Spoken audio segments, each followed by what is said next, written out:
Hello. Hello.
Hello.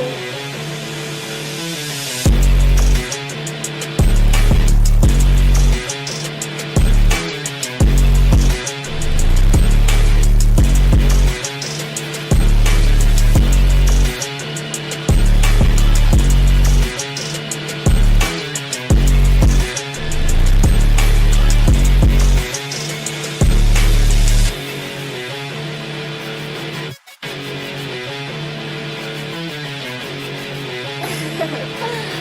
Hello.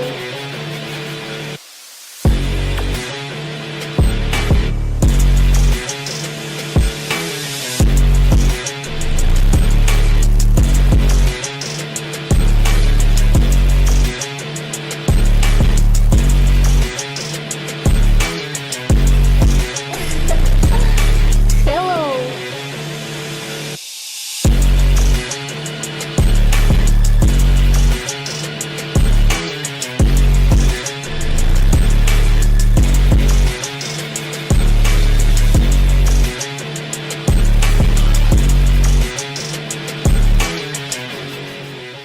Some Pokemon now.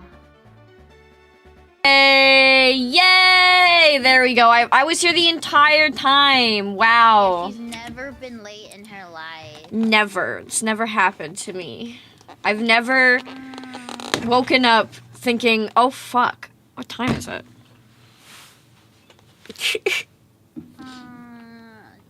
I need to change my thing. Going to shove a What's a good chicken in my title mouth. for Diamond Pro Randomizer Nuzlocke on Twitch? Your mom. Okay. I got it. I put your mom. You're welcome. You know, someone's gonna come in and be like, I saw your title. Why does it say your mom? Because it's your mom. I got a letter. Pretty cool lady. Oh, no, never mind. Did you say you met my mom? You've definitely never met my mom. No! I got a letter, but it wasn't like an actual letter. It was just a game. It's just a game telling you what you did. Yeah. Someone asked, what's an anime you recommend for them? Because apparently they don't want to ask me what I recommend for them. Oh, fucking Barry. Whoops, Soppy, you got the badge, huh? Atrina City is the next place for the gym. Okay, whatever. Shut up. Shut up, Blaze. I forgot I named it that. Bitch! Where am I going? Where do we go after we get to the... You remember that big city, Jubilife? Yeah, We right. go north of there. North? You'd recommend Amnesia? Nah, what the fuck? I watched Amnesia as like a kid. Why would I recommend Amnesia? No, I would recommend like Fire Force. I like Fire Force. Oh! I was watching this one called The Weakest Tamer recently. I really like that one. Girl, I'm sorry. Fire Force is your first recommendation? Well, it's because people like shonen, and it's a can't be shonen friends people anymore. haven't seen yet. The fuck you mean my husband's in there? No! What do you mean? No! What do you mean? No. What do you mean? No! You have a husband from Obi, Oh he's like, no, he's I like fell 30 and and has- oh no, I fell and exposed my titty show. I'm sorry, I'm mostly just fucking with you, but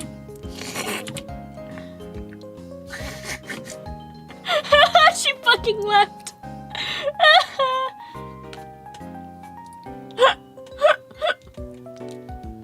She left the call. She's talking trash about me. Am I right?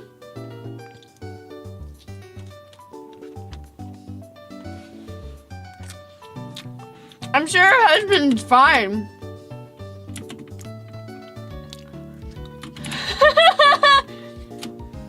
What is this bitch saying about me?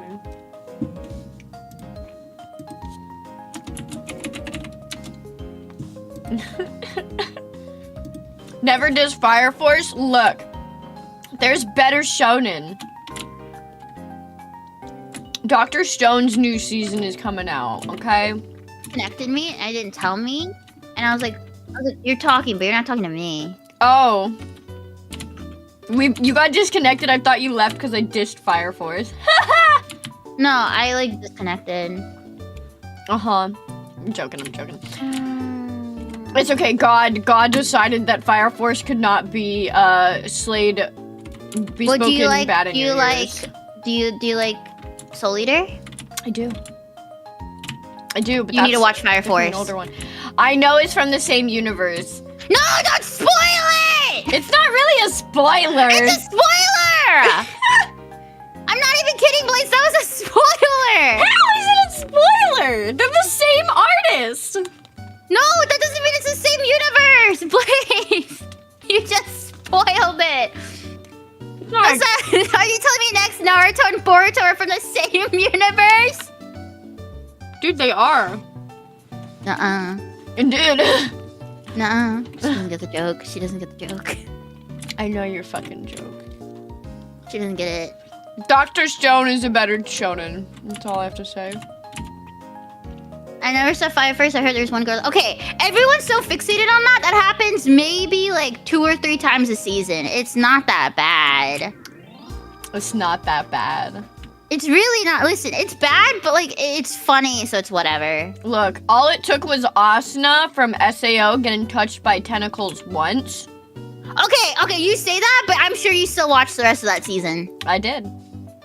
I was She's also not even little character. 13.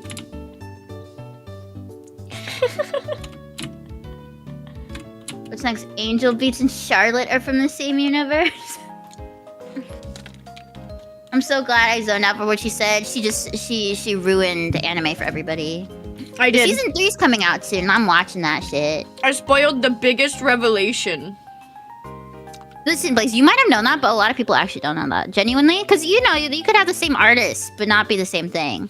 Fucking how would you not know that? That's like the biggest thing that everyone was talking about. Well, people don't want to be spoiled on it. Some people just don't watch that. Prize. Is it a twin tail girl? I like the twin tail girl. Yeah, it is a twin tail girl. But it's not like anything bad happens. She just strips occasionally. I guess I can't watch Fire. No, you're all fucking watching Fire Force, okay? If Blaze watches it, I guarantee she'll be like, no, actually I changed my mind. It's pretty good. You can't watch Fire Force. Oh no. My chat's sticklers for being spoiled. Whoops. My chat, I spoil them every other Tuesday. Sorry. Yeah, but my chat, they're spoiled by me. I don't give them spoilers often.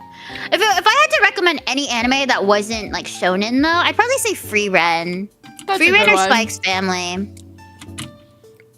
Free Ren is like kind of shonen-y, but not as much though, because once there is a fight, not. the fight's like less than half an episode typically. Because Free Ren fucking destroys them. Yeah. Yeah. I saw one where it was like by North. By the way, you mean Route 204, right? It's the one that has that big cave or that cave at the top. That one, right? I'm not there yet. I'm trying to pick up an item. Oh. I already picked it up. I just wasn't paying attention. I don't know what I'm doing, honestly. Let me see. What level are your Pokemon at? I think mine are a pretty good level now. I got my 2 bigger ones better leveled, yep. Well, what happens if you wipe? Does that mean both of us have to wipe? No, I think I just cry.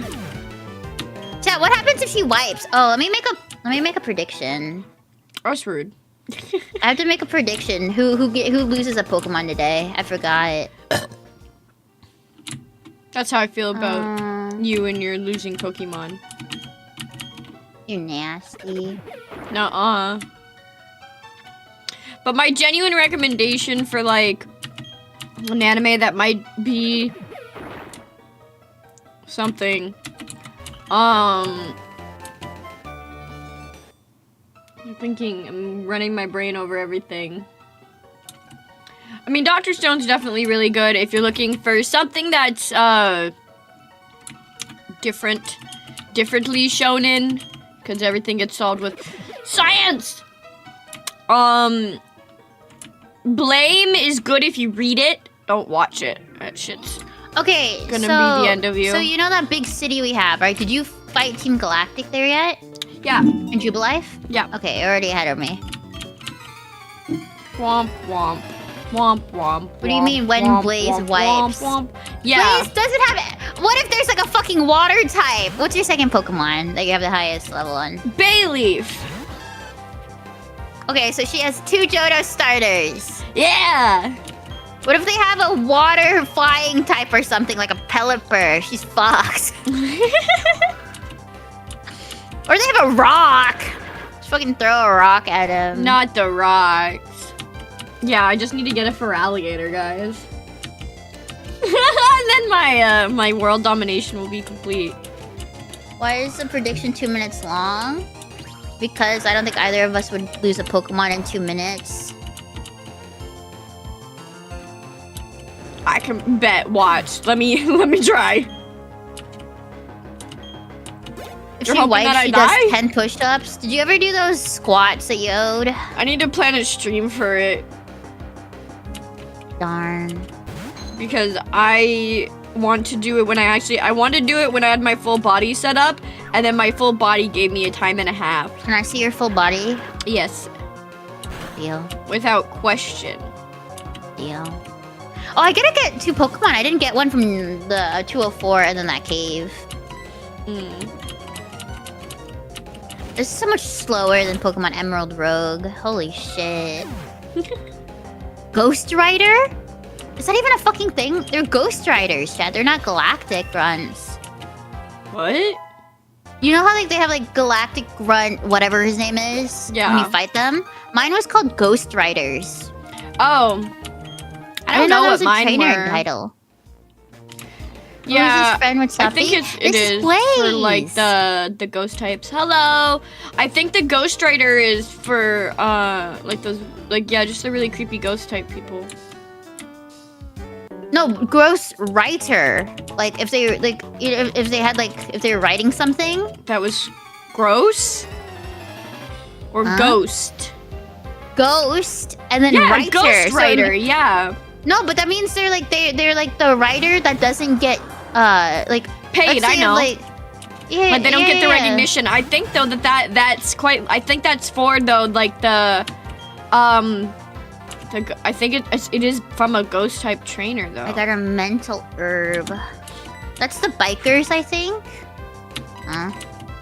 Bikers, not Ghost Rider.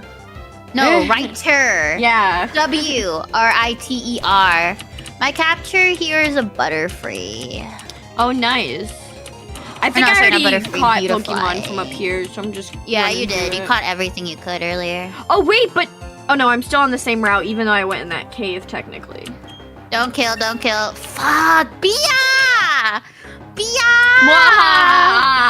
It's fine, it was a Beautifly. I wasn't gonna use it anyway. We have a better bug type.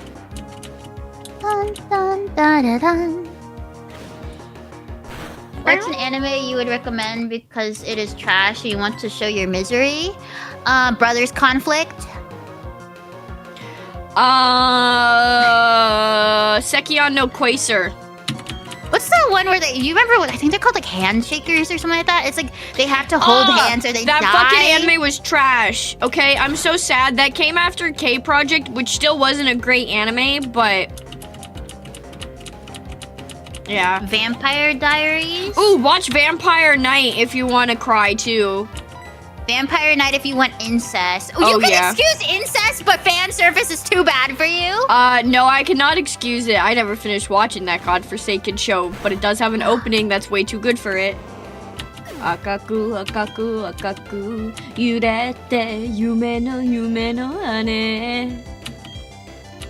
I actually never watched Vampire Diary. Fun fact. I never watched it either. I never watched Vampire Diary. I've never seen Twilight. I've never been into vampires. I don't find vampires sexy. If you want to find vampires sexy, I suggest you watch Vanitas no Carte, otherwise known as the case study of Vanitas. If you've ever read or seen Pandora Hearts, it is by the same person. And it's very good. It's actually somewhat intelligent vampire writing because they don't make them just, ooh, sexy, glittery, dangerous. They actually, have a whole society in the way that they work around humans. I like Hotel Transylvania. Plus, it's a little gay. What about Hotel Transylvania? The movie, like the animated one? Yeah. I like that one, yeah. I was making Hotel Transylvania joke and you just didn't even notice. Pandora Hearts mentioned. Okay, so which one do you think was bad? I think there's a lot. Rent-A-Girlfriend's pretty bad. Rent-A-Girlfriend's pretty bad, yeah. He gets cooked in one of the episodes, or not episodes, but chapters. Ooh, if you want an anime with a good concept that totally flops and crushes your soul, if you want one of those, watch Hello World. I'm trying to think of any. Have you ever watched Baka and Test? Nope. Loki, I think you'll like it. It's kind of funny. Uh-huh. The guy's an idiot. You know that one? It's a TikTok sound where it's like, he's like, I'm having salt water for dinner, and then I have sugar water for dessert. You know that one? No. I don't go on TikTok. It's like TikTok. a big meme. No, it's a big meme when people like go to anime conventions. They're like, now I can have salt water for dinner, and I got some sugar water for dessert. Yeah, Baka and Test was gold. I wish I had a season 3. I liked Bakemonogatari. Monogatari? Yeah. Really? Hmm. I just think I like very unique and odd anime more so than I am Got to an get electrolyzer. anything else. I'm gonna take these berries. I'm gonna steal them. Oh, I have to... Oh, I got a skull fossil. I really Later, thought you were gonna say skull effing. I'm so sorry. I think Blaze is a pervert. You think? I think Blaze is a pervert. Actually, I think I'll give it to Bia. You don't know me. I'll give Rock Smash to Bia. Bia!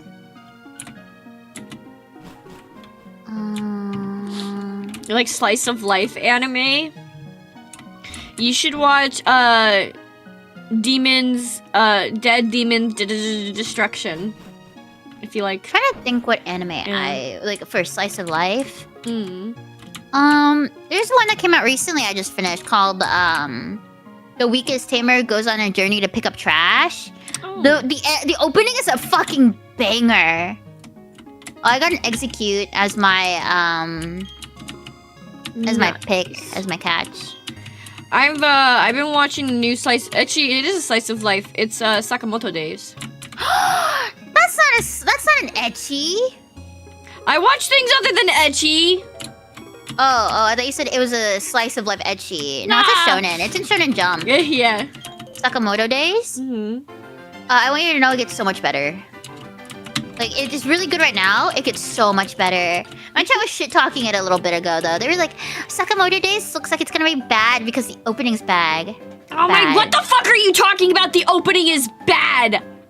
That's what my chat said. They said it was bad. How dare you fucking say that? That is one of my favorite bands. Your chat is Get him. unbased babies. Get him. Anyway, I've given up on naming them after deities. This is Omelet. I'm Omelet to execute. Who? Her chat. Not my chat. My chat's somewhat based. Explosion. Alright, I'm getting my next Pokemon. Wait, where are you getting it from? The Valley Windworks? Yes, and it's a Milotic. I could have had a Breloom! I'm mad. I probably shouldn't bang my $300 controller. I'm so don't mad. do that. I could have had a Breloom. What the fuck? I had an Execute instead of... Yeah. It's fine. Don't break it more. Chat, will you buy me a new one? Sakamoto Days is a good one. Who's hating on it? Asuka was shit-talking it. Asuka's a shit-talker. Everyone, make fun of Asuka. 5 gifted subs and retime him out.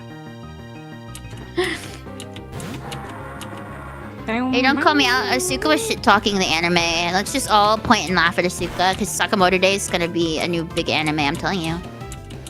I think it's really good. I really like it. I have the manga. I think it'll do really well. If there was one anime that you could wish to come back, like that they give like proper treatment and redo it, what would you pick? Mine is Princess Jellyfish. Oran? Yeah, no, I feel that one too. Oran or Soul Eater, one of the two. Yes. Oh my god, can you imagine if Soul Eater was given like the fucking Demon Slayer animation? Bro. Or even Demon Slayer animation would be good. Or even like, I like Soul Eater. I was just really upset. Like, I understand why they did it, but I rather just didn't them follow go on the manga. hiatus. Yeah. No, it's because the manga wasn't ended yet. It ended like more recently. Yeah, they didn't follow it. They decided to do something else because the manga wasn't done when they wanted to create the anime. So it has like its own separate thing. It needs the Brotherhood treatment, honestly. But instead they decided to do fucking Soul Eater not. Well, I can see it maybe happening this year. There was a Soul Eater exhibition when I was in Japan recently.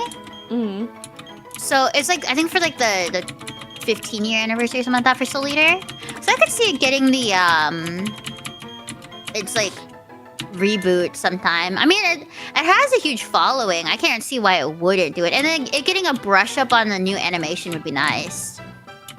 Indeed, I would fucking kill for it. I got a dusk ball. I got a star piece. Don't you dare go in the Valley of the Windworks.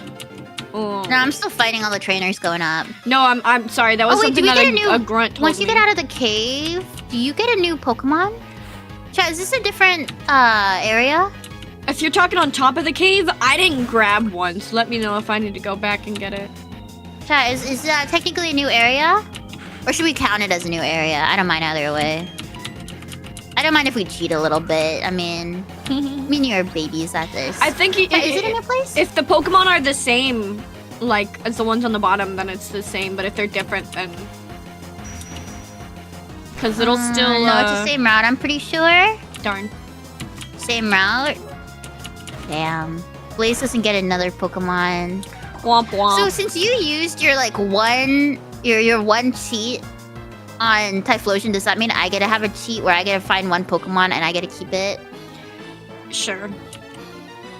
Yay, you can cheat. We didn't let Blaze capture there. Well, she just got up there. She said she didn't pick one. Also, yes, you did let her cheat. Chat, don't say you didn't let Blaze cheat. She got a cheat last time. I think it's technically not cheating. Okay, this is my case before the court. We said we wait until we got the official Pokeballs, not just buying Pokeballs. I was confused on that point. I present before the court, and Typhlosion still would have been in that area anyways, technically. It isn't like I got a Pokemon that I wouldn't have gotten otherwise. That is my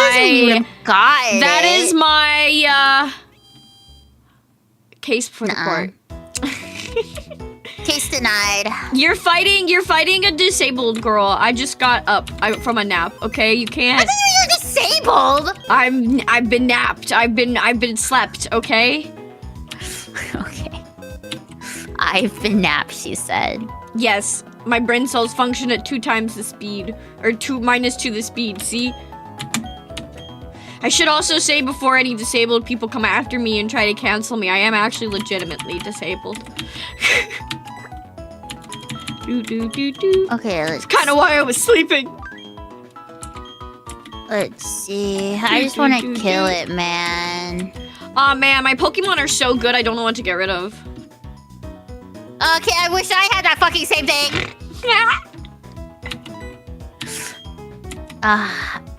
Sunmoon Kong, thank you for the follow, dude. Much appreciated. Thank you, thank you. Speaking of, chat, where's my Lunar New Year's allowance? Where's my donations for my Lunar New Year's? Oh, shit. Don't die. Well, shit, Anthea died. Fuck. I've never had a little sister to torture. I'm not gonna lie, I wasn't paying attention. That's on me. I've never had a little sister to torture, but I feel like I'm torturing you and it's wonderful. Aren't I older than you? I've never had a little sister to torture, and it feels like I'm torturing you. But aren't I older than you? I've never had a little sister. And more responsible than you? Nuh-uh. Aren't I more Uh-huh. Nuh-uh. Uh-huh. Nuh-uh. Uh-huh. Nuh-uh. Uh-huh. What happened to your treadmill? Huh? What happened to your treadmill, huh? You know I work 2 jobs and go to school, right? What happened to your treadmill, huh? What happened to your sleep schedule, huh? I don't know. Didn't someone oversleep and not show up to stream? Hmm? Good night, everyone. I'm ending stream because I never started it. I didn't show up, you soppy rodent. What kind of parent I might be a names younger sister to most people, but not to Blaze. I feel like I'm the older sister. What kind of parent names their... I was about to call you a gorilla. Are you gerbil? I'm fucking with you. Gerbil! What kind of parent names their gerbil soppy? Did someone drop you in the toilet and then be like, I have a perfect name for my hamster now? You know what's funny? So I'd rather just go by Sopralto, but then everyone just called me Soppy, so that's just what happened. Like it just happened to be Soppy now. Girl is damp. Leave her be. I'm sorry, you're right. I shouldn't come after your moistness. It's one of my favorite things about you. You're just jealous that I don't have dry skin like you. I am. I'm jealous that you're constantly wet. It must be a joy. Actually, you know what's sad? What? I bought some new what's it called? Moisturizers because it's super dry where I am right now because it's winter. Yeah. Yeah, no, I'm sad. It's like it made my skin break out. I'll take a do you have any like Korean I have my stores $60 near you? I have my Korean one I bought. It's just I have another one. I just didn't use it. Wait, I have a McCargo? Yeah. I can't believe Anthea died, but whatever. Blaze got hotbox accidentally and her parents' name were Blaze. Yeah, that's why all my brain cells are gone. I got trapped in a hotbox car for 72 hours when I was a child. And now I can never recover. Dude, just fucking... Okay. Move. And I want to take your item. Let's see. Who do I take? Oh, I forgot. I have Blaze. Can you take me? Take me. I could take Explode. Take me! Why would I take you? You're a Mad Cargo. Oh, whatever. I'll take you. Starts crying. Soggy, you're soggy. Soggy. Sagalto. Suck on my nuts. Sorry. I'll remember this, Blaze. I'll remember this when you're wait, how good is a gerbil's? No, fuck yourself. You know, I'm in charge of randomizing our games. Next game, chat, she's gonna get the hardest fucking randomizer known to man. When I have that, you're all gonna know that it's a fucking lie. That it's she's gonna open up her Pokemon. It's gonna be 3 Magikarps that only know fucking Splash. It's gonna be 3 Magikarps, and when the random encounter for when he gives me the Master Ball, he's just gonna give me like a piece of coal. It's gonna be charcoal. Merry Christmas. It's gonna be a berry. How dare you?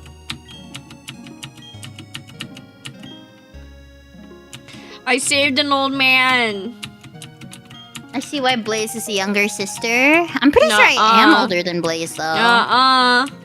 Wait, how old are you? You are older than me. Exactly. That's what I thought. I turn 23 next month.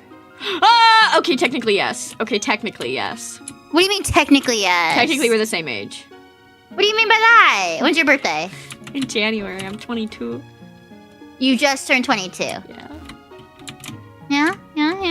Yes, I said technically I'm you're a year older than older. me. I am a year older. My birthday's about to come up. That means I'm a year older. You know what else you do on a year after your birthday? You get older. You want to know what that means? You're old. No, that means for you, that means you're older. You're wrinkly and soppy. I can't believe this. I don't know, I'm Asian and we don't really raisin. That's true, that's fair, yeah. I did. When I also Japan, do not raisin. When I went to Japan, they fucking carded me. They asked me for my passport. They don't card anybody. That means they think I'm fucking younger than 19. Bro, oh man, that means they're gonna definitely card me. I'm not excited. I don't know. I was so mad they carded me. I was like, the one group that shouldn't card me. Why'd you card me? Why did you do this to me? When even Japan cards you, dude, it was some like Indian guy at the kombini. I was well, like, that's why. Okay, I say that, but it was him and like his partner. He was the one who talked to me though, because I think he's the only one who spoke English. Oh, well, yeah, then he's used to foreigners being a lie. This is a lie. You're a lie. This is a lie. I want to go to Japan. Blaze is gonna die, by the way. I want to go to Japan and go to can we go to a yaoi cafe together? I don't really want to go to a yaoi cafe. Cries. Why not? I just want to get a sultry drink for you. Out of anything you could pick, you choose a yaoi cafe. Yeah, because I want to get a silly, sultry drink for you and be like, I put my dick in it just for you, baby girl. It's our yaoi. It's what you don't get. She doesn't understand. Blaze is older than me. I can't live like this. Blaze is the older sister in my books. Nah, you guys are wrong. Blaze is not an older sister. She's irresponsible. Hey, that just means that our parents fucked up in looking after me the first time, and they really only cared when they screwed up and had you the second time. We're related now? I thought we were dating. I mean, according to my recent mistakes on Twitter, it could be both. I accidentally retweeted a photo that explicitly called characters like brother and sister, but I was like, or sorry, called them lovers, and I was like, oh, if I had a brother to do this with, I'd be so excited. And then everyone was like, Blaze? I was like, oh fuck. It was because it was like a Little Red Riding Hood like concept, and I was like, oh, that'd be such a cool VTuber concept if it was like a dude that was the wolf. And I'm like, but I wouldn't want to just get like some random dude. It would be fun if it was like my brother. And then everyone was like, it says that they're lovers though. And I'm like, oh shit, oopsies. Oopsies! I do that kind of shit all the time. I don't read. Reading is a government conspiracy like the pigeons. Oh, I get a new Pokemon. Did you go to the Valley Windworks and get one yet? Yeah, I got my Milotic. Oh, that's where you got it? Okay. Please, something good! It's gonna be like a fucking Magikarp. Team Galactic is telling me to go fuck myself. Murkrow! Okay, I'll take it. I'll take Murkrow. I'm okay with this. How do I read manga? I read it from bottom to top, and I read it from the back. I'm kidding. I read it like a fucking sane person. Oh my god. I thought we would have it, but Murkrow evolves by fucking stone. He evolves by fucking stone? Damn, Pokemon went wild with that. You watched the what's it called movie yet? The Sonic movie? Yes, I've loved it. I haven't seen the one with Shadow yet, no. I'm gonna spoil it for you now. That's okay. Damn it! I've already seen spoilers. You're a crazy woman. You know that? I've just accepted that I can't avoid anything anymore. That the government has all of my information, and so it really doesn't matter. I'm still soppy. You'd always be soppy to me. What if I dried you? What would happen? I'm still soppy. Oh my god, eternal soppy? Guys, we need to get in contact with the president of every United State. Because You know, canonically, my name is Moru Anpu. Moru is like Morimoto, which means guinea pig, and Anpu is like note for like music note. oh, That's my full name. cute. But no one ever calls me Moru. They always call me Soppy. So I've just kind of accepted it. Man, are you telling me to stop calling you soppy politely? No, I'd rather still be Soppy. It's my branding now. Everyone just knows me as that. She's soppy, guys. We have to contact all of the governments of the world. I've discovered the way of a bird name. to fight. What is it called? Dehydration. I found out how to fight dehydration. I can use you to put out the California fires. Are they still going? I think so. Speaking of government conspiracies, anyways. You want to hear about government conspiracies that I had to learn about in AP US history? I love government conspiracies. Hit me. When I was younger, so in AP US history, after the AP test, our Yeah. teacher had one more project for us, which was like conspiracy theories, and I needed an A, so I picked something boring. I just did aliens. Boring. That's the biggest one of all. Yeah, but it was kind of like boring. Some of the other ones were a lot more fun. Like someone did why the Statue of Liberty is satanic. What?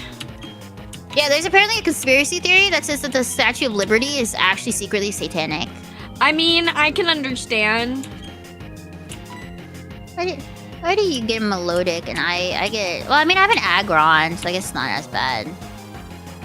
I don't know what the heck I'm supposed to do. What does reflect do? Reflect, I think it's I think it like ups defense for like a couple turns. Oh, Like I've had a Rose Raid. Everything is satanic if you're paranoid enough. Most definitely. Yeah, the newest one is that they're not letting anyone go near their homes in California after the fires, and none of the trees got burned, just a bunch of houses. So people are like, that's kind of wacky. People are thinking that it's a laser, that the recent big California fires were because of a laser. She has a Drapion too. I think this game is just unfair. All my Pokemon are like, what's it called, evolutions, which suck. Is it okay if you're not Dr. Dudley? You're Mars. Dr. Anyways, Dudley. yeah, she got randomly changed. I was gonna say that this Team Galactic Grunt was one of my sexual awakenings. By Dr. Dudley. No, her name is Mars. Dr. Dudley. No. I'm fighting your favorite, a Togepi. Aww. Isn't her name Mars, guys? Is her name not Mars? Should be Mars. Yeah, the red one. Let's see. PNG.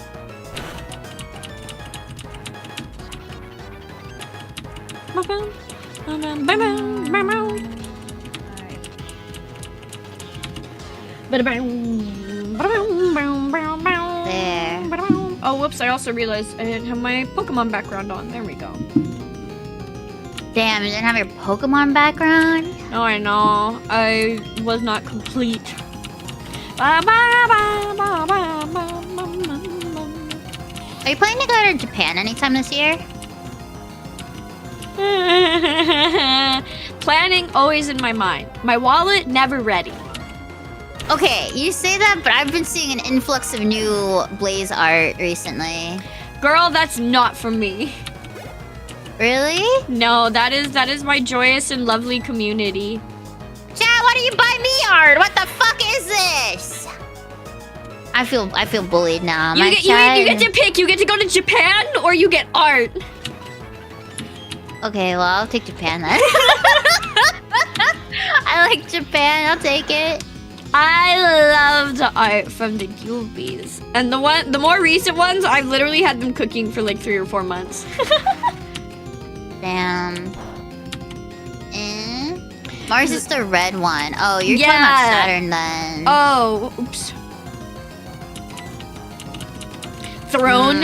Put Japan on throne. Yes, that's exactly what I'll do. You know, I have money on throne that I just can't take out. Man, you should be able I don't to. have the app thing that you need. I don't remember what it's called, but you have to have the app thing. I don't have that. I didn't need anything. You got a wacky ass phone then. Oh, I forgot I gotta take it's my. the thing that I forget, the wallet thing. I forget what it's called to take out the money. PayPal? It's not like PayPal. No, it's not PayPal. It's the other thing. It starts with a Z. Or something. I don't know. Anyway, take your meds, everybody. I'll buy you when you 100% Persona 5. Girl, it's not that hard. We love Persona 5. 100% Persona 5. What are you doing with your life? Do you think I have time for that with my other job and quit your job? School? Full-time VTuber. Please, you know my other job. I know. Do I? Yes, you do! I've conveniently forgotten. Now that's the amazing thing actually is that any VTuber could dox everything about themselves to me and I'll just fucking forget. Cause I actually don't remember. Oh my gosh, he doesn't remember my other job. Oh! Never mind. I'm gonna take my meds. Ow! Ow! How did you forget that? I didn't forget. I'm just not thinking about it. Sleep Diva. Dude, she's been up for an hour. IUSA, dude. How are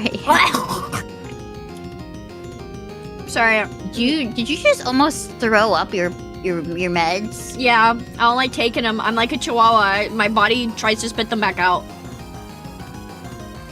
Why don't you try eating something before you take them? I did. Oh. Damn. I ate a chicken. I would chicken. I'm gonna go to Costco to get a chicken bake. What is this Dory from Finding Nemo? I can see that. I am, but I'm definitely not Ellen DeGeneres. I thought it was really funny when her show got canceled. Did it? Yeah. Oh shit. Oprah's still going. Ellen. Oprah literally. I'm not gonna say it. She's literally Oprah. She's literally probably part of the Illuminati. She probably is part of the Illuminati. I mean, when you think about it, anyone that's that big. Meds with the peanut butter spoon.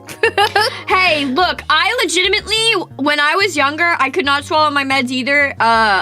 Whenever I had to take like allergy meds, and so my mom always put them inside of the shell-shaped pasta noodles, and I could swallow them so easy.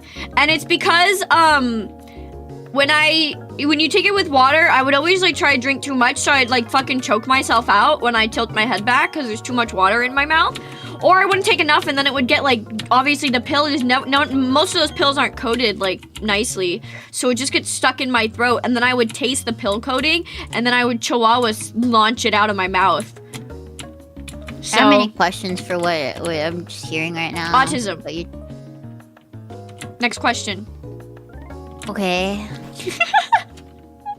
Lotad! Throw a rock at it. Don't throw a rock at it! Okay, fine, I'll smog it to death. Damn, that's what my parents did to me too. Dude, why am I missing? Dude, I've missed 4 attacks in a row. Classic soppy miss. No, it's you who's missing. You're Blaze. What am I missing? I'm here right with you. I'm not missing anything. You're my Mac Cargo. You're missing everything. Sorry. Pasta isn't a choking hazard? Really not. No, just as much as a pill is. Like, it, you know? If it's just one little, like, pasta. Like no, I'm serious. Yeah, I am. Honestly, one of these days, someone is gonna get me as a pet. I know 100% that I'm just gonna be like Okay, I have a question for you. a sad disappointment. What? Okay, so hypothetically, if some guy offered you, and it was like a legit thing, right? You have to be his cat. Like act like a cat. Like you don't have a job. You Sexually? can't like, have a phone. No, it's not sexual. Like genuinely just a cat. But you have to eat cat food and sleep in a cat bed and everything like that. No, I can't eat cat food. Would you do it for $10,000? $10,000 a month. Yes. She went from no to yes so quickly. Okay, look. It's as soon as you said a month. That's what it was. You said if I did it for $10,000, if it was just $10,000 and like that's what I had to do that, no. If it was a month, yes. There's definitely like, okay, look, here's the other thing. You say cat food, but is it specifically kibble? Because if it's like regular, like if it's like nice fancy cat food, that's quite literally chicken, carrots, like you could eat real cat food. Like if you get fancy cat food from Fancy Feast, it's literally just real food. So like if the only thing is like he just wants to pet me and he wants me to sleep in a cat bed, which can also be nice, by the way, and cats sometimes can sleep in the bed of their masters. So like if he likes me enough, maybe I could convince him. And if it's $10,000 a month, you can't talk to him. You have to legitimately. Just be even like a cat. fucking better. And it's unsexual. Great. Am I allowed to have an earbud in? No. God You're not damn allowed it. any human like electronics or anything like that. You have to be a cat. Damn, I might not be able to do it. I might go crazy. If I can't even have an earbud in, man. So there's a guy on like Craigslist a couple years ago that I saw. Not like I saw, but it was like on Twitter. He was offering $10,000 because he was lonely, but he couldn't take care of a cat, like a real cat. For someone to be his cat? Yeah. He said, "I just want to see what it's like to have a cat." You gotta send me the link. No, this is years ago. Man. I mean, I do play with cat toys sometimes, so. Play with cat toys? Yeah, they can be rather exciting. What are you up to in the game right now? I don't have yours up. I only have Your two mom. screens. I'm fighting a bush. If it's going with anything that we were talking about earlier, I think that just means both of our moms. True. Shit. Wait, how freaking far are you? I'm still at the Valley Windworks. Holy shit. I'm also there. I'm just fighting the grunts. Oh, okay, thank God. Or I'm a little after them now, I think. Like I went into the, I got the key and I opened up the Windworks and then I fought Red Lady and then I went out on the bridge and they were gone. That's what I did. Blaze would chase a laser pointer? She Yes. would. I love laser pointers. They put up a fight. If this, I love okay, that. if this makes any sense to any of you guys, I really like Knuckles from the new Sonic movies. I find spiritual kinship within him. Cause it's kind of dumb. Yeah, but he's got a big heart. And he likes grapes. I love you watch grapes. The show? I have watched the show. Legitimately, even though there's so much that was in that show, I think my favorite line was just when he was talking to Wade and he was like, "You leave my grapes out of this." Like, I know it's the most throwaway line ever out of all of the good one-liners and everything that is in that show, but I just think it's really funny. It's just like, "You leave my grapes out of this." I think he's so funny, and I know the voice actor has so much fun playing him. Idris Elba. Mhm. Oh yeah. Bum bum bum. What are we doing with the 10K then? You could stop being his cat after like a year. Yeah, no. Okay, there was a question on Twitter before, and like I never answer these questions usually because people always like, oh yeah, of course you do that. Ha ha ha. Because everyone obviously is like, oh, if you suddenly got a huge amount of money, you'd buy everything that you ever wanted, right? Is like what most people assume. I'm genuinely just like, VTuber? Make VTubers? I would just start making VTubers. It would be a problem. I would birth them.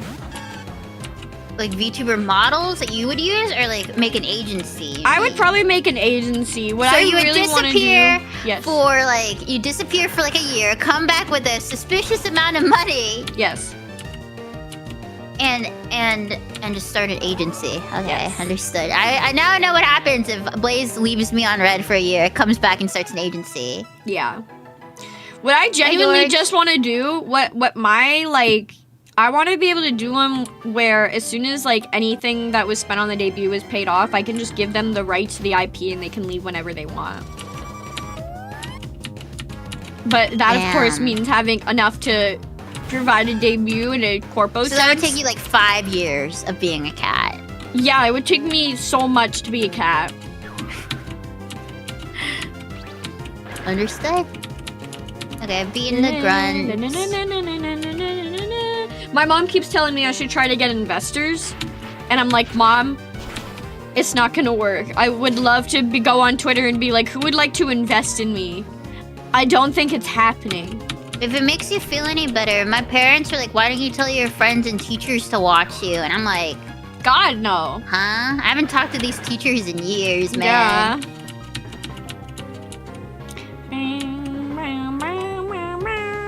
Okay, let me go beat up the people in here. Give Blaze Corp on the New York Stock Exchange. Yeah. I mean, I genuinely, okay, look. I've had thoughts about it for a while, and the reason why is because, and I feel very seriously about this, is that despite everything, people think, like, if you're gonna be a VTuber corpo and you go, oh, we're directly taking, like, you know, investors and investment from fans and sponsorships, and like the investment from fans could go towards like getting free merch, blah blah blah. And people are like, but how could you say that you're fan funded or like that sort of thing or like nonprofit? I'm like, bro, do you not realize that every single VTuber corpo quite literally relies on the money of the fans or from sponsorships? Like, do you think half of them or most of them are generating their own income or are getting money? No, they're just not saying to you, yes, fans, we are relying on the money that you donate to your Oshis to keep our doors open.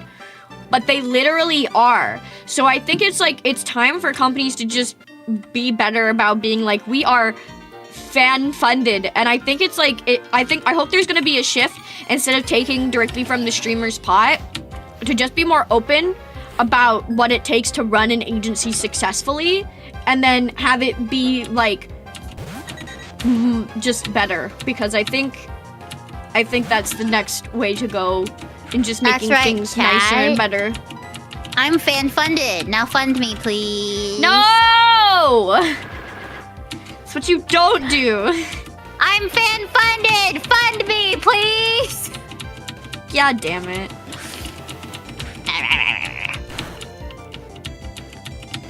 Imagine Suppy's old teachers hearing her say "suck my dick and balls." You know, oddly enough, I think they would expect that.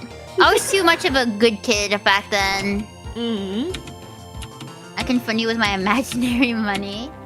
I've been such a good kid all my life. I've never gotten in trouble with the police. I've never done anything bad. I think that's a very low bar. No, I know. That's quite literally how bad it is. Like, I've never done anything that could even be considered bad.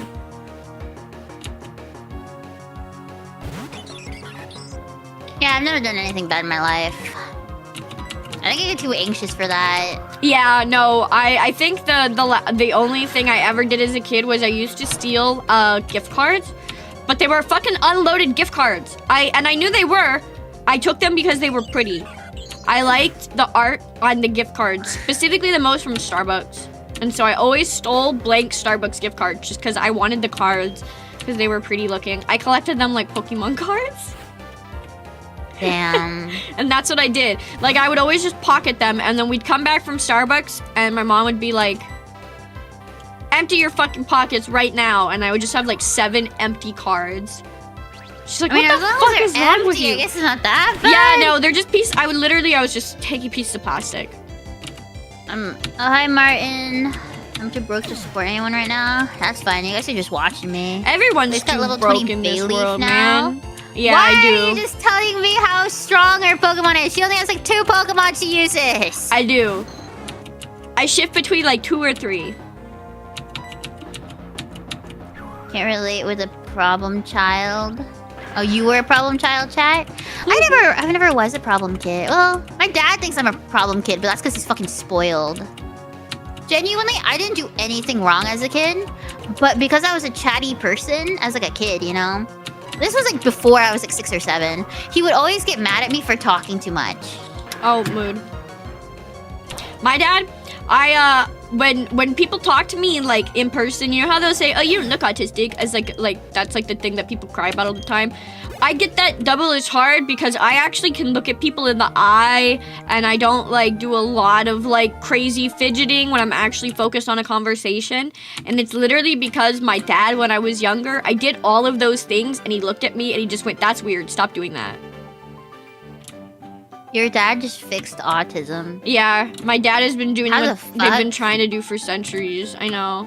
You know, every time I talk to Viv, she's like a 99% sure I have autism, and I'm like, I don't. I've been checked out. Like as a kid. Can I check you out for autism? So as a kid, I went to a really nice school, and they checked every kid because they wanted to be like state of the art, like have the best special education. So they checked every single kid so that they'd have their own like specialized learning. So I've been checked out, and then I took a quiz recently, and it was like, you do not have autism, and Viv is like, oh, you definitely have it. I was like, what the fuck? Man, they put me in GATE.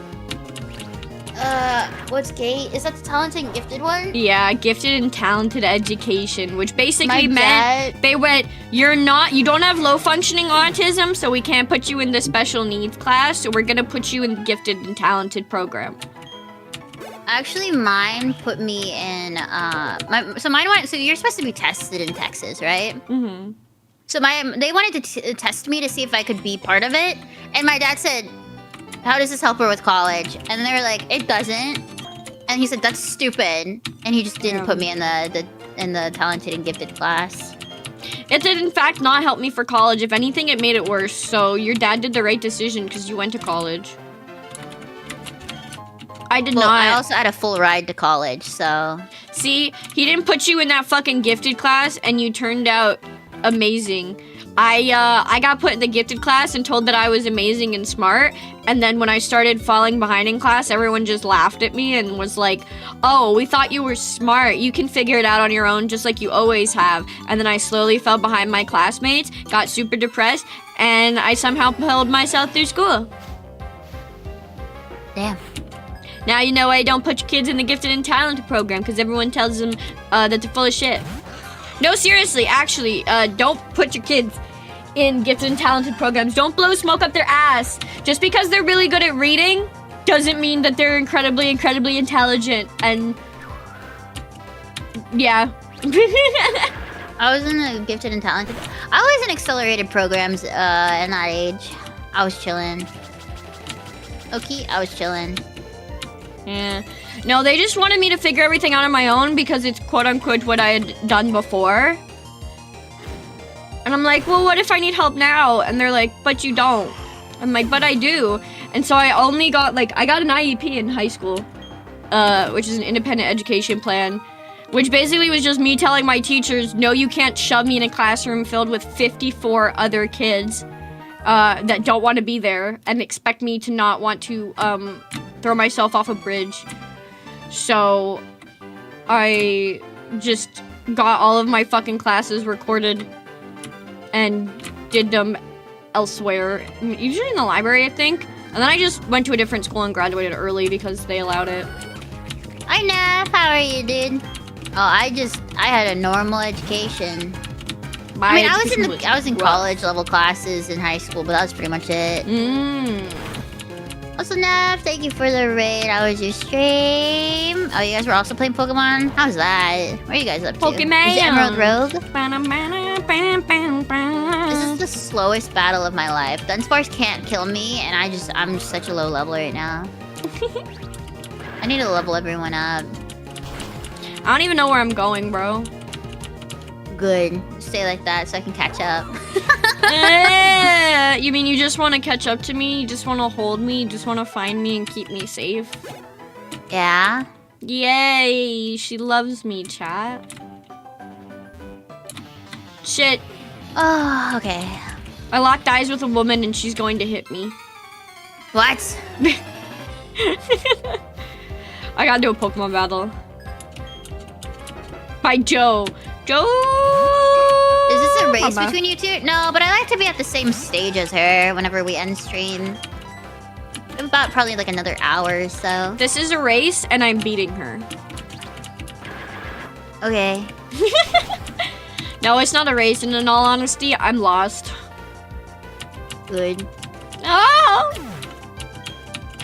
Good. Why don't you level up your Pokemon? Why are you before coming you for do me? anything? This isn't what I wanted. This is not. You want to be? This is not the coming. You want to be ahead of me? No. I mean, can I? I mean, if you want to be ahead of me, you can. I mean, I'll just probably catch up to I'm you. I just kidding. need to level up a bit. I got an armor fossil. Man, I'm getting a lot of fossils too. I think I probably need to get everyone up a couple levels. I found a random place on the road. You know, it's really sus that you could just walk into this random house and this woman's like, you should rest. You should sleep here. Take a break. She's being nice. She sees a kid out and about by themselves. You know? Yeah, so you just invite a random kid into your house to take a Well, if the kid's rest. You know, if the kid's alone, I'd probably be pretty worried. Pokemon really gave, like, children such a bad, like, thought on other people. Like, they literally went, like, fight other people when you lock eyes with them. Or you said if you lock eyes with other children, you have to fight them with your dog. Go into random stranger's house, dig through their trash, and ask if you can sleep in their bed. Are you digging through other people's trash, please? Fuck yeah, that's what Pokemon taught me! I think you're learning the wrong things from Pokemon. No, I'm learning all of the best things. My favorite game is the PETA one. I'm kidding, I've gone too far.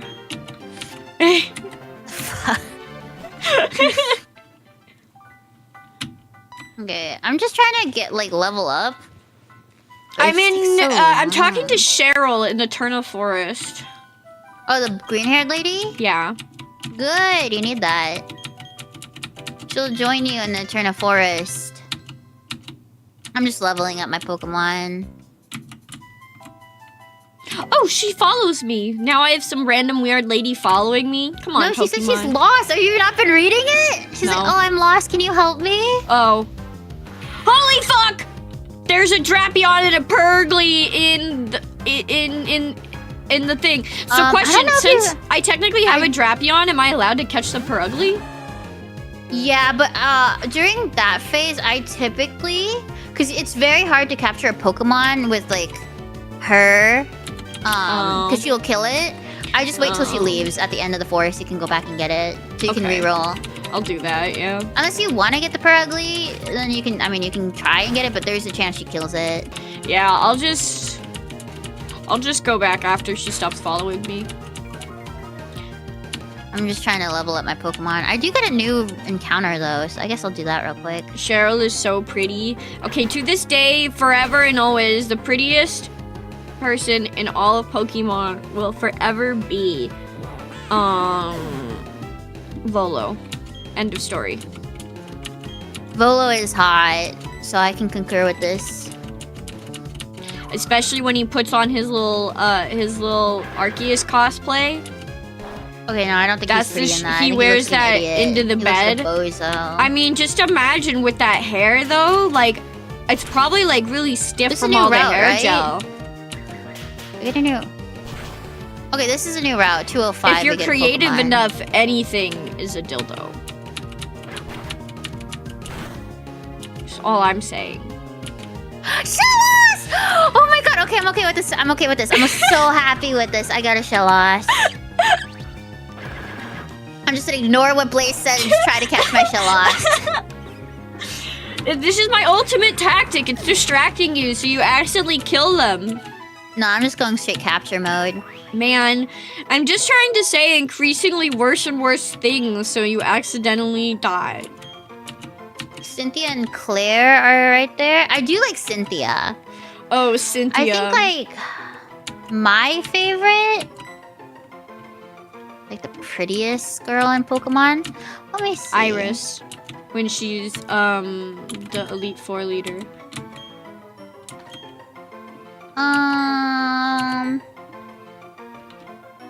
I liked Lily after her switch. Like after she gets her outfit switch.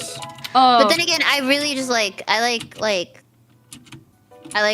the color white, and I like Squirrel Girl outfits. So it was kind of, you know. So if I put on a white schoolgirl outfit for you, I like you no matter what. yay! What do I name my Gastrodon or my Shellos? Blaze 2. I'm not naming everything after you. Man. Blaze 3. I'm naming him Gummy. Not Blaze. There's another one. That's technically not after me. I'm naming it Gummy. That's a good one. Kind of looks like a gummy. Blaze Jr. Stop asking me to name it after Blaze, chat. Not everything in my thing has to be Blaze.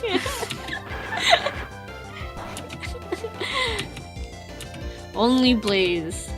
I could have had a Trapinch. This is a sucky, sucky game.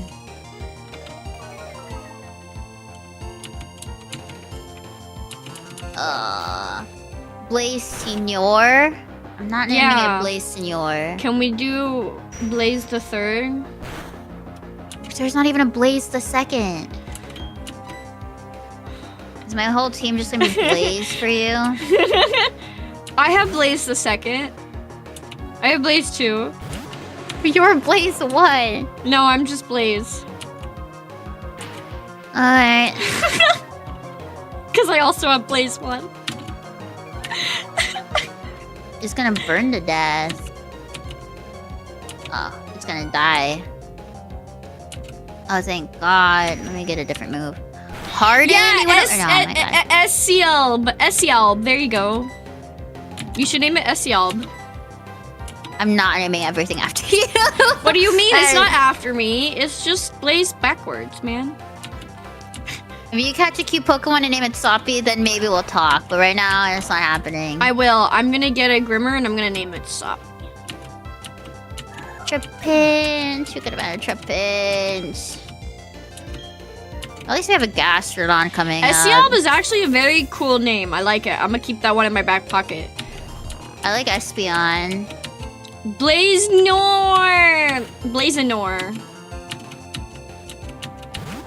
Did you like, what's that one show called? Seven Deadly Sins? What are your thoughts on that? No. You liked it? No. No. No? No. It was fine for like maybe the first season and then it was awful.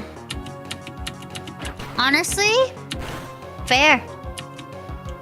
And I say fine maybe because like I can get behind. Here's the thing. I can get behind fan service if it feels like there's a point. And that's why I think that, oh no, I fell and all my clothes slipped off of me is dumb fan service. I know that's crazy to be like, oh, she expects fan service to have a point. Who is this bitch? I am that bitch. My name is Blaze. That's who I be. All right? Because I love Mushoku Tensei. And I hate Mushoku Tensei. I love Mushoku Tensei. I hate Mushoku Tensei. And he's a fucking weirdo. He and he deserves is. no right. He deserves nothing. He's watched awful. CP instead of going to his parents' funeral. Instead of going to his funeral. parents' funeral, he watched CP and then he got hit by a truck. He's a despicable, awful human being that deserves fucking nothing. And that's why the story of Mushoku Tensei is amazing. I like that he has penis malfunction. He does. He deals with penis malfunction for two seasons. Here's the funny thing, actually. The women do not love Rudius. The women, in fact, fucking despise Rudius. That's the best part. Doesn't he have like 3 wives? He only gets those wives after lots and lots and lots of hard work and after years of them also hating him. Good. Yeah.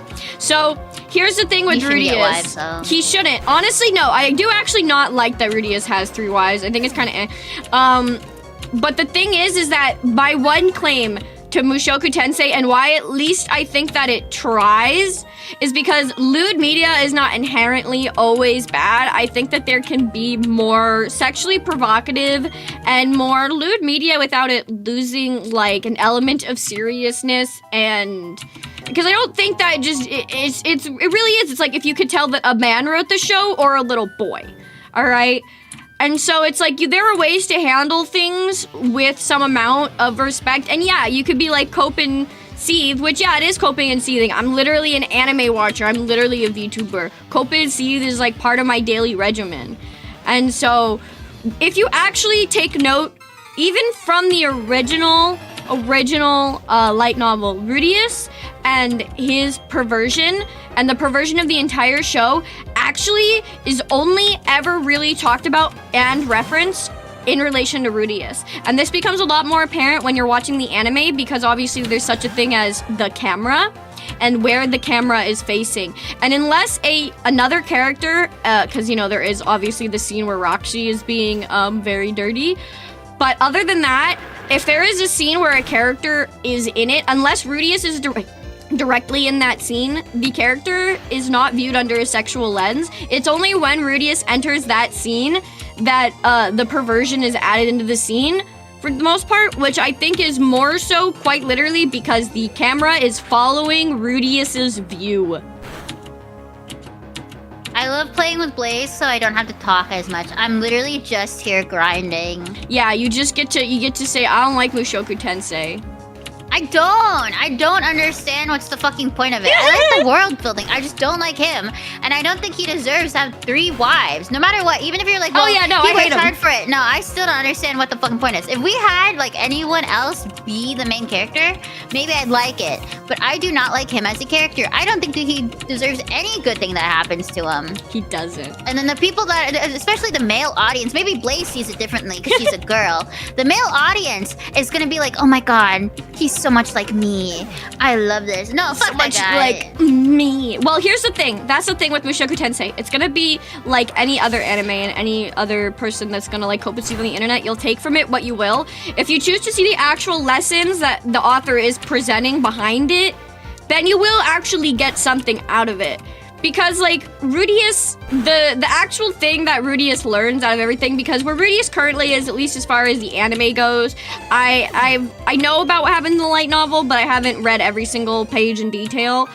But as far as the anime goes, Rudius has come a long way because he has suffered so much. The anime never argues with you and tries to tell you that Rudius is a good person. The anime never looks at you and tells you Rudius is a good person and you should treat him like a good person, even though everything else we've told you up to this point is that he's a bad person. The anime goes, he's a bad person and he probably deserves everything that's happening to him, and you're gonna have to watch it no matter how uncomfortable it makes you. You're gonna have to watch him struggle and fuck up over and over again, despite quite literally being reborn and having a new chance at life, be the same shitty person he was before until he literally finally gets it kicked into him that he has a new chance, he has a new life, and he also has the power to change himself that he didn't have before, or at least that he didn't think he had before. And so it's like, no, he doesn't deserve anything. He's a god-awful character, but I do think that the anime goes through a lot of work to at least say that, like, don't forget the shitty person he's been, but over the life that he has lived for these people in this world, he has been a hero, and he has been a savior. Finally level 20, holy shit. Watch Mushoku Tensei! No, do not watch Mushoku Tensei. You should. Bad taste. Watch Mushoku Tensei if you want to see an awful protagonist. Be an awful protagonist. Be an awful protagonist and not get celebrated for it. Because here's the thing, Kirito from SAO is the same fucking way as Rudius, but he never gets punished. He never gets punished. Rudius gets fucking punished. Pause. No. I don't like SAO, but let's not put those two in the same fucking thing, because okay. You can say Kirito literally lets his cousin wanna bang him for years and never says anything. Kirito is not isekai'd into another world like that. He's put into a video game. He's still, 15 years old when he started this? Okay, he doesn't know shit. Rudius was 30 when he fucking died? Yeah. No, not the same thing. It's not the same thing. They are not the same thing. Is it bad? Yes. Is he bad? Yes. But is it the same fucking thing? They're not the same, but I would rather watch and read something where a character actually grows and learns to respect the women around him. Otherwise, he quite literally loses dick privileges by God himself. Or would you rather watch where the author never learns and has to be told over years that his character and his writing is so shit that he has to redo his entire series because he's so ashamed of how he wrote it the first time. Because all he did was sexualize a bunch of girls. I mean, aren't they all like young mangaka for the most part? I think most of them start younger. I think he genuinely said he wrote it in his teens. I love that. And he took the same story. It's still bad. I'm not saying it's not bad. I'm just saying you're defending something. Oh even God, no! I am not defending it. You literally were saying you should watch it. I'd watch it better. I'd watch it better than something that agrees with it. I'm not saying I think it's great, but I do not think you should put Kirito, someone who did not... Rudius, in his first life, watched literal CP. In the anime, they had to censor it to make it lolly porn because he was watching genuine CP and jorking it instead of going to his family's funeral. Yeah. He's a god-awful person. You cannot convince me to watch it. Even if he, like, quote, redeems himself. No, I'm not watching that. I will say, if he continued to watch it, I wouldn't watch it. I'll take anything as a backstory because there's a lot worse characters out there that people follow. Like what? Like the people that want to fuck Ted Bundy. I don't think either of them are good, but I don't even think it's the same thing. They're both horrible, god-awful people. The lolly was no. Ryu, in the anime, okay? In the anime, they had to censor it. He's watching anime. Like he's watching hentai. Like in his universe, he's watching hentai. In the light novel, he is genuinely doing. He's looking at like literal, you know, CP. That's why it's so bad. That's why his family kicked him out in the anime. Oh, it's god awful. We're talking about what's it called? Mushoku Tensei. I hate it. But he's trying to convince me otherwise, but I still hate it. Oh, no. I am not trying to convince you. The worst time for a raid? What a sentence to write. We're talking about Mushoku Tensei. Have you seen it? Mushoku Tensei is a god-awful anime that takes an awful protagonist and tries to redeem it. I'm not sensing any redemption here. No, not really. He only gets redeemed as far as how he treats people. Because he doesn't actively treat everyone like a sex pest. And that's all I'll give him. Yeah, today you learned. Today I learned that Blaze has poor taste. I think we both have poor taste, buddy. You started with Fire Force. Yeah. There's nothing wrong with Fire Force. You're talking about fan service of one anime character that happens maybe like a handful of times in a season, not really. And like it's like versus something about a sex pest. I don't think we're on the same level right now. Fire Force is a good anime. Oh my god, it's a mudkip. Holy shit.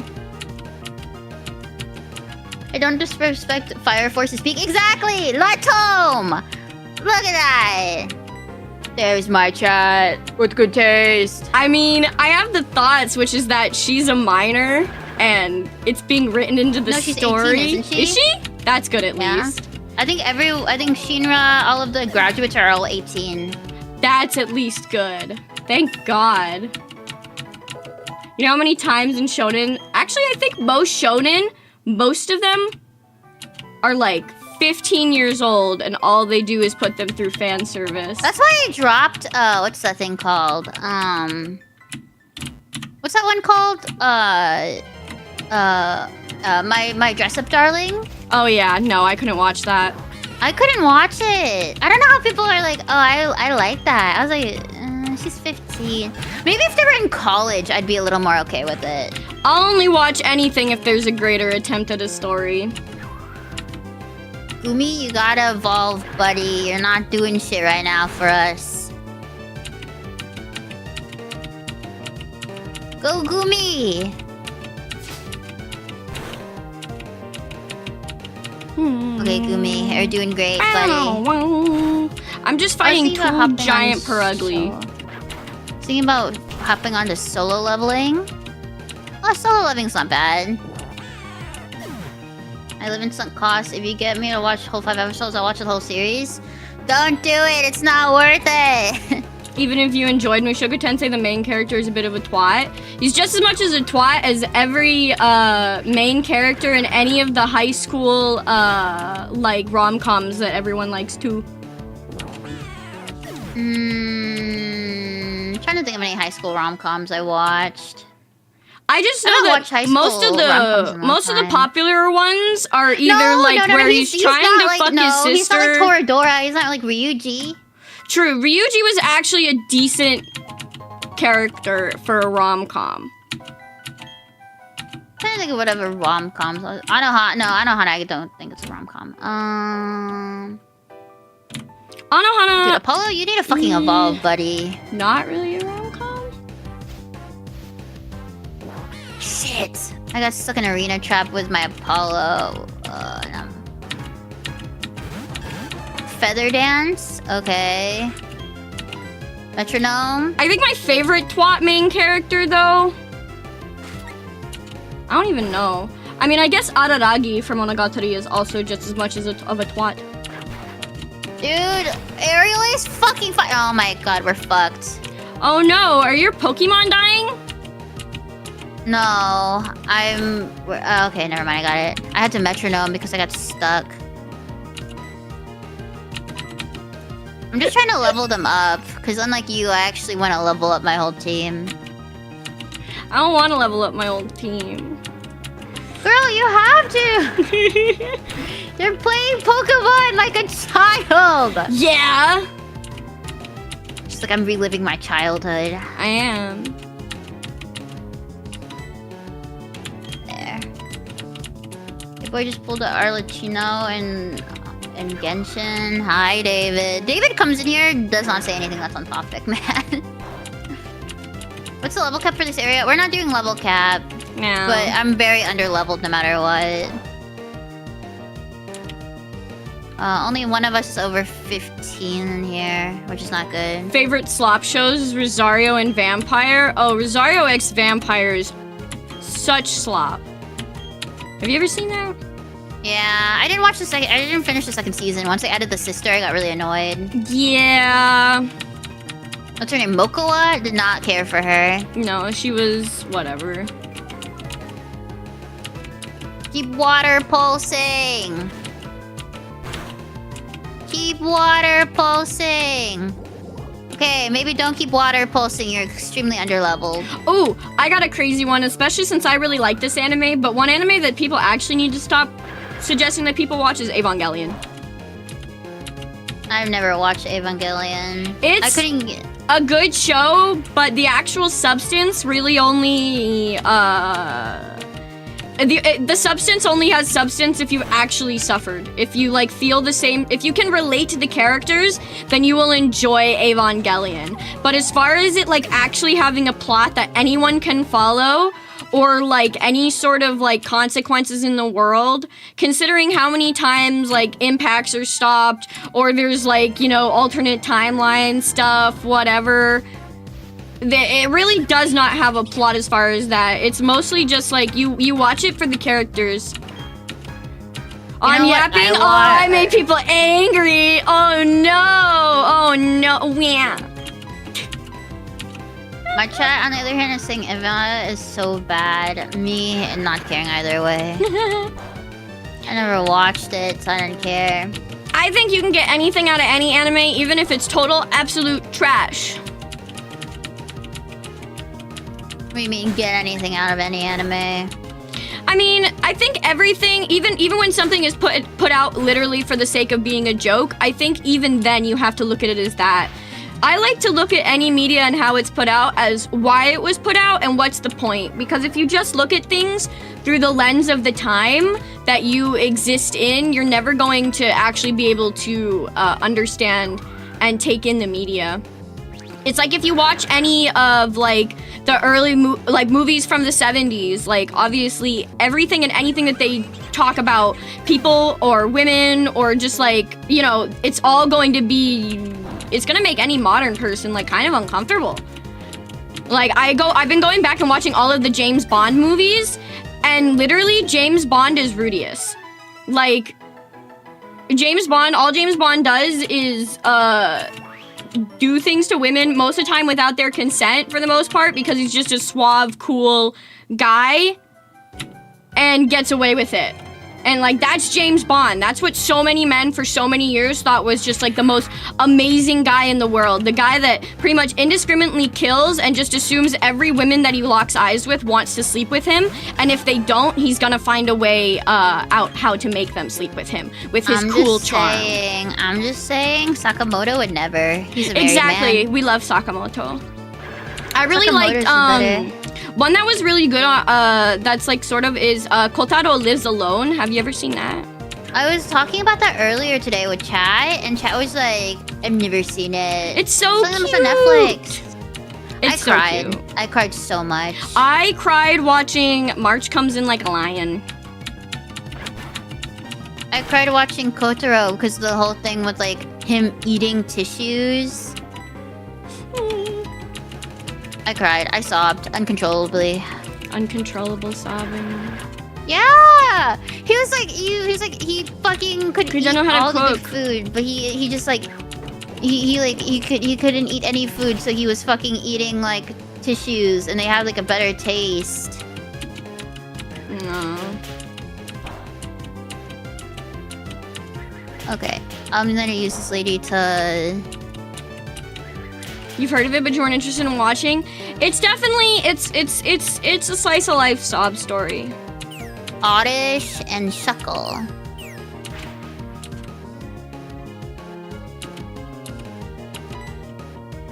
Okay. Meow, meow, meow, meow, meow, meow, meow, meow, Meow meow meow meow meow meow. Have you seen Apothecary yet? No, I've You thought need to. about Genuinely go watch it. What if okay? What kind of rom-com would it even like? It's not be a similar rom-com. to? It's not. I thought it was. Okay, think of it like a mystery almost. There's like an overarching mystery with it. Like, you know, like C-dramas, like Chinese dramas? Yeah. Think of it more like that. But C is funny. Like, there is funny bits of it, but think of it more like rom-com-esque.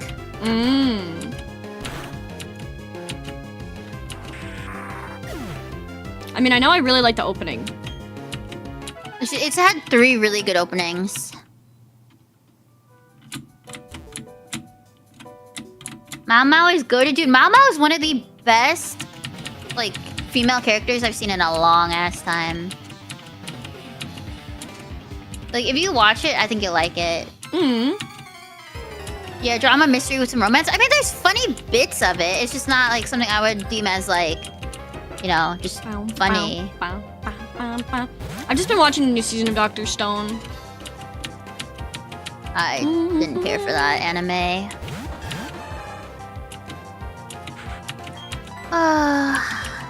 I'm just trying to grind up while I have the Baynet with me. Or what's her name? Her Baynet.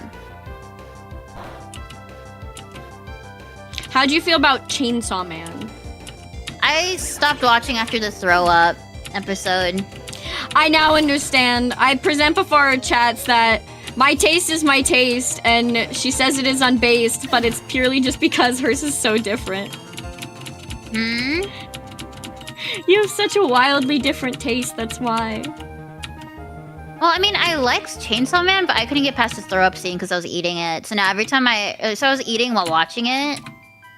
So I probably would like pick up the manga, but I don't want to watch him throw up or Oh you know, god, if the throw up was bad. I liked the Infinity Demon though. I thought that was cool. Why are you eating while watching it?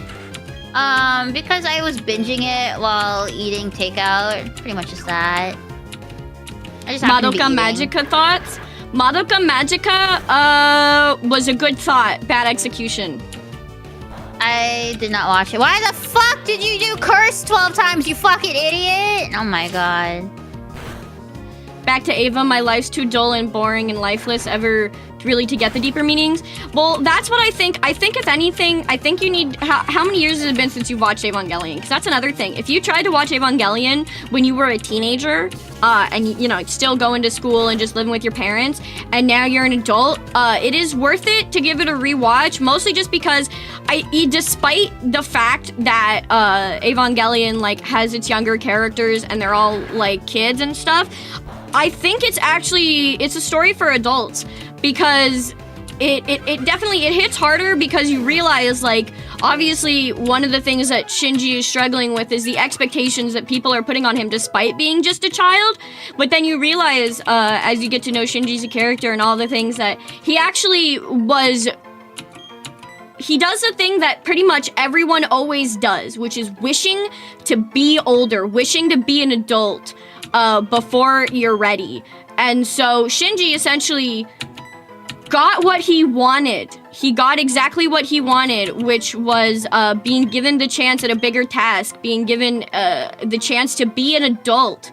And as many people in life, he was not ready for it. And in this case, being an adult also was getting in a giant robot and saving the entire world.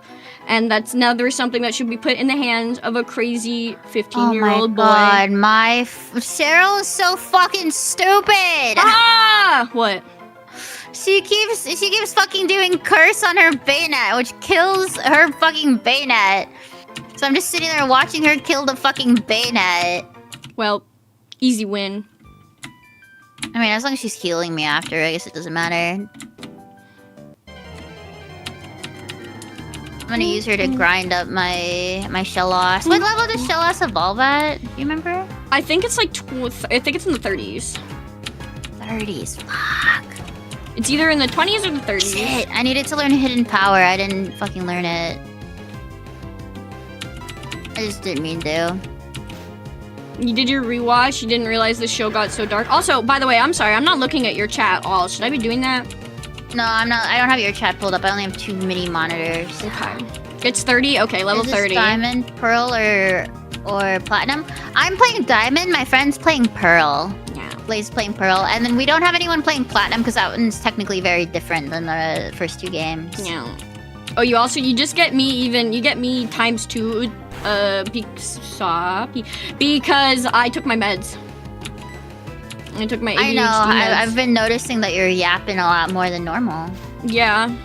Not a bad you way get my yapping, I just autism. mean like yapping and normal. Yappity yap yap yap. If it makes you Yeah. feel any better, my favorite character from Mushoku Tensei is Ghislaine. So. If it makes you feel any better, I don't know who the fuck that is. I know. Basically, she's just a dumb, strong muscle woman. That's all she is. She's just a dumb, I strong love muscle. dumb, strong muscle woman. Dumb, strong muscle woman, cat lady. God damn it. Dummy can't handle these. Ooh, focus band? What does that do? Doesn't that... Ivysaur. Holy shit, I could get an Ivysaur if I'm lucky. I probably won't be lucky. I probably won't get an Ivysaur, but that's cool. She is street I think smart. Ivysaurs She are is street raw. smart. I think we're gonna get like a fucking Shellos or something. I'm so lost. I don't know where I'm going in this goddamn forest. Oh, you don't know how to get past the forest? I'm lost. It's okay. I'm playing at 4 times speed to try and zoom this. Oh, yeah. To be fair, I'm also trying to get Gumi up to snuff. Everyone's so underleveled. It's Gumi! Gummy. What's your favorite candy? Gummy shark. Gummy shark. Gummy shark. Did you like Persona 5, by the way? I haven't played it yet. I used to watch my friend play it. Ah, I haven't had time to play it. that's true. Cries. Most of the time, my chat just wants me to play Pokemon.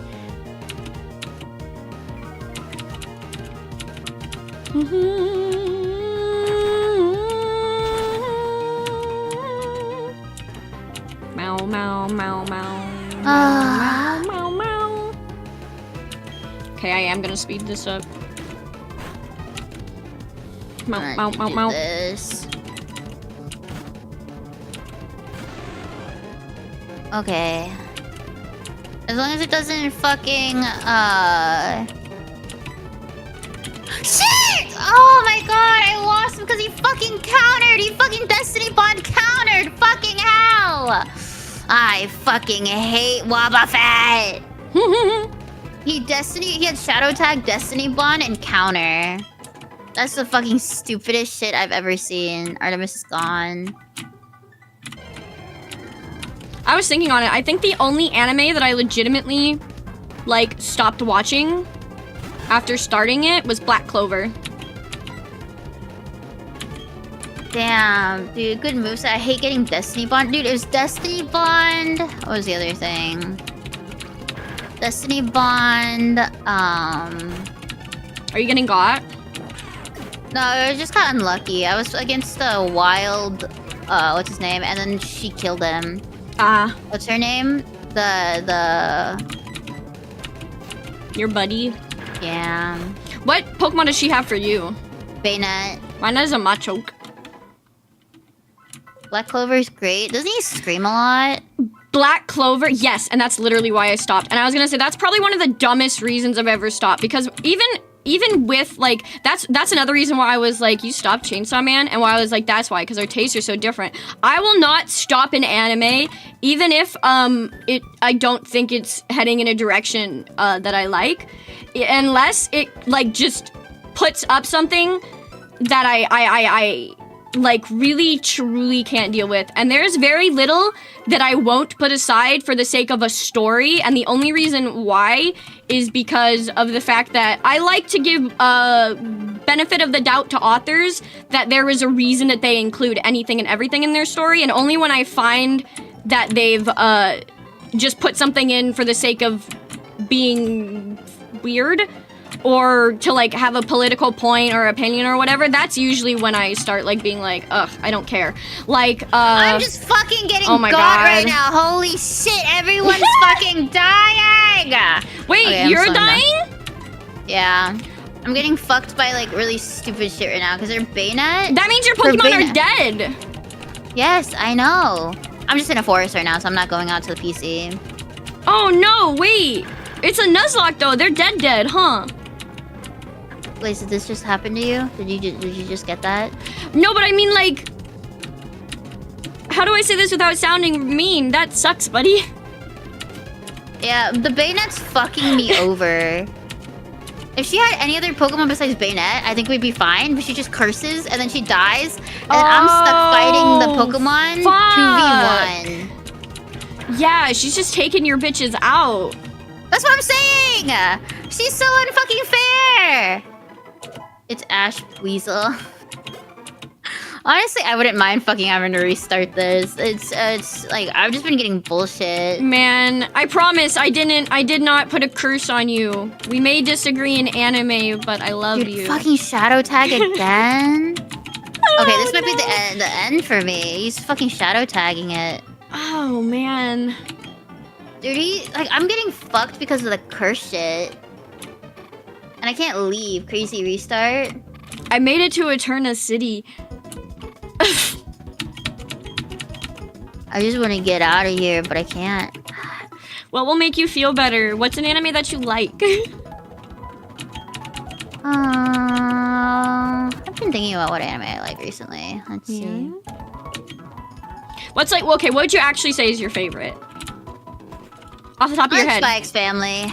Okay. Yeah, no, I like Spy X Family. I really like it. I think it's done a good job to obviously for families. Piece of shit! No! Oh my god, we're gonna fucking lose because this fucking Bayonet. I have to open your stream now. I want to see this. You fucking loser! Oh my god, I've lost pretty much everyone in my team so far. Man. I've lost, I think it was Bia. I have Blaze, Gumi, or yeah, Gummy, Blaze and Hephaestus. lives. Dude, what the hell? What happened to Iruma-kun? Oh, I wouldn't say it's my favorite anime, though. I like it. It's not my favorite. I never said it was my favorite. What's the first that comes to your mind when you think of your favorite? Dude, I might just restart this whole run. This fucking shit is bullshit. Man, but you might be able. But you might be able to win with the Pokemon you have. Isn't that the spirit of the Nuzlocke? Like the Pokemon I have. You got to cheat and get your Typhlosion. Do you want me? Do you want me to restart with you? I don't know if it's worth it. I don't mind restarting with you. I don't mind just speedrunning my way through. Okay. I'm just really fucking annoyed right now because she's fucking me over. She's Bailey, Snorlax, Typhlosion, Milotic. I know! She has a full team! I'm actually, genuinely... I've been wanting to say this. I just didn't want your chat to be mean about it. Or my chat to be mean about it. I did fuck up when I randomized our things. What'd you do?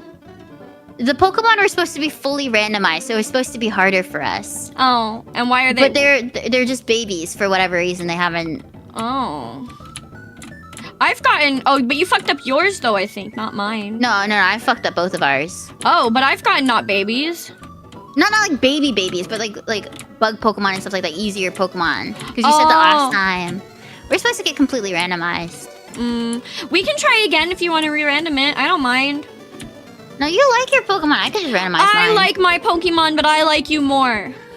Oh, but I feel bad. Don't feel bad. Do you want me to go kill them all right now? No. Where's the legendaries? Well, I didn't want to do that, but now she fucking fucked over the thing again. Oh my god. We can restart. I'll name my main character Rudius. What? Sorry. I have a question for you. Yeah.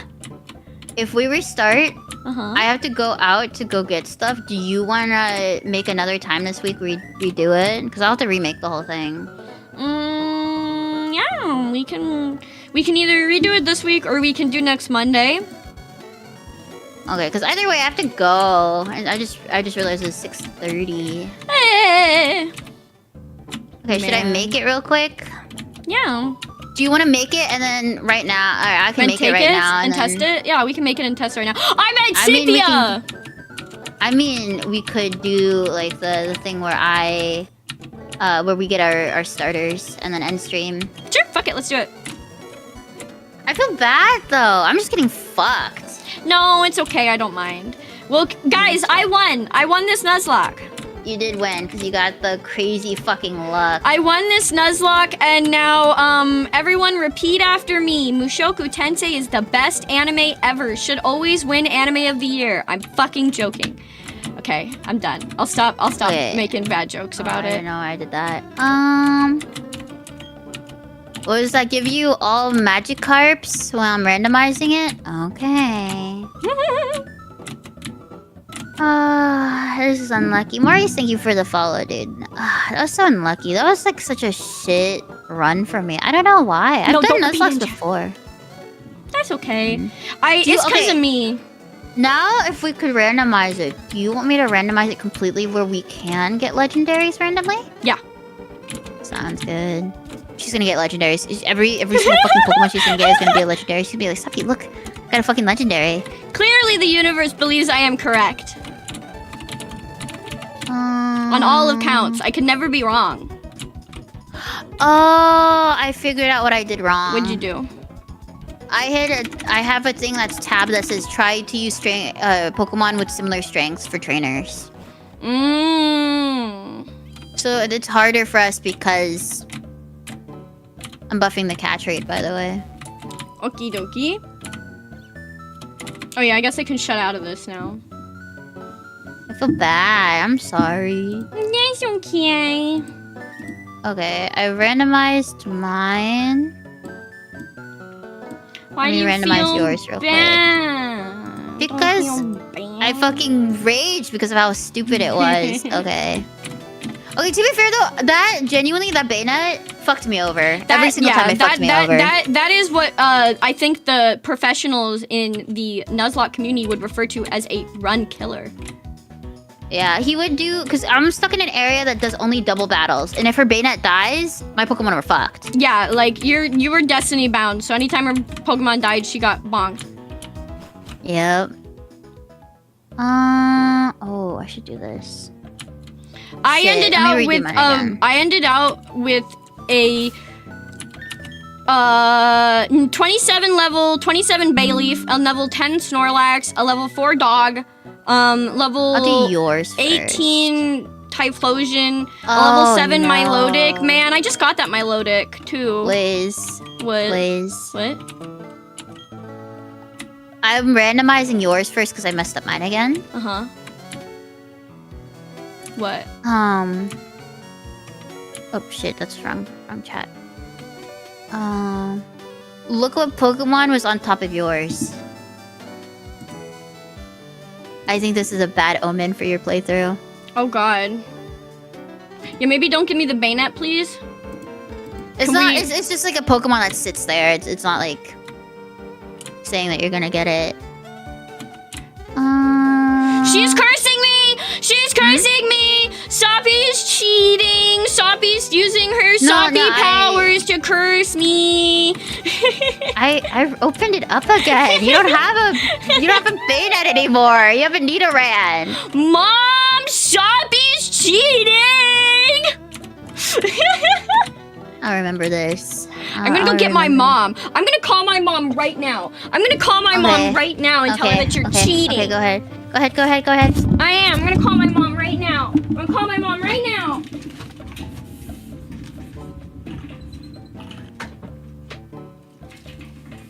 She's calling her mom, chat. She's calling her mom on me. I got my phone. I'm gonna call my mom on you. Oh my god, you're actually grabbing your phone to calling call your my mom. I'm calling my mom. Uh-huh.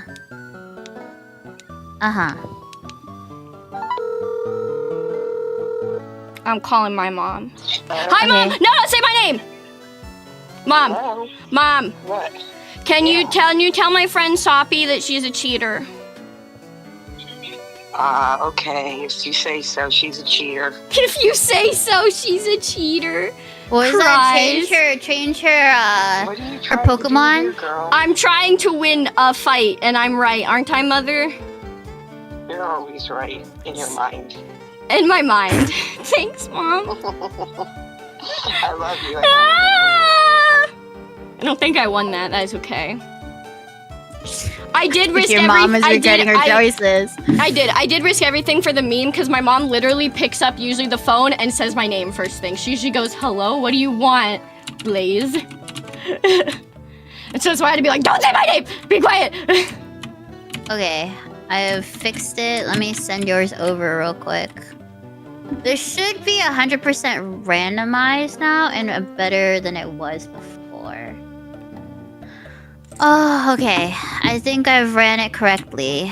You did it? Hopefully, because it's a lot of buttons to press, chat. You don't understand. That's okay. My mom made sure that everything will be fine this time.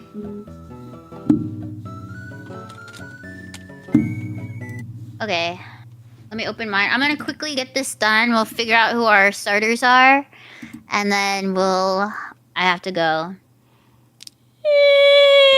No, this is not the right Pokemon. What? This one I just opened. She's leaving me. She's leaving me. Do I have another one somewhere?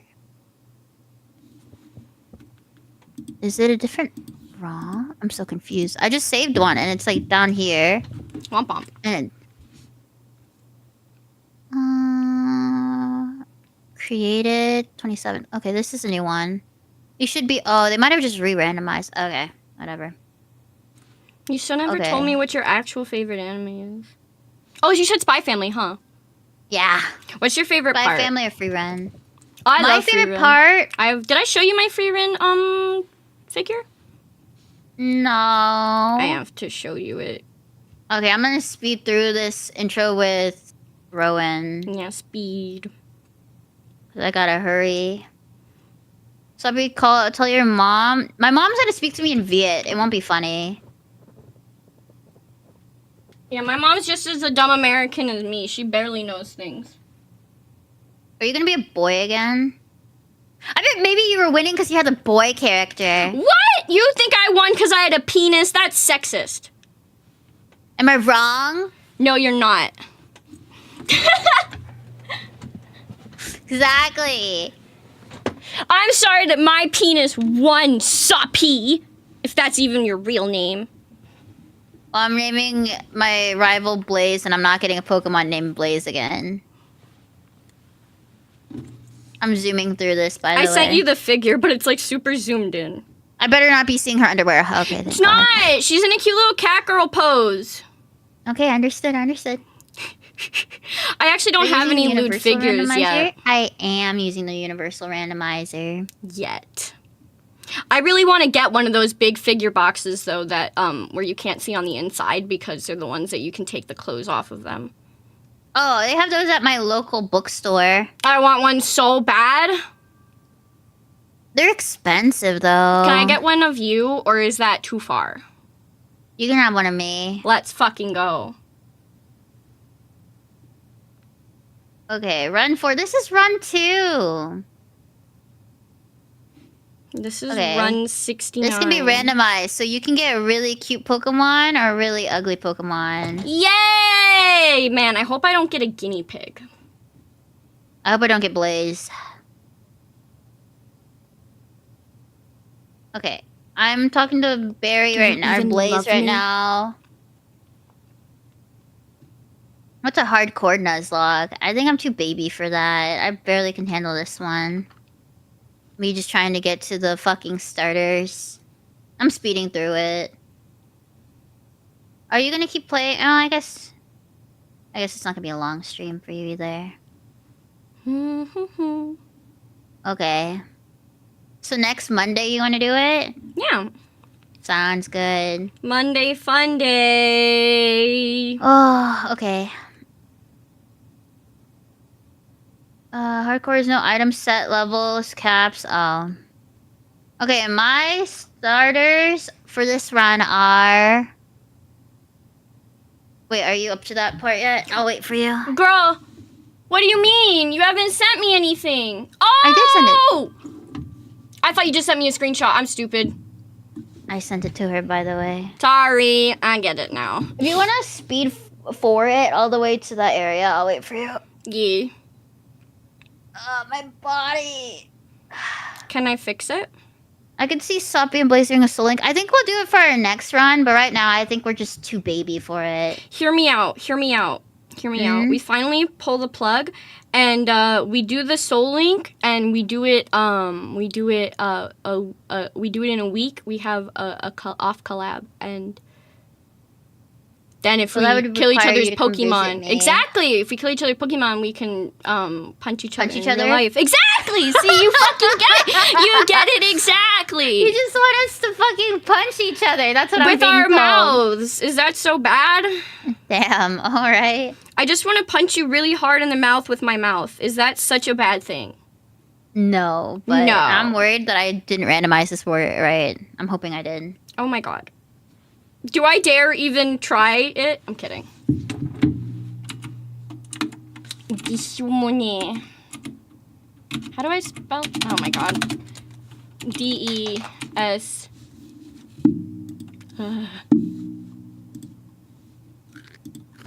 What are you eating? I'm eating kohakuto from when I was in Japan. Ooh. It was good. I forgot I had it. It's just sugar though. The little rock dudes. Conpeito. No, kohakuto is a little different. Oh. What's the difference? Is it a rock candy? What is he? So the outside, it's like crystal candy. So the outside is like crunchy. Mm. The inside's like nothing. You know? Compitos are so good. They're just sugar though. Sister-wife abuse is real? Yeah.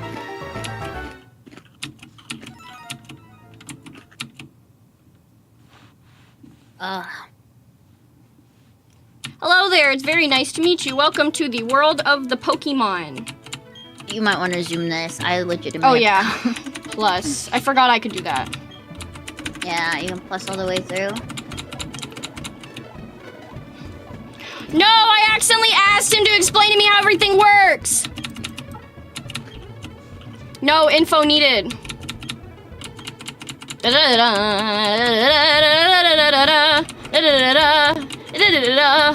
Da da da da da da da da da da. I'm a boy. Da da da. Da da da da. Yes. Da da da da da da da da da da da. My name. Oh God, my name is still gonna be. Oh, it's too fast now. What's your favorite evolution? I like Espeon. I like all of them, but I like Espeon the most. I like Sylveon. Or wait. Yeah, that's the one that's Fairy? got the bows. Yeah. Yeah. Blue car. I named myself Blue Car. My name is Blue Car.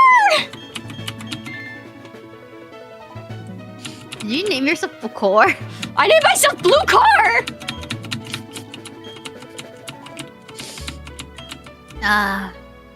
New name. Name's gonna be Soppy. If that really is your real name. Sop. S-O-P. No, I'm gonna not. No, I can't. I can't just be simple and easy with this. I'm gonna name you Moisty. M-O-I-S.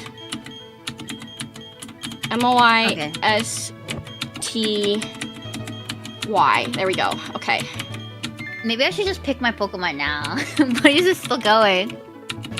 No, his name is Moist! Ah! I'm having a really hard time.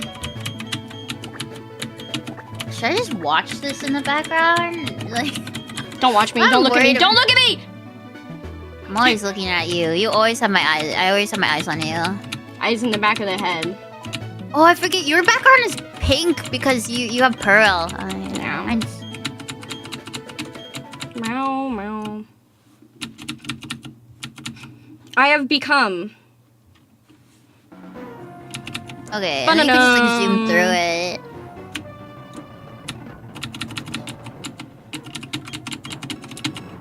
Become. Hi, Mom. Bye, Mom. Macaque. Macaque! Oh, I went upstairs! Oh my god, Blaze is fucking...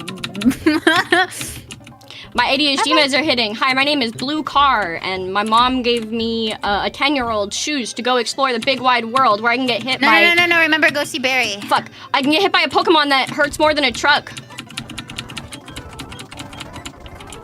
Blaze out of her fighting for her, out here fighting for her life. I am. Yeah. I'm fighting for my anime. I'm fighting for my life. What else I'm fighting for my heart around you, girl. What else am I supposed to do? Hopefully it randomized this right. If I didn't, we'll have to just wait till next time. Fries. I hope I did. I hope I did randomize it right. How can we tell? We just have to look at the starters. Okay. Okay, I'm still waiting on my starter screen. I'm gonna get Rayquaza. Okay. You could theoretically get Rayquaza. They're randomized completely now. I'm gonna get 3 Rayquazas. You could. I'm calling it now. I'm gonna get 3 Rayquazas, and then Soppy's computer's gonna blue screen, coincidentally. Okay, I'm ready whenever you are. I'm looking at the one on the far left. Excuse me first.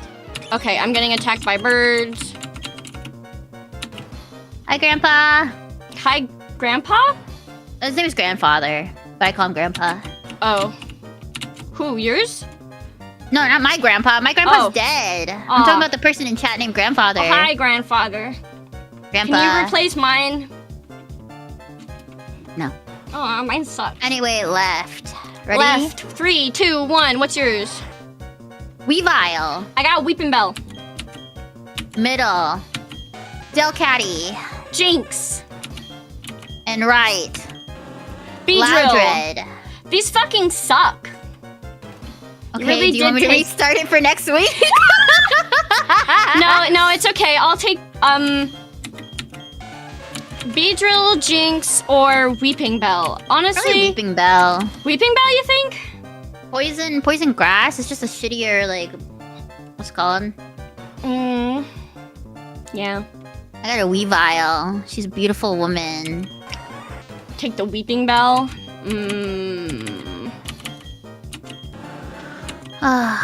Victory Bell is a beast? Alright, I'll take it. Hey, I got Weeping Bell! So let's see, are you actually gonna win this first battle? Or are you going to stare at it and try to cry your way out of the battle like last time? I've already beaten it. Oh, congratulations. I'm so proud of you. You didn't stare at it this time. Yeah, you didn't. Yeah. She's so mean to me, chat. You seen this? You She said she loves started me, it. but it's a toxic love. It is toxic love. It's as toxic as can be. I'm only toxic with you, baby. I know. That's how you know we're friends. Is I take the toxicity, and I know it's love. Yeah. Okay, we'll have to restart this entire bit. I'm sorry. That's Do okay. it next week. Next week, if you start on time, we could do a long, long stream. And we could beat the first 2 gyms if you want. Yeah. And I'll help you get past the forest bit. Yeah. Yeah? Yeah. Yeah? You wanted my phone number, didn't you? Yeah, I think it would be best to have your phone number later. If you want to See- send it to me. Yes, you can call me.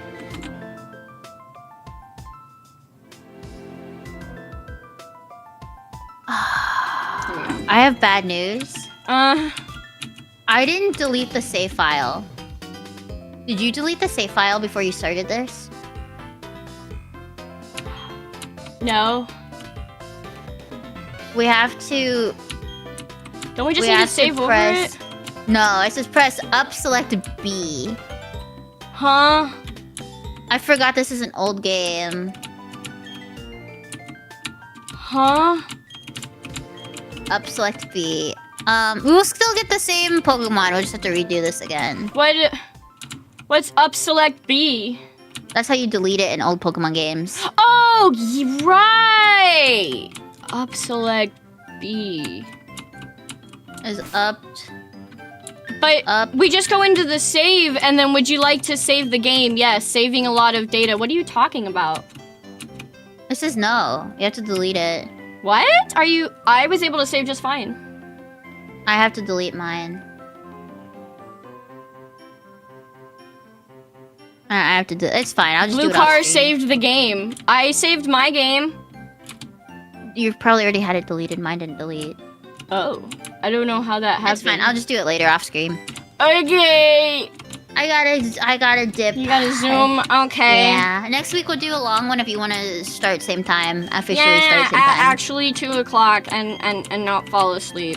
It's fucking crazy actually, and why it's crazy is because I took a 4-hour nap after waking up. That's why I was so surprised, and I did not expect that I would actually be asleep. Cause I literally I went down at 10. Is it a work day? No, I just gotta go to Costco. That's why I'm like trying to zip. Are you gonna keep Costco. streaming, Blaze? I can raise it right over to you. Yeah, I am. If you're going to Costco, will you get me? Will you go and get blue gummy sharks and eat them in my honor? I don't think they have them. What? They don't have them in barrels?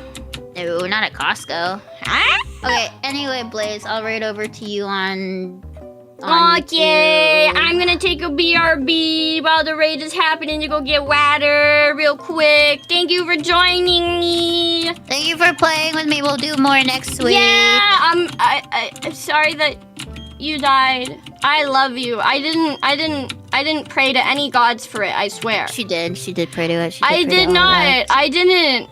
I would never do that. She prayed to every single god that I'd lose.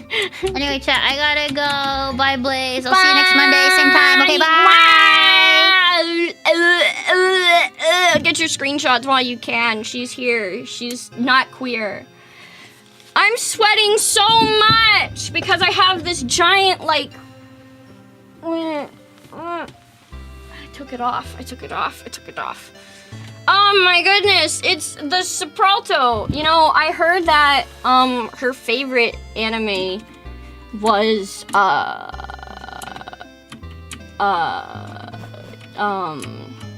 heard her favorite anime was Sword Art Online. It's crazy. Spy Family, yeah. Oh, I shouldn't be playing this still. I gotta stop playing this. You heard him talking about crap about Black Clover? Dude, it's just another shonen. Look, I've been catching shit for literally since I debuted for having my anime opinion, but I don't care. I'm gonna go back in my room now. My TV, I forgot I had my TV. I was talking about Orb last night. I was talking about Orb, which is another anime. Let me put my TV away. Hello.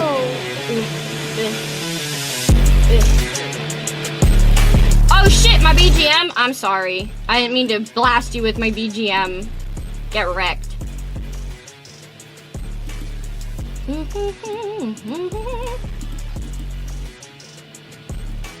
Get wrecked!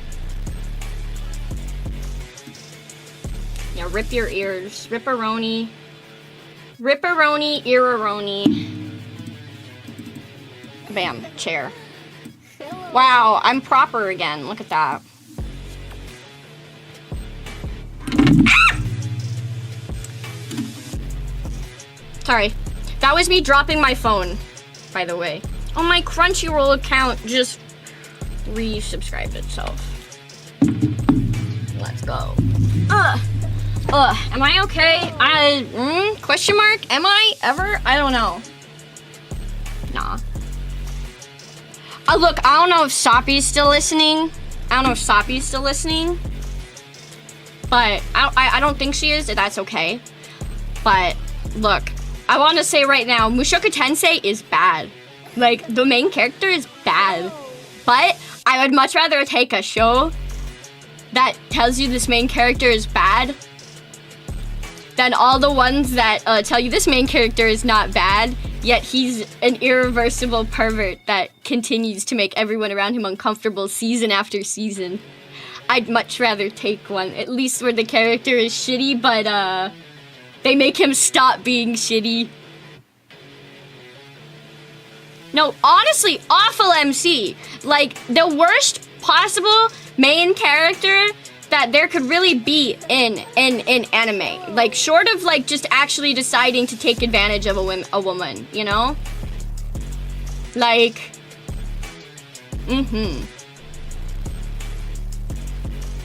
The world was interesting, the animation was incredible. Yeah, the animation is incredible, and the world is very interesting.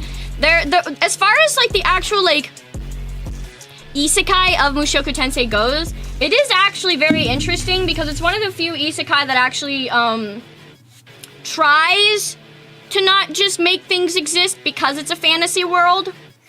Like, there's actually some reasoning.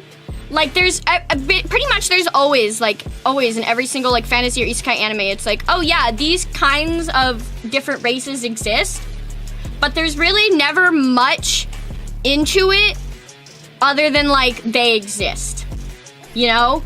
Very rarely do you ever go into the cultures, or do you go into, like, how those races even came to be, sort of thing.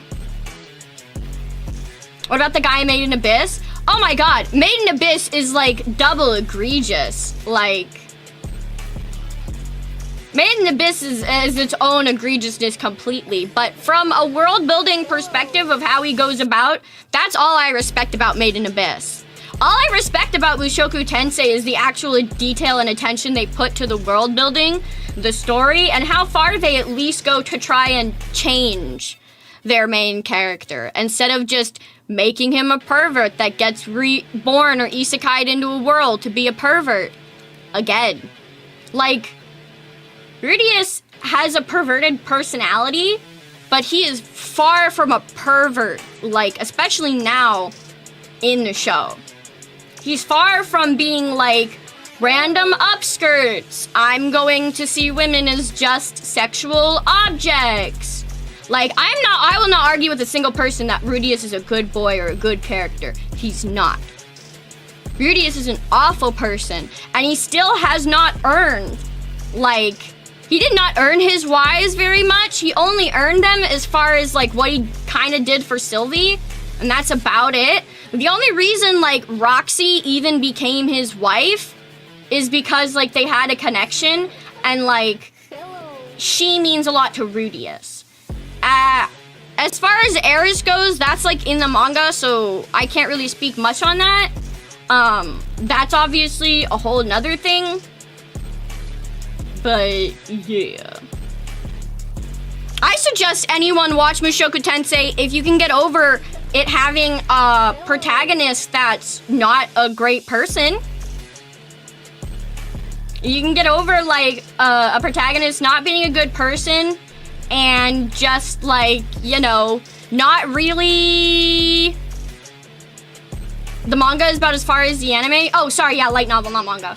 But not a better person, and really does not improve by his own hand. Because Rudius doesn't even think to change. God no, he's an awful perverted baby. He comes out of the womb ready to suck titties. Like, he's an awful person. And the only thing that teaches Rudius to start being a better person is the world literally beating it into him. Like, yeah. It's just a world beating into Rudius that you really can't be an awful person to other people. You know, because it really won't get you anywhere. Because it's one thing to be an awful person, and then it's another to be an awful person to other people and hurt other people.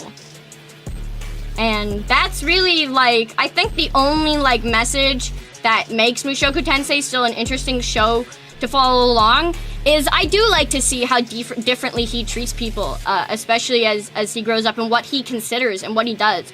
Like, for example, I think as a character, to see a character that...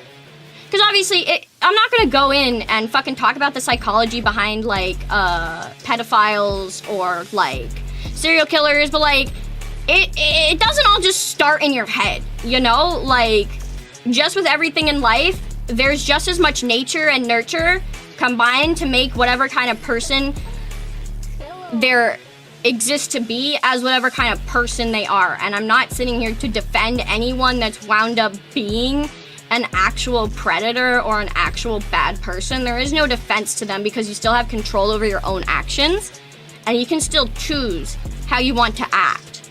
But we can't just say and sit and deny that everyone's a bad person from the moment they're born, and that, you know, everyone that's a horrible person now was born a horrible person and has always been a horrible person, you know? There's a lot of things that can change someone's lives for the best or for the worst. And that's why I like Mushoku Tensei. Because it gives you a character that is awful, and has no reason to get better and has no reason to do better because he's just a piece of shit. Until, obviously, he's put in this situation where he's not allowed to just cry anymore. Because he isn't someone who's just a victim of being bullied. He isn't someone that's just in quote-unquote a family that doesn't care about him. He no longer has any fair chance to complain about his life because he has a family that loves him, you know? He has a family that loves him. He has a best friend that likes to play with him. He likes, you know, he's a strong magician. He's talented. Like, Rudius no longer has an excuse to be a god-awful person. Even though, obviously, there never is an excuse to be an awful person, but as far as character psychology goes, he no longer has an excuse. And so the only thing that left is for him to grow. And it would be one thing if he just went, yes, I've been reborn in this world, and I will immediately be a better person. I would have dropped the show. I'd have been like, okay, it's another isekai. But the fact that he continues to fuck up and continue to be a god-awful person until literally him being an awful person will cause the death of someone else, and that's what finally makes him realize, oh, this isn't just fun and games anymore in a silly world where I have overpowered magic and there's cute anime girls. This is like a serious situation, and if I don't actually get my act together, everyone, including myself, will die. And that's when Mushoku Tensei actually becomes a show.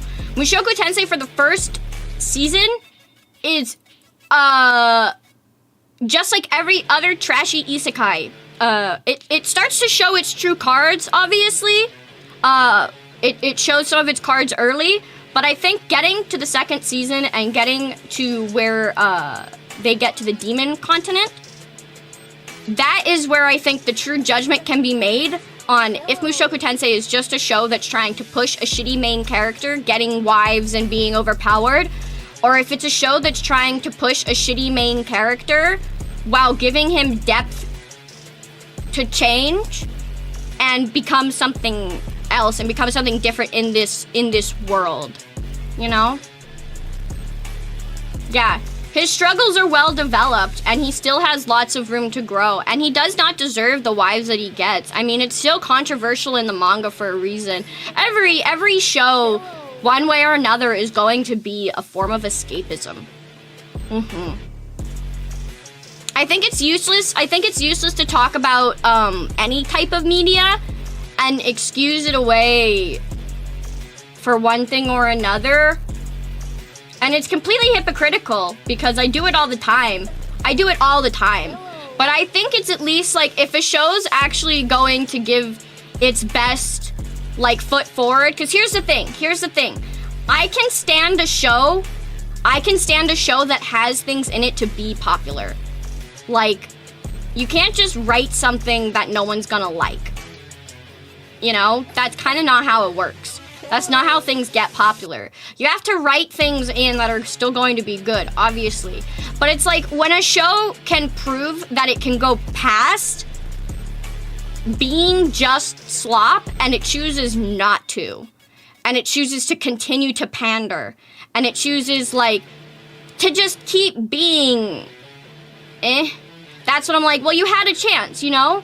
Like, sure, whatever. A first episode that's gonna have a screaming main character that likes boobies and, you know, and doesn't do anything except fuck everything up for everyone. I wouldn't want to watch a show like that, but I'll give it a chance, you know?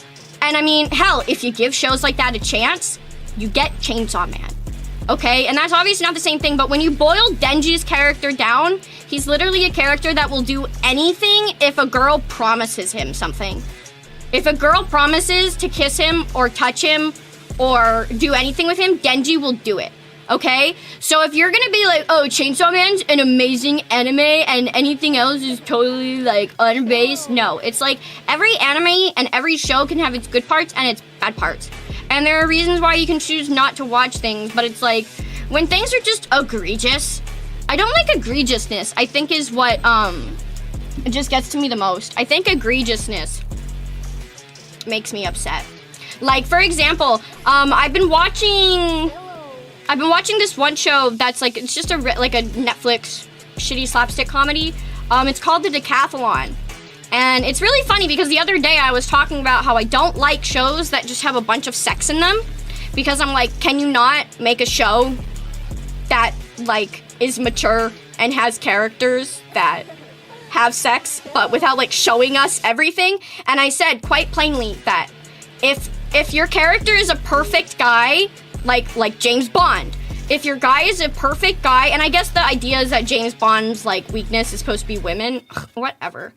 Like, look, if your character is supposed to be, like, just a super cool Chad, and then all he gets is, like, 27,000 sex scenes, I no longer care for your media.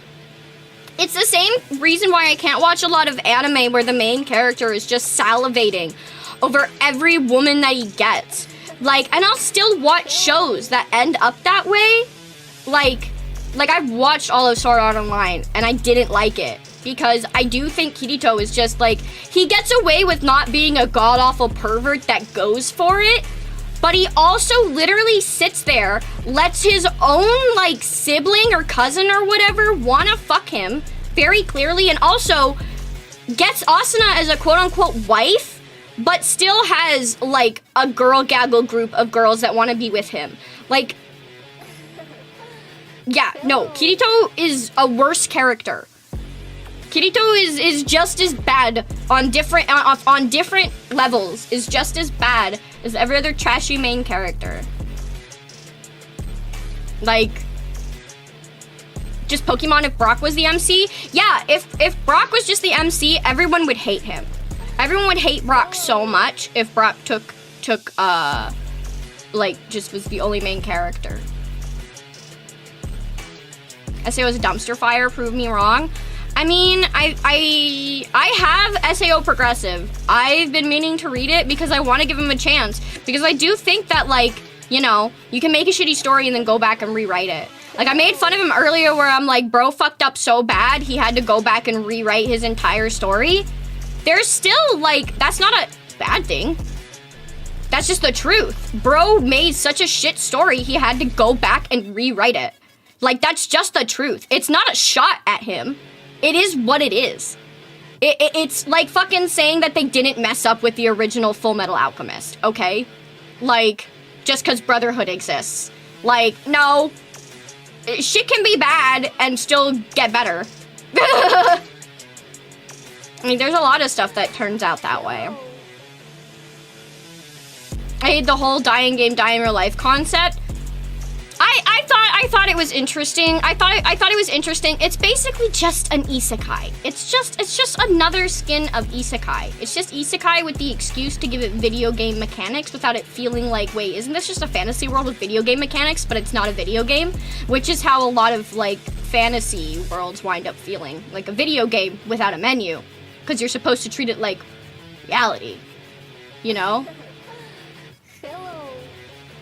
I like having alternatives as long as the original material gets justice too.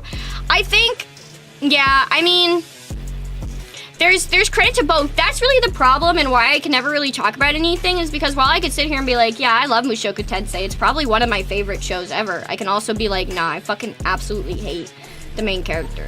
And I think there are people that are like, how could you hate the main character and watch his journey but still like the show? And I'm like, because I like everything else except him. I like everything else except Rudius. I like that Eris left him and gave him dick issues. I like that she went, I'm not just gonna be, you know, your girlfriend. I gotta figure my shit out. Bye. You know?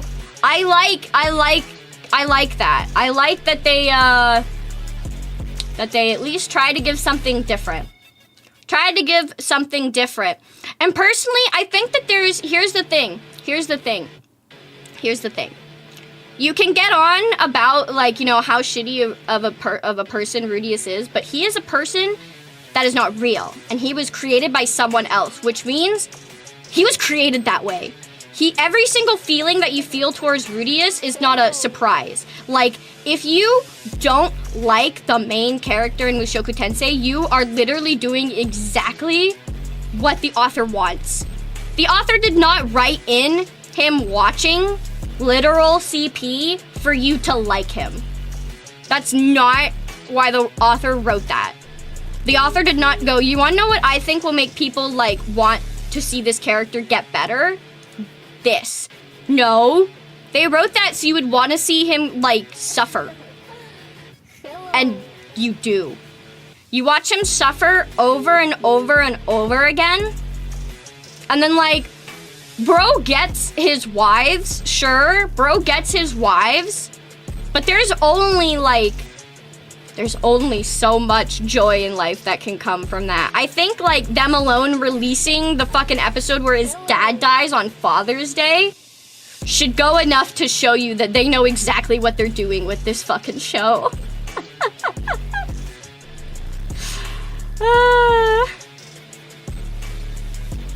He destroyed the lives of the ones he loves. Oh yeah, Rudius literally... It's Rudius's fault because he thought that he could be so cool. He's the one that fucked up everyone's, like, he's the one that teleported everyone. Like, sorry for spoilers, I guess, but, like, you literally, like, it's Rudius's fault that everything happens to him. Like, he just, even when he's trying to do good, he makes it worse. He makes it worse by trying to, like, by trying to be a show-off. Anytime Rudius, like, tries, he gets slapped. And, like, it's sad, but it's like, I think it's the point, because if anything, I think there are so many series that just, like, have a character that's, like, not a good dude when they're alive, and then they get isekai'd, and then they're just, like, still not a good dude. But they are actually a harem hero, and they just get a beautiful, amazing, wonderful harem. Like, Rudius spends most of his time alone, getting beaten up, getting stabbed, getting yelled at, or like not understanding why everything had to happen to him. Aizen of Overlord. Aizen's a good isekai character, as is the character from Slime Hero. Those are some of the few that aren't gonna be like super dumb. Like, yeah. I think if every single scene was just Rudius on purpose, creeping on people and never having any sort of like anything, I think that would mean something. And I think that it's unfortunate that obviously the first season is so much of that, because there are a lot of people who will literally be like, I'm not watching this show because the first season is all fan service. If you get to the second season of Mushoku Tensei, I think literally the only fan service that is in Mushoku Tensei through the entirety of the second arc is because of an elf with a like curse on her, so she has to fuck people, and that's it. That is it for an entire like season and a half almost. You get very little, if anything, it's just jokes poking at the fact that Rudius is not as sexual as he once was. Like, literally, that's it. Why? Why? Because he's scared and depressed, and now he's on a continent where anything and everything could kill you. Because all of a sudden, he's not in the village where it's just a bunch of simple, like, girls, you know? What's the point of the show? Well, here's the thing. It's because the people that pay attention to Mushoku Tensei and watch it only for fan service, that's why they're gonna get brutally disappointed. It's on purpose as well. It's totally on purpose because it starts in the first season, like before, like it already, you have several episodes where Rudius is facing his trauma. Like, he literally does not leave his house because of his trauma, and it's Roxy that has to actually show him that people aren't going to hurt him anymore. People aren't just gonna decide that they're gonna go after him just because they can, like they did way back when, you know? Like, they don't talk about it much in the anime because they don't really, they try not, or in the light novel, they don't focus really on Rudius's life, you know? They don't focus on his life, so there's no saying like how long he was just a horrible, horrible freak. And again, I say it loudly for the people in the back. This isn't me excusing anything that he's done or did, but it's more so like, you know, he was tortured all through, like, bro was bullied, and they go far to show you that he was just tortured by everyone, and then tortured by himself, because he even like laments over the fact that his brother tried and his family tried with him, but he never tried to get better. He just took what the world threw at him and let it beat him down. And that's like, I think that's also key to who he is as a character. He let the world beat him down, and he let himself become a disgusting, awful, horrible person that just never grew past being like a 12-year-old boy, mentally stunted.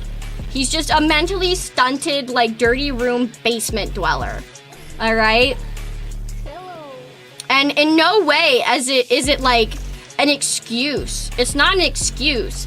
But I will say it goes far into the fact that, like, after Rudius truly does realize that he has a chance to be better, he is better.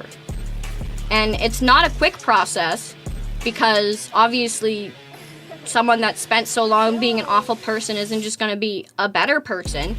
And there's a lot of stuff that happens to him that, like, makes it so, you know, he can grow. And, like, it definitely wasn't a lesson that he was gonna learn if he ever left, his village. How many episodes does it take for him to learn that? Technically, first season is when it really gets through him, is when it really gets through him. And the reason why is because really all that happens is Rudius just gets good things. All right? Rudius just gets good things. He's only given like he gets away with everything still because of the fact that he's a kid. And that's why. And because when you think about it, like when babies, you know, obviously they're babies, right? When babies grab like a lady, or when a little boy like looks under a woman's skirt, no one thinks, oh, that little kid's a pervert, right? Everyone just thinks, oh, they're a little kid, haha. They don't know what they're doing. And so yeah, everyone around Rudius lets him get away with it because to them, he's just a kid. He's just a kid. He's literally been reborn in the body of a baby. He's born in the body, he's reborn completely, birthed, quite literally birthed, and obviously all we get to see from him early on is just him thinking, holy shit, I got reincarnated into an isekai world with magic and pretty women, let's fucking go, you know? So he's just an awful little brat that of course also is an isekai protagonist, so he has magic powers. So now he's like just this like fucking 5-year-old that is like kind of OP and has the perverted brain of a 40-year-old. And it's awful. You're just like, oh god, this world, how are they ever going to survive this awful, awful, awful person, right?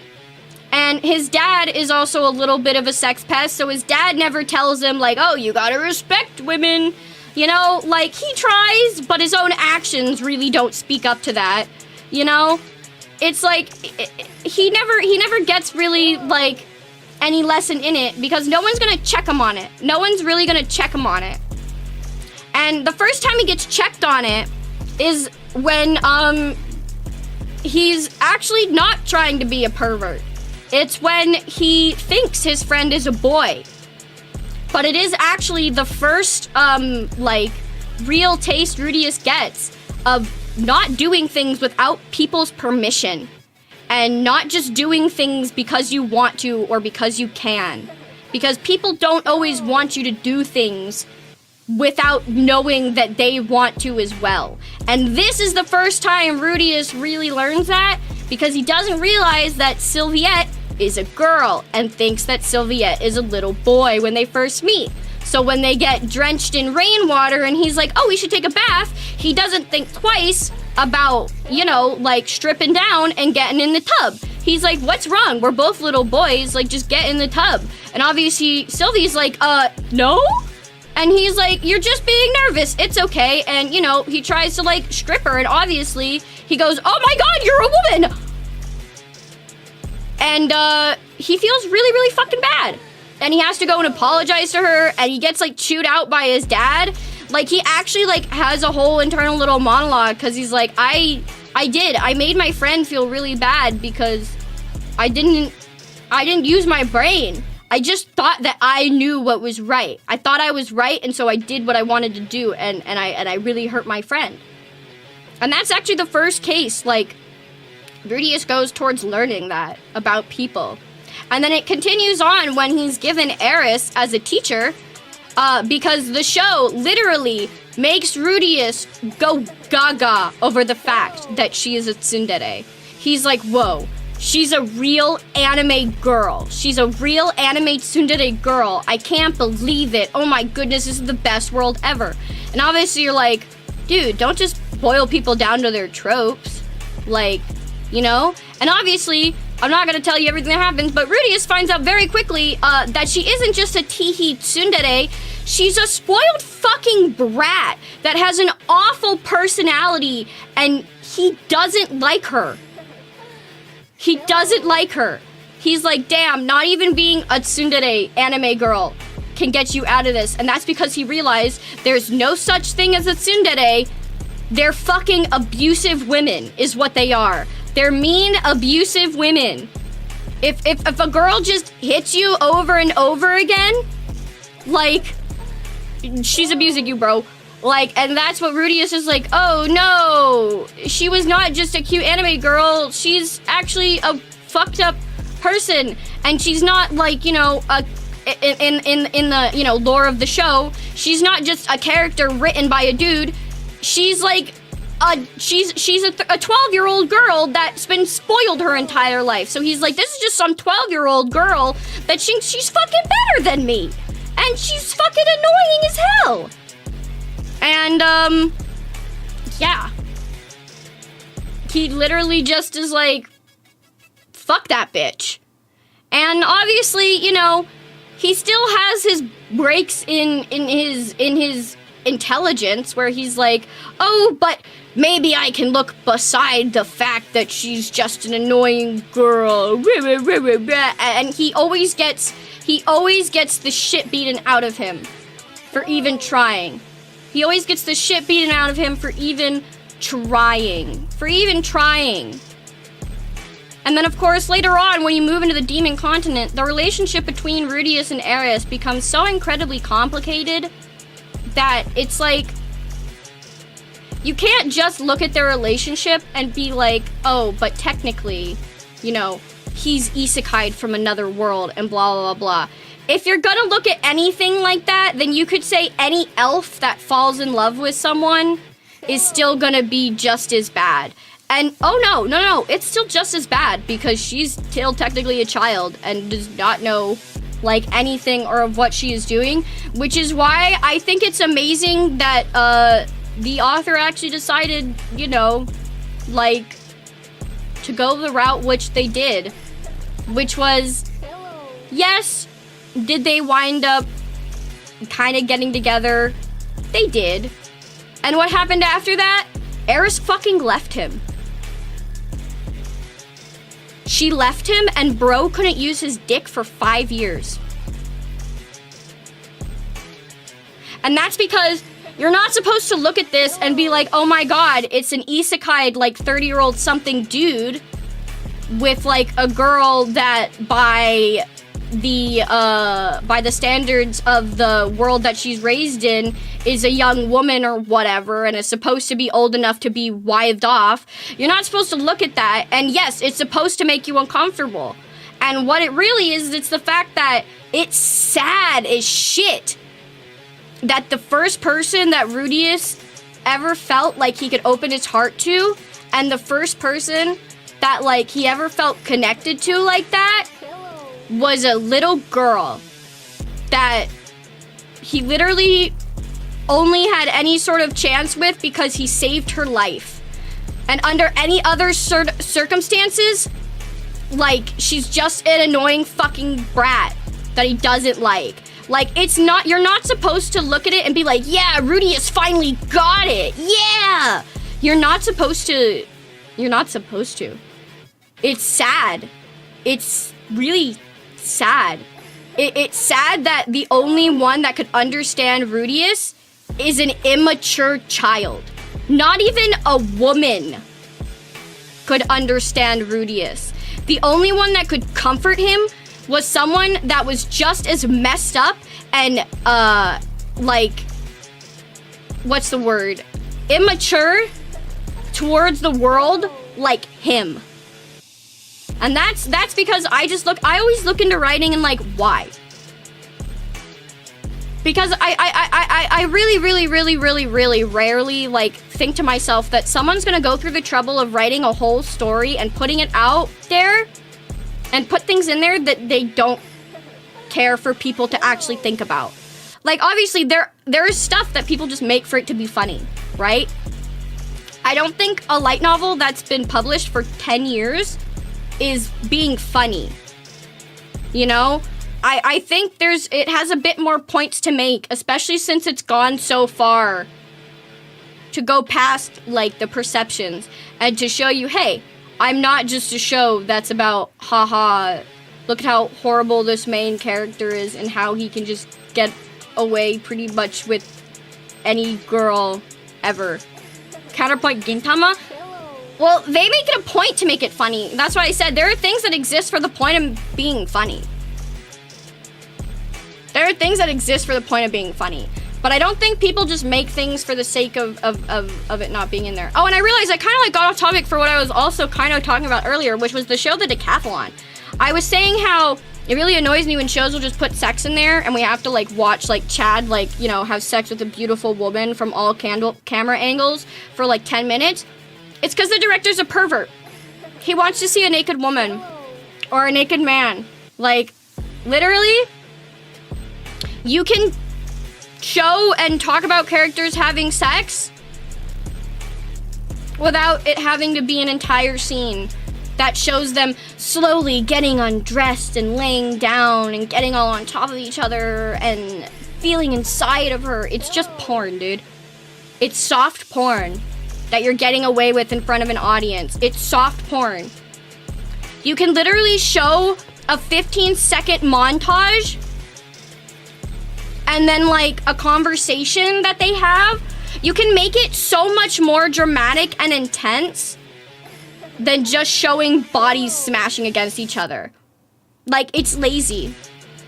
And even if you think, okay, well, it's really important that my character has sex, it's fucking lazy. It's lazy to just show them there, like, banging each other.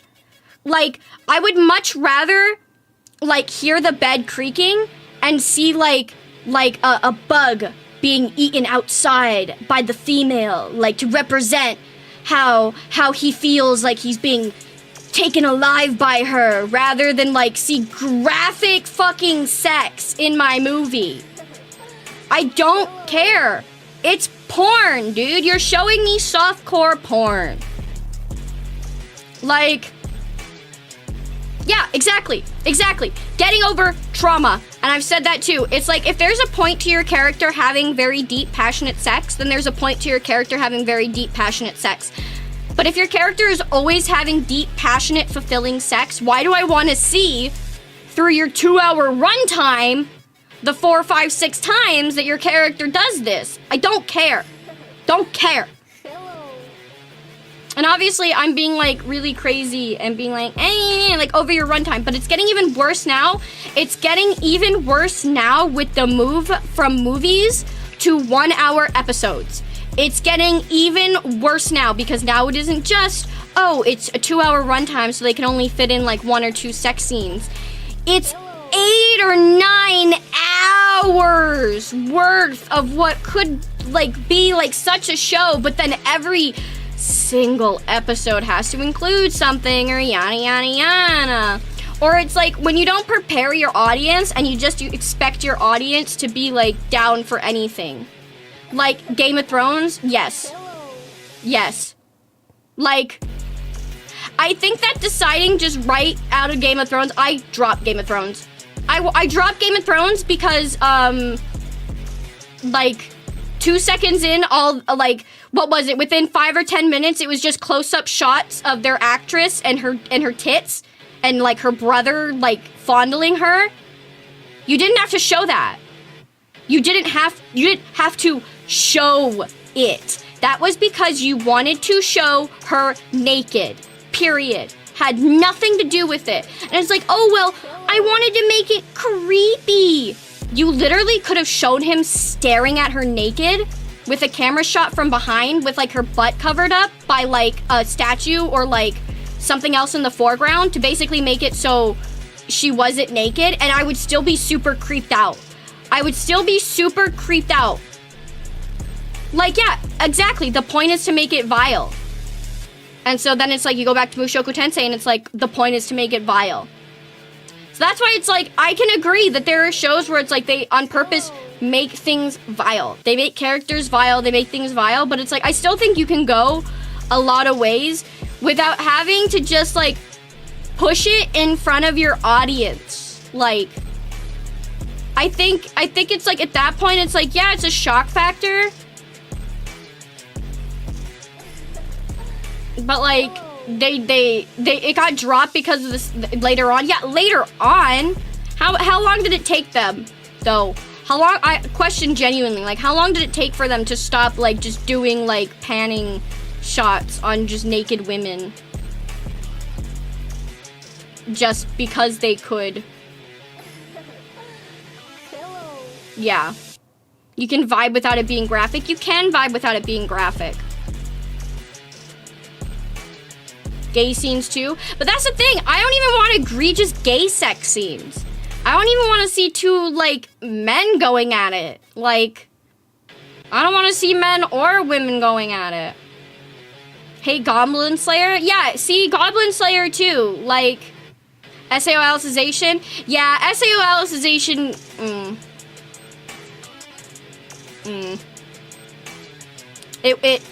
the first season, literally, they had opportunities with Alicization, how it was written, and then they just decided to make it in your face again, make a point, and then, like, have him get all of his waifus back into the game, and I was like, and now I don't care anymore. They're all back. Great. Just who I wanted to see. All of these characters. Again, I didn't. I like the rest of Goblin Slayer. I like the hardcore dark fantasy, just that part. Because they do it to shock you. They do it to shock you. It's the same reason why they mention that their character watches the CP in Mushoku Tensei. It's complete shock factor. And it's like, there's a difference though between having shock factor and then just making it the thing. Because that's the thing. You can only really call something a shock factor if it serves a higher purpose to the story, I think. Because otherwise, it's just there. Yeah, it's like cheap jump scares. It's just there to get you to go, oh, well, that was messed up. Yeah, it's just a shortcut. Adding like, it's the same thing with adding like, diversity and crap to movies. I hate politically correct movies. I hate politically correct fucking anything. It's so annoying. I don't care what agenda it's trying to push. Like, for example, the Captain America Disney Plus show. I know everyone's taking their rips at it, even me, but like, do I even need to say why it's so fucking awful? It's like, pick what you want to talk about. Superheroes or societal issues. Like, I'm sorry. Bro is fighting, like, I can let it pass. I can let it pass only because of the fact that, like, I guess they wrote it in that, like, the idea was supposed to be that they thought a white Captain America was better than a black Captain America, and that's why they had their whole, like, you know, take on everything. But, like, it's even like egregious in some of the other Marvel movies where it's just like, you don't need to relate things to, like, racism or immigration. Like, it's literally, they're fighting space aliens. Like, leave them alone. Like, let it be a fucking comic book superhero dumb shit whatever. Like, I think, like, if you just focus too much, it loses the fact that it's, like, the show that it was supposed to be. Which was, yeah, Falcon and the Winter Soldier, which was carrying on the torch of Captain America. Bro did not carry on the torch of Captain America in the slightest. Like, barely. Like, the only thing he did quite literally was carry the shield. And he didn't even want to fucking do that. He barely even wanted to do that. And it's because of, you know, like, how it all went. But I think, like, if anything, it's like, why did you make him Captain America in the end then? Why did you not just keep him as the Falcon? Why did you not make him go, Captain America is gone. We love Captain America, but his legacy must stay with Captain America. There is no continuing what Steve, the wonderful and the greatness of Steve Rogers. The only thing we can do is move on. I am not the new Captain America. I am the Falcon. You know, like, bro could have done so much more instead of just being, Another Captain America. Because he just let the government get away with exactly what he didn't want them to do. Like, literally, the story started with him being like, I don't like the fact that you're trying to pass on Steve Rogers' legacy. It's his legacy, leave it alone. And they went, nah. And at the end, he went, okay, how about this? Don't pass on Steve Rogers' legacy to a horrible racist dude. At least give it to me. Because then you get points for diversity. And so he became Captain America. And yeah, he became Captain America in the comics. But like, then just focus on him being fucking Captain America! Not him being a black superhero. Like, ugh. I don't need it. I don't care. I want to watch my superhero movie. Yeah, like they did Iron Man. No, I couldn't even watch. I couldn't even fucking watch, I couldn't even watch the one. I couldn't even watch Miss Marvel. I think I actually watched quite a good bit of it, but like I zoned out during most of it because it was just god awful. God awful. Actually, funny enough, okay, here's another thing that really bugs me. I don't like how they're just trying to make like identities like be your superhero reasoning. Like, oh, I'm from this kind of family and that's why I want to be a superhero. Ugh. Like, we get it. You face social injustice, so you want to make change. So does every fucking superhero. It's not an origin story anymore. Literally, all of the superhero origin stories have been, I'm from not white people. Wow, oh, I found something cool that gives me superpowers. Yay, I can now save people and relate how this feels exactly like how I struggled growing up, despite the fact I'm fighting space aliens that likely don't even, like, see things the way I do and how humans see race or anything. I'm just gonna assume that they understand how I feel and that I'm fighting their cause like it's mine. It's so diminutive. What's the word? It's just so like it just it boils everything down to like such a boring slop. Yeah. Reminds me of how America's Got Talent. Does everyone talk about their background stories instead of just showcasing their talents? Okay. Look. This is another thing, like, I watch my mom watch that kind of shit all the time. Literally every single show nowadays is a reality show. It's, oh my god, okay. I agree and I disagree. I think that the show should have been about Bucky Barnes, but I still think he shouldn't have been Captain America. He should not have been Captain America either. No one should take up Steve Rogers' mantle. There will forever only be one Captain America. But yeah, reality TV, let's not open that can of worms. Oh my god, dude, oh my god. Yeah, no. Everyone has to have a sad backstory nowadays. I'm like, every single show, cooking shows, building shows. Like, I'm like, dude, I just want to see, like, what you think about the color of paint on the walls. I do not care about where you came from or what you have to say. Like, this is a this is a cooking competition. Cook food. Like, you know, like, be like, yeah, I'm from a Mexican-American family, and it's because of my family and the cooking that my grandfather used to make before he died that I wanted to become a chef. Awesome. That's all I need to know. I do not need, like, you can tell too, because they get like these shots of them sitting and looking like out wistfully into the distance, where they talk about all their hardships, and I'm just like, look, girl, everyone's had a tough life. I don't care anymore. I watch my TV for the point of it. It's like, it's annoying. It's why I've become very disillusioned and upset at Marvel as well. Because they're doing the same thing.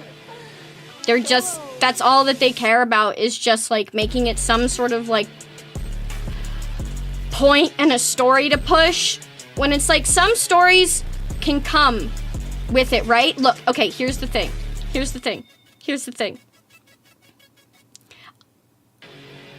I would not put it out of, maybe now because they've gotten so much slack for it, but I would not put it out of Marvel's fucking, like, mind to literally have a character in a movie be like, racism is bad, don't you know, bro? Like, actually verbatim say that. Verbatim say that when we all knew while watching Captain America, you know, when he became Captain America, like, his origin story, Steve Rogers never once had to sit there and say that racism was bad, or that he's fighting, you know, for what Steve Rogers never fucking had to sit there and have a whole political opinion and describe what he's doing and why he's right. We knew what Steve Rogers was fighting for because of who Steve Rogers was as a character. And it's because they actually set him up as a character. It's because the Falcon was set up to be, like, Steve's buddy because Bucky was gone. And then obviously the next Captain America. So they gave him, like, good morals. Like, he's barely a character. I could say so little about the Falcon. Like, okay, the Falcon grew up with his sister and they had a boat with their parents. And, you know, that's the Falcon. That's the Falcon. You know, that's the Falcon. What else can I tell you about the Falcon? What else? He has little cousins or little nieces and nephews that he cares about. Yeah, he cares about those. What did he do in any movie again? Oh yeah, he likes to jog. He likes to jog. He likes to jog and he likes to fly. And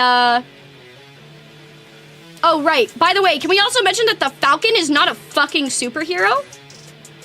The Falcon's not a fucking superhero. The Falcon is a dude in a suit. Okay? The Falcon is a dude in a suit. Like, Falcon's not a superhero. I don't know if he had anything in the comics. Cough Iron Man? Wrong. Anyone that wants to say Iron Man is a dude in a suit and therefore he's not a superhero, Iron Man has super intelligence. He has super intelligence. He might not be considered like super turbo, like he might not be like mad scientist character that is presented to us as specifically his superpower is being intelligent, but that is why he's a superhero. He is a superhero because bro can literally make a suit of armor in a cave out of like a fucking car battery. Hawkeye's not a superhero. No, I also do not think Hawkeye is a superhero because all of his arrows is technology. All of his arrow is tech. Now if Hawkeye, isn't it though that Hawkeye like has perfect aim though? Isn't that technically what his superpower is? I think now he uses a bunch of like fancy arrows, but I think his original power is that he can't miss. But I think they like erased that. I think they erased that anyways. Like I think originally the comics like all Hawkeye really like is just that he couldn't fucking miss. Which, okay, fine. Bro can shoot and be accurate every time. That's still a superpower. Okay, but like Hawkeye as he is right now, which is a wash-up that can get kicked in hand-to-hand combat, like, get his ass kicked in hand-to-hand combat, and like, and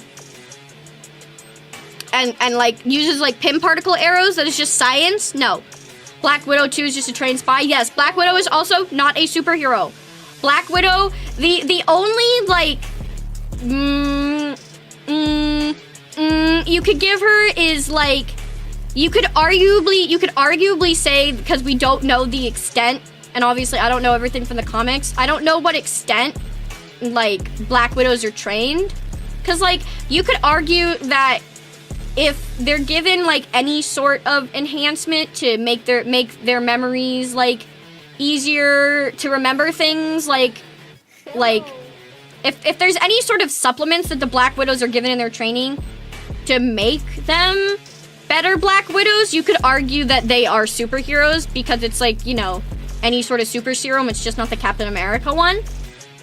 But if it's just that, you know, she trained forever and so she's super chill, no, she's not a superhero. It's the same way that Shang-Chi literally only became a superhero because he has the rings. It's the only reason Shang-Chi is a superhero. Is because he has magic now. It's the only reason Doctor Strange is a superhero, because he has magic. It's the only reason. If they have nothing and they just use tech, and they do not have anything, like, to kind of give them a pass, they're really not a superhero. Like, Iron Man's only pass is that he literally made his suit from a cave. He made his suit, you know? He isn't just, like, someone that hires other people to make his suits, and so he's just a rich guy in a suit. You know, does Batman make his own stuff? Sad Batman noises? Yeah. Does Batman make his own inventions, or are they made by other people? Because if Batman's inventions are made by other people, then Batman literally is not a superhero. Ant-Man himself is not a superhero. Ant-Man is a superhero. Sometimes, but modern days, no. I see. There's definitely, like, there's obviously, like, a room in guy in a suit type things. But, like, for the most part, yeah. Like, Iron Man can get a pass because he literally builds all of his own stuff. So he's a tech genius. You know? And that's the only pass Iron Man really gets. But, like, anyone that doesn't have, like, any kind of powers, not really? Like, can they be counted as being superheroes because of powers? No. Is Jeff the Shark a superhero? Yeah, mutated people like Spider-Man. Does Catwoman have the power of a cat? Or is she just like a Black Widow where she's trained? Because if she's got cat powers, then she's a superhero. But if they have the powers of the creature, then I still think they're also superheroes. Cat instincts? Okay, here's the thing. Spider-Man, okay, Spider-Man's a little bit of a, no, Spider-Man does still count. Spider-Man counts because he has super strength and stuff. I was gonna say they wrote it out so he doesn't shoot webs anymore, but he can still, like, do spider stuff. So, yeah. He's sticky. Then there's also, like, for example, like, Moon Knight. Is Moon Knight a superhero? Because of the fact that he's just, like, technically using a summon. Which is just, like, he's using Khonshu's powers. I would say that he's still a superhero, though. Because he's able to transform. You know? So I say, if they're able to transform through magical means, or they themselves created the technology that they are using, they can count as a superhero. But as far as I know, like, yeah, like, for example, like, Hawkeye, for example, bro literally has no super strength, no super speed, no super intelligence. He really can't do much. Aquaman talks to fish. No, bro can breathe underwater. He's still a superhero. Is Black Panther a hero? Ooh, okay. That's actually an interesting one because that goes into what I was asking about the Black Widows, which is just, is Black Panther a hero? Because technically, most of his powers come from Shuri's suit, but he does have, like, some powers because of the Black Panther, like, fruit. Yeah, but what do his powers come from the fruit? Is his super strength isn't from the suit? Does all that Shuri's suit do just, like, does it just protect him and then blast things out with its, like, powers where it collects people punching and then sonic booms it back out? Is that all it does? The fruit, does it give him a healing factor at all? Because, like, you can't say that people that have been physically changed by other means are not superheroes, because then you'd be like, oh, Deadpool. But Deadpool most definitely, or, like, Wolverine count, because, like, or I guess Wolverine's technically a mutant, so. Mutants? That's true. Where do mutants fall? I think mutants all fall under superheroes because they have powers that were still given to them, so I think they still count. They still fall under it. Captain America got super drugged. Yeah, Captain America, he's got super strength, super speed. He's still a superhero. Yeah. Black Panther's a watered-down Wolverine. He has a healing factor. But what makes Wolverine so special is the fact that he has,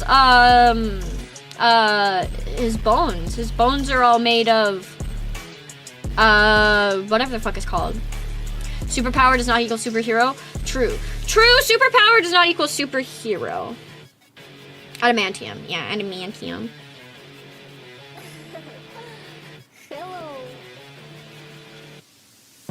That was only added through an experiment.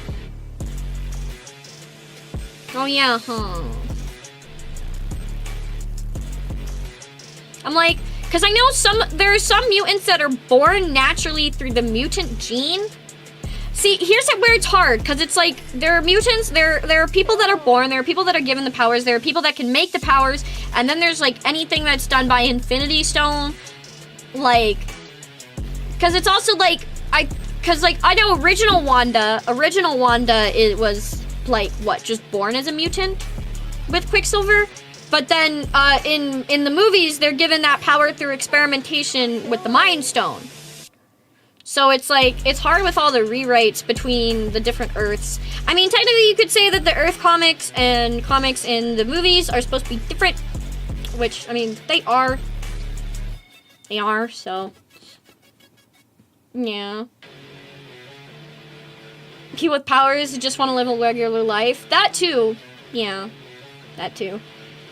What a talk, man. Yeah, no, I have a lot of opinions on media because I will watch almost anything unless it feels derivative. And if it feels like it's just something that's trying to pander to something very specific, I very usually cannot get through it.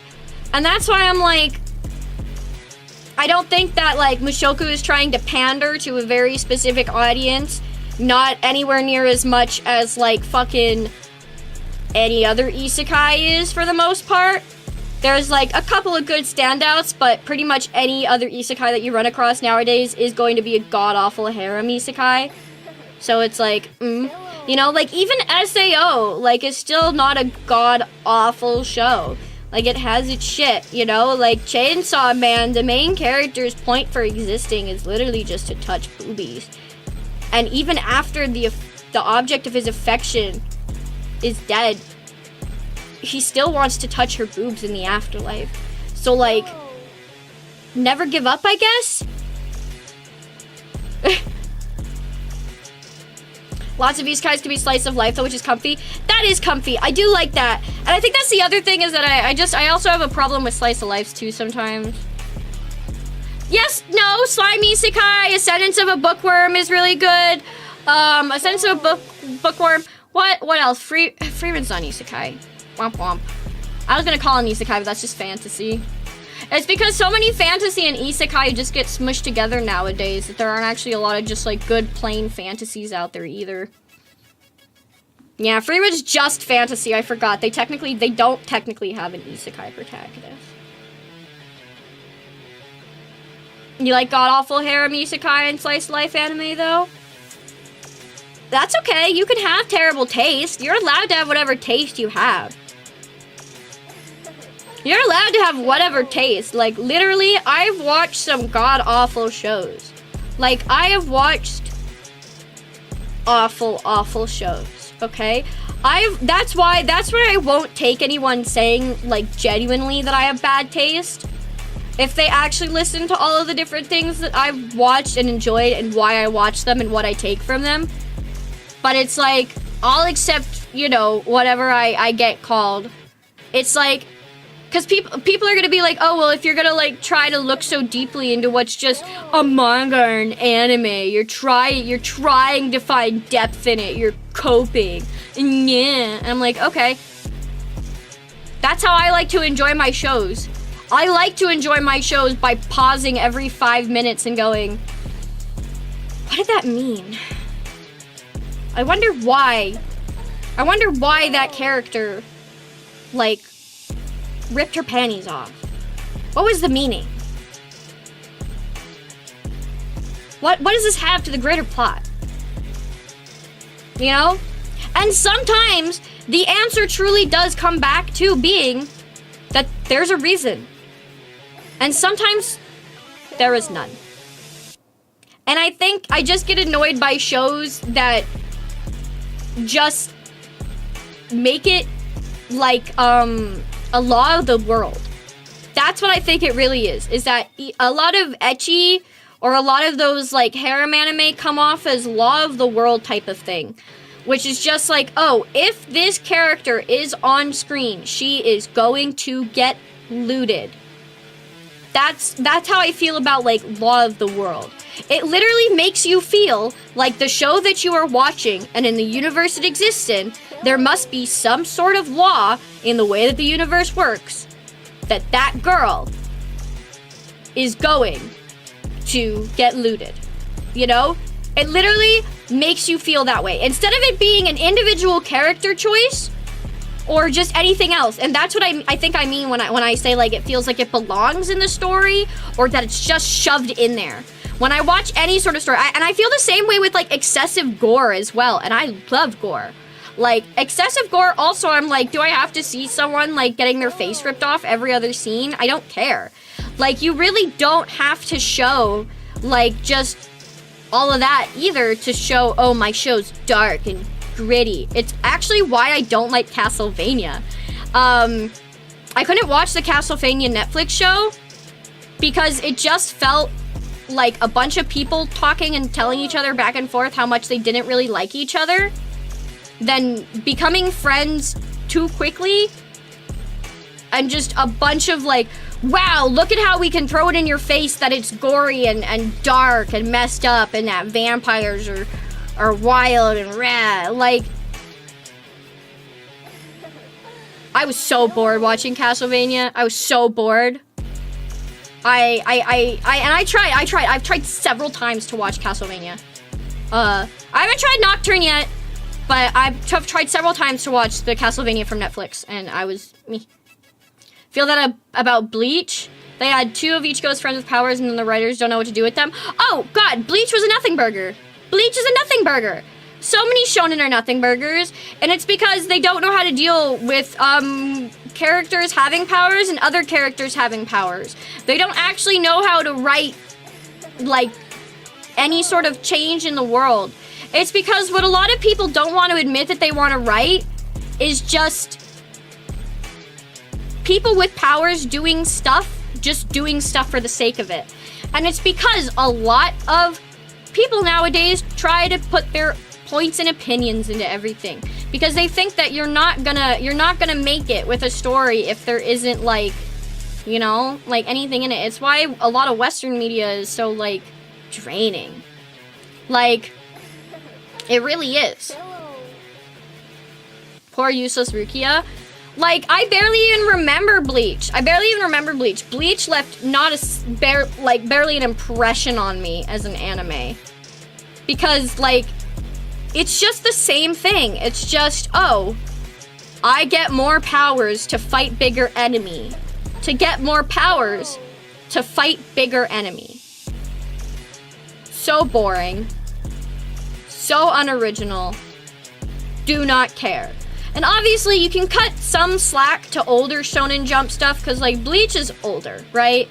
Like a lot of the stuff that was coming out in the early 2000s, like you gotta cut it some of that kind of slack because one, it's like we have so much access to so many different kind of media nowadays. Like we have to start looking at things more deeply is really what I think. Because I think if authors are going to write, if we're going to be in a time where there's going to be these stories, you know, both good and bad, that are trying to push opinions, we should just try to give them a try nowadays instead of just, you know, see them as guy wants to touch boobies and that means the whole anime must just be shit. Like, yeah. And I think it's like literally the only reason, again, like, I shat on Fire Force mostly just to fuck with her, but like literally all that I ever saw anyone talking about from Fire Force is you know, all of the fan service and how it's just power of friendship. It's just, you know, it's another shonen. We fight to get more powers, to beat the bad guy, and that's what we do. It's the shonen formula. It's the shonen formula. There's no question. You know? And Attack on Titan, I think Attack on Titan, for all of like the ups and downs that it had, it did a good job of, you know, getting itself out of that formula.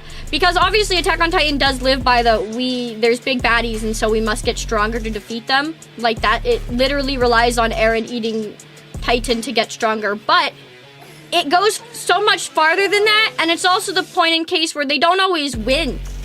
And obviously, you know, at the end of all of it, Eren becomes the bad guy. Like, everything changes so much.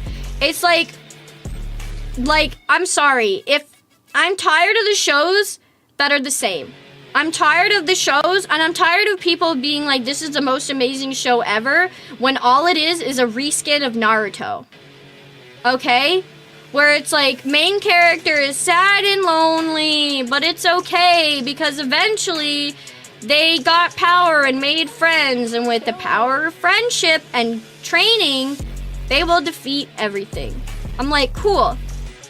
That's every single shonen. Period. And like, you can still have that as an arc.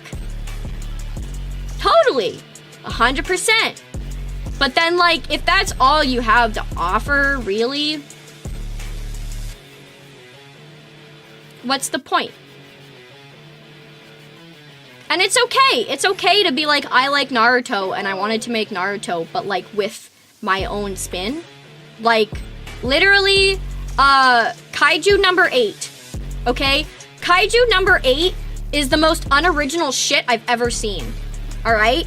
Kaiju number 8 is ridiculously unoriginal. But it's fun. It's fun because at least it gave us a character that's different. It gave us characters that are at least somewhat a little bit different from what you typically see in shonen. The first season, because I've watched, I haven't done any of the new manga stuff, but I've watched Kaiju number 8, and I did not love it. I did not love it because I looked at it and then I looked at what people were saying about it, and I'm like, oh, it's inspired by Attack on Titan, Demon Slayer, and all of those. Yeah, I could tell from the moment I saw it. Like, it's so unoriginal. Literally, dude becomes the thing, the monster that he's fighting. Unoriginal. You know? Dude gets in because of that power and doesn't feel like he deserves there. Maybe not really original. You know, like big task force with big weapons that fight big monster, and they have to work together as a team and be friends to beat the monster and be smart. Not original. But it's also not just like another ninja story, you know? It tried a lot harder to separate itself from all of its influences. Because, like, my dad always says there's nothing new under the sun. Like, and it's true. Like, at this point especially, there's so much media out there, and there's so many years worth of it, and now that we're obviously getting to the point in life where we can have more people that see this media and actively try to create more of it, rather than just, like, you know, be like, yeah, I like anime, but I'm gonna do my 9 to 5 until I die. Like, we're gonna have more people in the artist market, basically. Like, we're gonna have more people coming into the artist market, and so we are going to see more of these things that are inspired and feel like reskins. And so that's why it's like, it's up to the newer artists to determine like how to actually make their stories unique and original, and not just go with what works with a new spin. Cause like, yeah, quick success is easy, but are you really going to love your story if everyone that ever talks about Kaiju number 8, instead of being like, wow, it's so original, I've never seen a story like this, if everyone always just says, yeah, it's literally Attack on Titan meets Demon Slayer? I feel like at the end of the day, it's like, it's good to have success, but like, if literally like you're being promoted as being like a spiritual successor to those shows, you've failed at making your work original. If you are actively accepting that promotion and promoting that your work and your art is inspired off of other things and is similar to it, you failed at originality if you were aiming for it. Because like, it's not. It's not. If you have to use someone else's name or someone else's work to get people interested in your story, you've done a bad job of presenting your story. If someone needs to hear the buzzwords of, oh, it's like Attack on Titan, oh, it's like Demon Slayer, and they have to draw their feelings off of that, rather than whatever they actually see from your work, you failed. You failed at that. You took the easy way, which is, you know, going with what works. Which is, again, not bad, but if your intention is to be incredibly original and not be seen as, like, you know, a derivative work, and then you're not gonna get there. It's fine to put a spin on it and acknowledge your inspiration, but like, what if type of approaches, but like, yeah, it's like, but here's the thing, it's like, that, I think that's really what just annoys me about Kaiju number 8, is that they're literally like, describing it as like, inspired by it. It isn't just, oh, it's an interesting, like, you know, like, kaiju story, like with its own unique twist on kaiju genres. Like, they on purpose go out of their way to advertise it as being like inspired, and I'm like, that's cool, but I don't want to watch more Attack on Titan. I don't want to watch more Demon Slayer. I can sit there myself and think, oh, this reminds me of these shows, but I don't want to go in and be like that, because that's the other thing, is you also, like, you can betray your own fans' expectations if they go in and they think, this is nothing like Attack on Titan. Like, what if they just really don't see it that way? What if they're like, yeah, maybe, like, in the fact that things are big. And that's, like, all they have to say, you know? Like, yeah, recent marketing strategies. Yeah, you like this thing, so why not try this thing?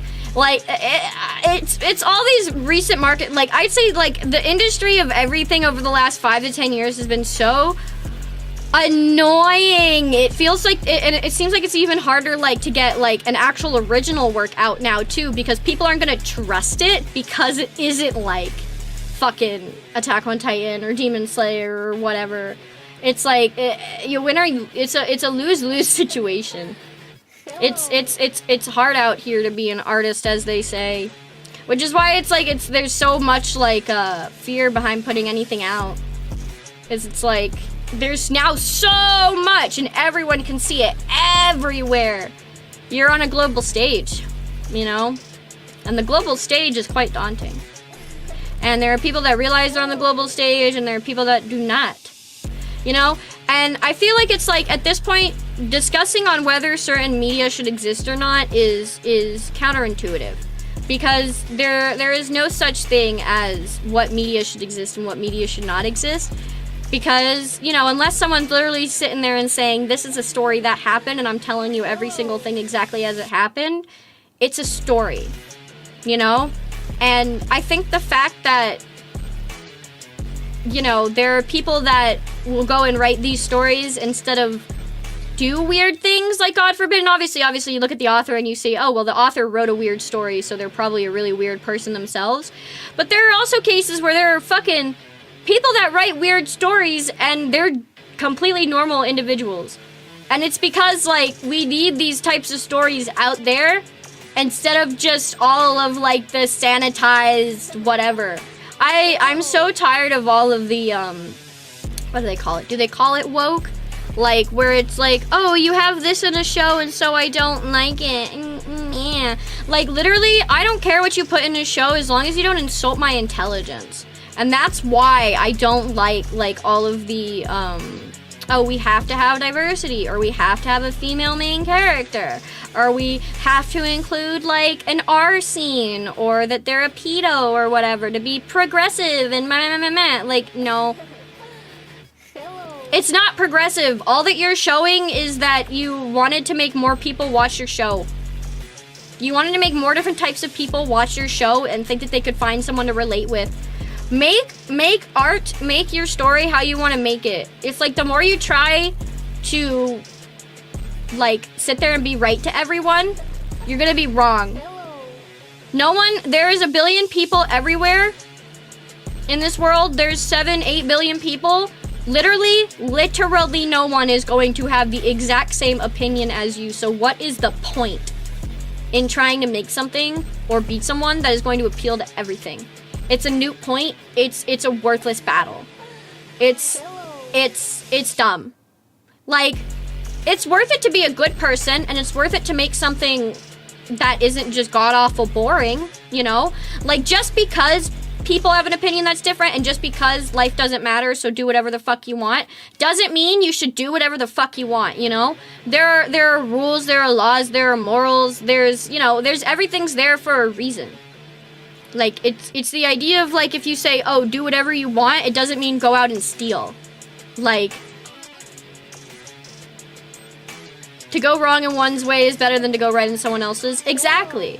I think it's also a psychological thing where authors who tend to write the most insane stuff are normal and happy because they don't have demons inside them. Exactly. Like, they're not sitting there feeling like they're not fucking free to be who they are.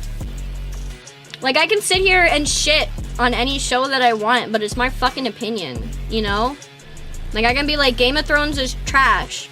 And you could be like, actually, I like Game of Thrones, and these are the reasons why. And these are the, you could tell me every single reason why one of the first shots in the show needed to be boob grab, right? You could tell me why. You could be like, oh, it shows just how submissive, you know, like her character is, which I'm sure that's pretty much the reason why it's there. The whole reason that scene even exists in the first place is to show how much control her brother has over her, despite how much power she herself has.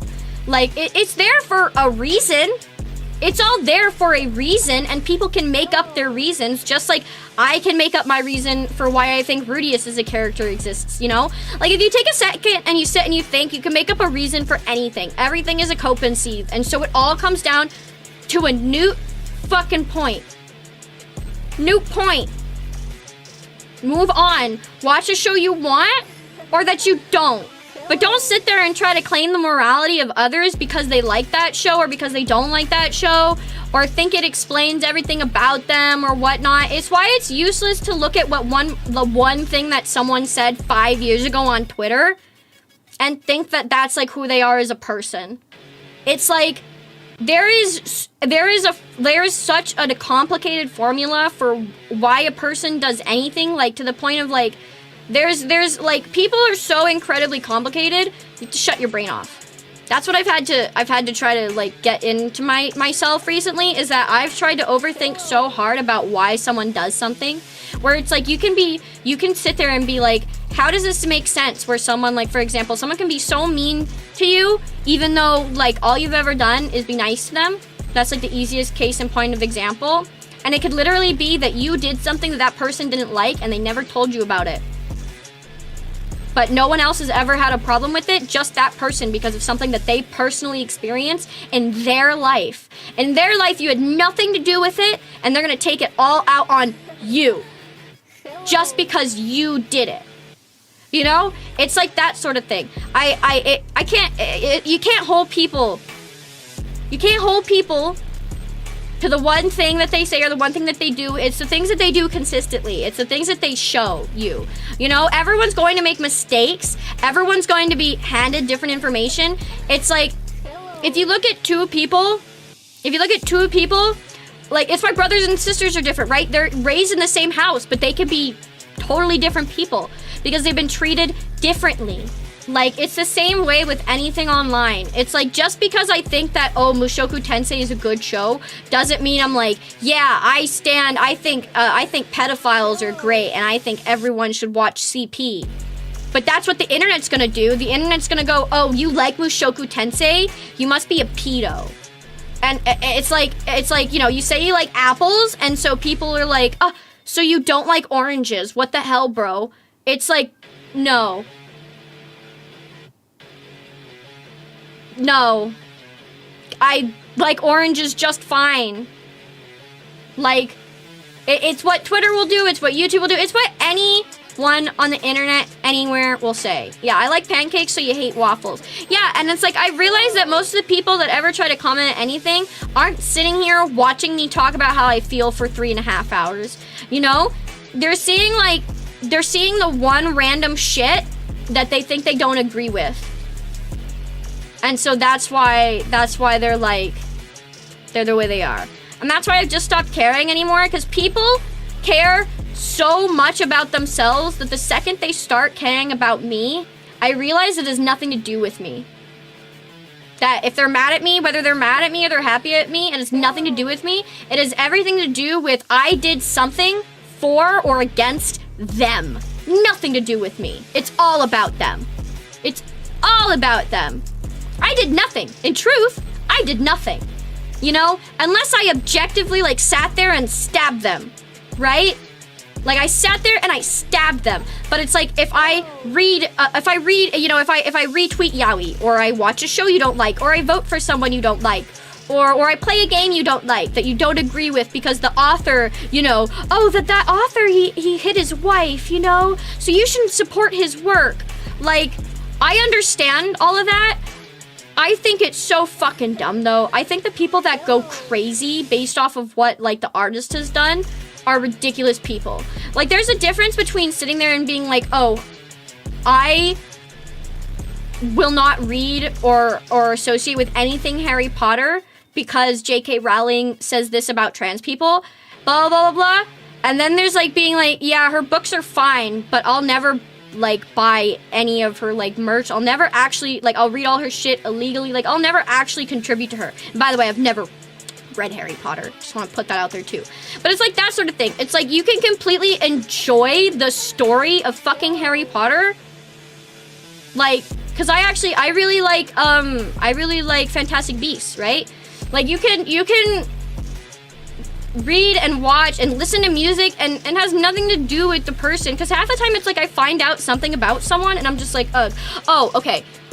I was talking to someone the other day, and I'm sure like this could somehow get back to them, so I'm just gonna say I don't think it's like a bad thing that they said this, but it's definitely like people are like this nowadays, and it's like I'm not exactly like this, where it's like when people are like, oh, I heard that this VTuber did that. And then I just hear another person go, well, looks like it's time to unfollow another VTuber. I'm like, you can follow them or unfollow them for like however, wherever you want. But it's like, I think not going and actually doing any of your own research or investigating and just being like, you know, we're just sitting in a call and I heard this person did that, so you're gonna unfollow them. And in this case, it was much more cut and dry. It was this person publicly said this and I don't agree with them, and so I'm going to unfollow them. Right? Which is like a different story. But like I've still like also just heard like totally so many times of like, oh, I don't know if they've been doing this, but I heard this, meh, and so meh. You know, like it's like that all the time. It's why like looking at people following or unfollowing you is dumb. Like it's like people are going to collab with whoever they're going to collab with to get places and get numbers. It's why despite people literally like stealing artists' work without credit, or, you know, like literally scamming people or like doing a bunch of crazy stuff, these people will still like be hosts of VTuber awards or like, you know, get into big companies despite being like incredibly hateful online. It's like it really doesn't matter. It really doesn't. It's like, it matters, but it's like people at this point will do anything and say anything to get where they want. And there's even more leeway for it because of the fact that no one can punch you in the face online. I feel like, here's the thing, if VTubers were able to punch themselves in the face or punch other people in the face, we would not have as many of these little Twitter battles. Like 100%. 100%. Didn't Philly do something like that? I wasn't gonna directly mention her because it's not like I'm trying to get in a fight with a big fucking VTuber. All I'm saying is that no, okay? There was nothing that was worked out between them, okay? Like, it's literally obviously, I don't know because I'm not there. And both sides say, oh, we figured it out amicably, you know? But it's like, I'm sorry, that artist is gonna take whatever she says. That artist is gonna take any of it. Because they're not gonna chase her through the international courts. And what are they gonna do? What are they gonna do? Keep crying and ask her to please stop? She's been using it with, like, for years already. She's making merch off of it. Her fans do not care. She's still streaming. And all she did was, what, take 2 weeks off of Twitter? And no one cares? Like, despite the fact that she also admitted that she didn't even buy it from the author. She didn't even buy it from them. She ripped it. She's bragged about getting her model for free. So she didn't even technically pay for the license that the author gives out to people to do that kind of stuff with. And I think that's what makes her case, like, even just more, like, she literally doesn't care. She doesn't care because she's made money off of this person. She doesn't care that she took an artist's work. She does not care. She does not feel bad. And she never will. And it's like, that's just how it's going to be. And there's nothing that the artist is going to get out of any of it, you know, other than just being much more careful now with people buying their future stuff. Because, yeah, they can just take her model and get popular and then admit that all they did was get it for free anyways and not even pay for the license. So, yeah, does a flip? It doesn't matter. Guys, I guess it's like the internet would forgive me if I did a flip, right? The internet would forgive me if I did a flip. And that's just how I feel. It's like the internet forgives you if you're funny enough, if you did a flip, and if you don't let them push you around. Because literally the only reason anyone has ever actively actually gotten canceled online is because they've given in. Like, the only reason a person ever actually gets canceled is because they try to apologize for what they've done. And sometimes they either make it worse, or they just feel so guilty about, you know, being perceived as a bad person that they let the guilt overtake them, and they basically just fucking cancel themselves. Like, half the time, like, no one really ever truly gets canceled, other than, like, when they literally get banned from their platforms. Like, no one's ever actually canceled, okay? And you're not doing anything, because, like, it's like, if they just don't talk about it, and they just go somewhere else, they'll do whatever they want. It's useless. So that's why it's like, it's back to the point of, like, it's useless to, like, care about what someone said 5 years ago, or what someone said in a passing conversation that you really had no privy to the true, like, information about it. You can feel any way you want, but if you are not going to be a mature enough person to actually go and talk to that person, and you're just going to take it as it is, then, you know, you're just a part of the problem. Yeah, not even Niji. Like, dude, literally, Niji is just going. And it's literally just because they're going. Like, they're just going, right?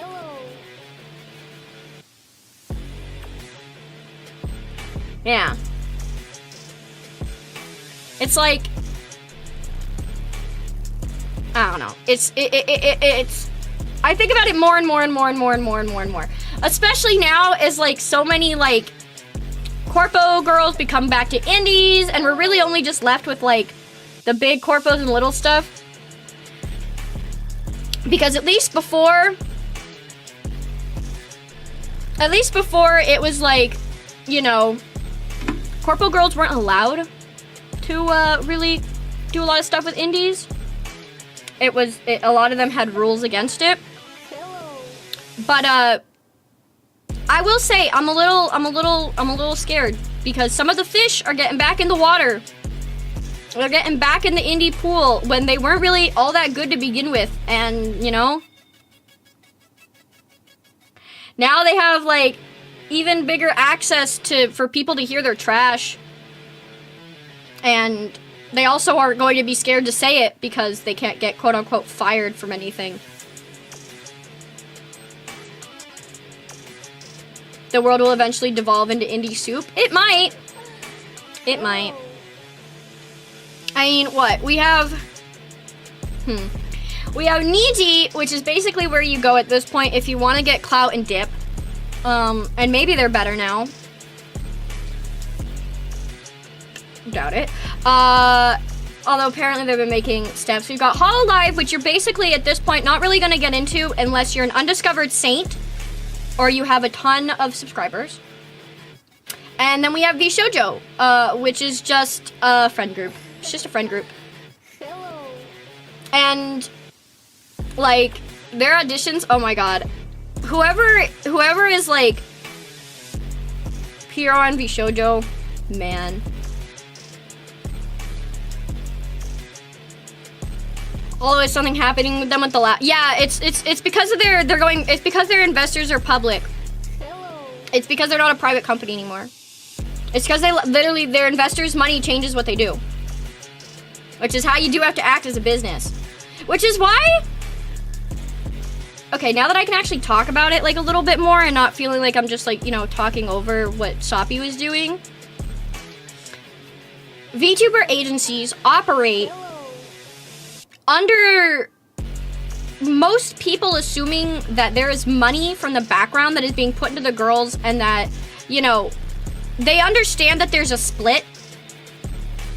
But I don't think many people, obviously because girls can't talk about it, understand what exactly that split is and how actually what's really happening most of the time is that these companies are fan funded completely.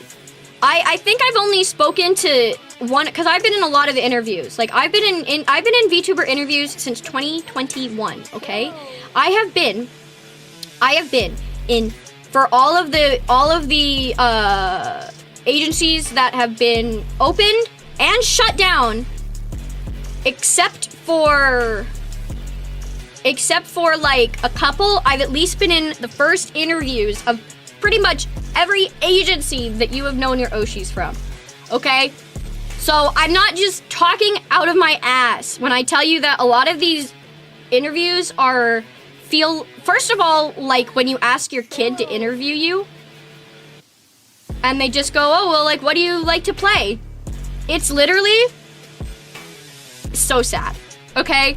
It's these people, most of the people that start companies have they have absolutely zero business understanding and they do not have any, like, business degree. So they don't understand how business really needs to go. And to that extent, they also can't understand the sacrifices on both ends that need to be made for business. Because there's kind of two ways you can go. There's two ways you can go. And what I think the big failure of like indie companies is they're trying to take the middle route, which is not possible with this type of like community. Because of the fact that I think there's only one agency that I know of. There's only one agency that I know of that actually gives you, okay, two technically, although they might have removed that. It was when I auditioned. I don't know for the recent gens, but there are two companies that I know of that use stipend pay, which means you get a set amount of money every month, right? Most VTuber agencies do not do that. If you make $0, you get $0. You will be guaranteed nothing. I think the best one that I saw was when it was like you get a salary of 1K and then you can make $500 a month in donations. And if you make anything over that, then you get a split applied. That was actually, now granted, it was not a good company. It's not a good company. I'm obviously not going to say which one it is, but yeah, that's actually, I think, at least a decent part of their contract from what I saw 2-3 years ago. Could be different now. That's just paying a regular wage. Exactly. Yeah, no, it's a regular wage, which is, here's the thing, and this is also why, this is what a lot of people don't get, and why a lot of their, like, so many VTubers seem to be in legal battles with their ex-companies, is because of the fact when VTubers sign contracts, they're not signing as someone that has any rights. They are signing under someone that has no labor laws. When VTubers sign, they sign away their rights of labor law protection. Every single VTuber contract has you sign away your labor law protections. Every single one of them. And that is so you cannot sue them. Because they are going to break what is classic labor laws. Because of the fact that VTubers do not operate like normal employees. Yeah, they're not employees. They're contractors. Which is really funny considering I was referred to as an employee plenty of times. So, yeah. Yeah, no. Yeah. You sign away all of that basically, so you can't sue them. You can't complain, right? And arguably, you know, the idea is like everyone should be happy and everyone should be going for the best of everyone, so no one's gonna hurt each other. As we've seen from all of these companies, that's not what fucking happens at all. And there's a lot that can be said as to why all of these companies have failed. And it's a mix of every single thing. It's never 100% the company's fault. It's never 100% the talent's fault. It's never 100% the fans' fault. It's always a disgusting mixture, slurry of everything. And most of the time, everything just going wrong because people aren't using their heart. And that's why I think what's happening really is that, and it's something that HoloLive might mess up on because of the fact that they're playing to their investors so much. And it's why I think it's so silly that no company has ever actually stretched its neck out to say that, you know, we take no split from our talents and all that we do to actually support them needs to come from donations. Like, just be upfront about that, and I feel like a lot more fans would be happy than wondering what the fuck you're even doing in the first place. Because my feelings and my thought is that if fans could actively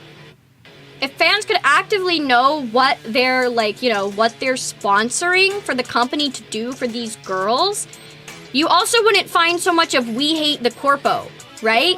Because I'm sorry, there's plenty of cases where these companies have closed and people just sit there and rag on the fucking company, and I sit there and I'm like, man, if only half of these girls could talk about the fact that it's like, it's not just the CEO deciding everything. It's managers being shit, it's VTubers being shit, it's fans being shit, it's life being shit. It's so many things. So many things. But it's like, these companies, they set themselves up for it. They set themselves up for it because they make themselves the man. They make themselves the entity to hate. They make themselves the ones that are constraining and commanding the girls and taking your money and for the most part, never giving you your merch, never giving you any real events, never giving you second outfits, never giving you 3D models, never actually giving you anything to enjoy your Oshi with. And it's like, it takes a lot of money to run a successful VTuber company, okay? It takes a lot of money. If alone, okay, here's an example. If you want to say, well, I think advertisement should always be run for a VTuber, right? Let's say you have a 5-girl generation, okay? So you have 5 girls and you want to run one ad for them a month per girl. That's already $1,000 a month that you need to have invested in this company. It's because on average, literally $200 is what YouTube wants for you to run a month-long ad. And there's no guarantee what you'll get from it, and you'll only get more money, or you'll only get more views and more subscribers if you put more money into it. So 200 is just the low ball. Like, Niji has a lot of great talents. Yes, see, okay, yeah. Niji is failing on that end too, because they're the company, they're the man. Like, I don't understand why these companies are failing so hard and falling straight on their faces. Because, like, yes, you're there to support the talents, but that's the thing. You are not there for those talents. You are not there for them. You're there for the fan base. Because, like, you are selling them these girls. You need to care about your talents because obviously the care that you put into them is going to literally, like, influence everything because they're not just a product, they're fucking people. But if you just treat your fans as something that is, like, passively, like, you know, watching and consuming your product and that's as far as it goes, you're fucked. You're fucked. Chris Anji only supports them up till their debut and most are self-funded. Yeah, that's like, Niji Sanji makes so much money, although I guess they've really tanked now, that it's like, that was the craziest thing to me. And it just shows that they're just pocketing so much of your money. It's like, it's because they're focusing on growing and they're focusing on getting the name out and it's because of the fact that they will not be honest because they want to pretend that they have everything under control, that they can support these girls behind the scenes, that they can pay for all of these things without actually even like saying that no, it's the money that that their girls are making them that is actually what is supplying most of their business. All right? And I feel like it's not a bad thing to sit there and say, you know, to your fan base and as a company and be like, nope, we do not take any split from our talent. So anything you donate directly to them will go to them. And I think then if a company then went, however, if you want to see our talents get 3D models, if you want to see them have covers done, if you want to see this and you want to see that, these are these budgets that you can actively contribute to and you know what your money is going towards.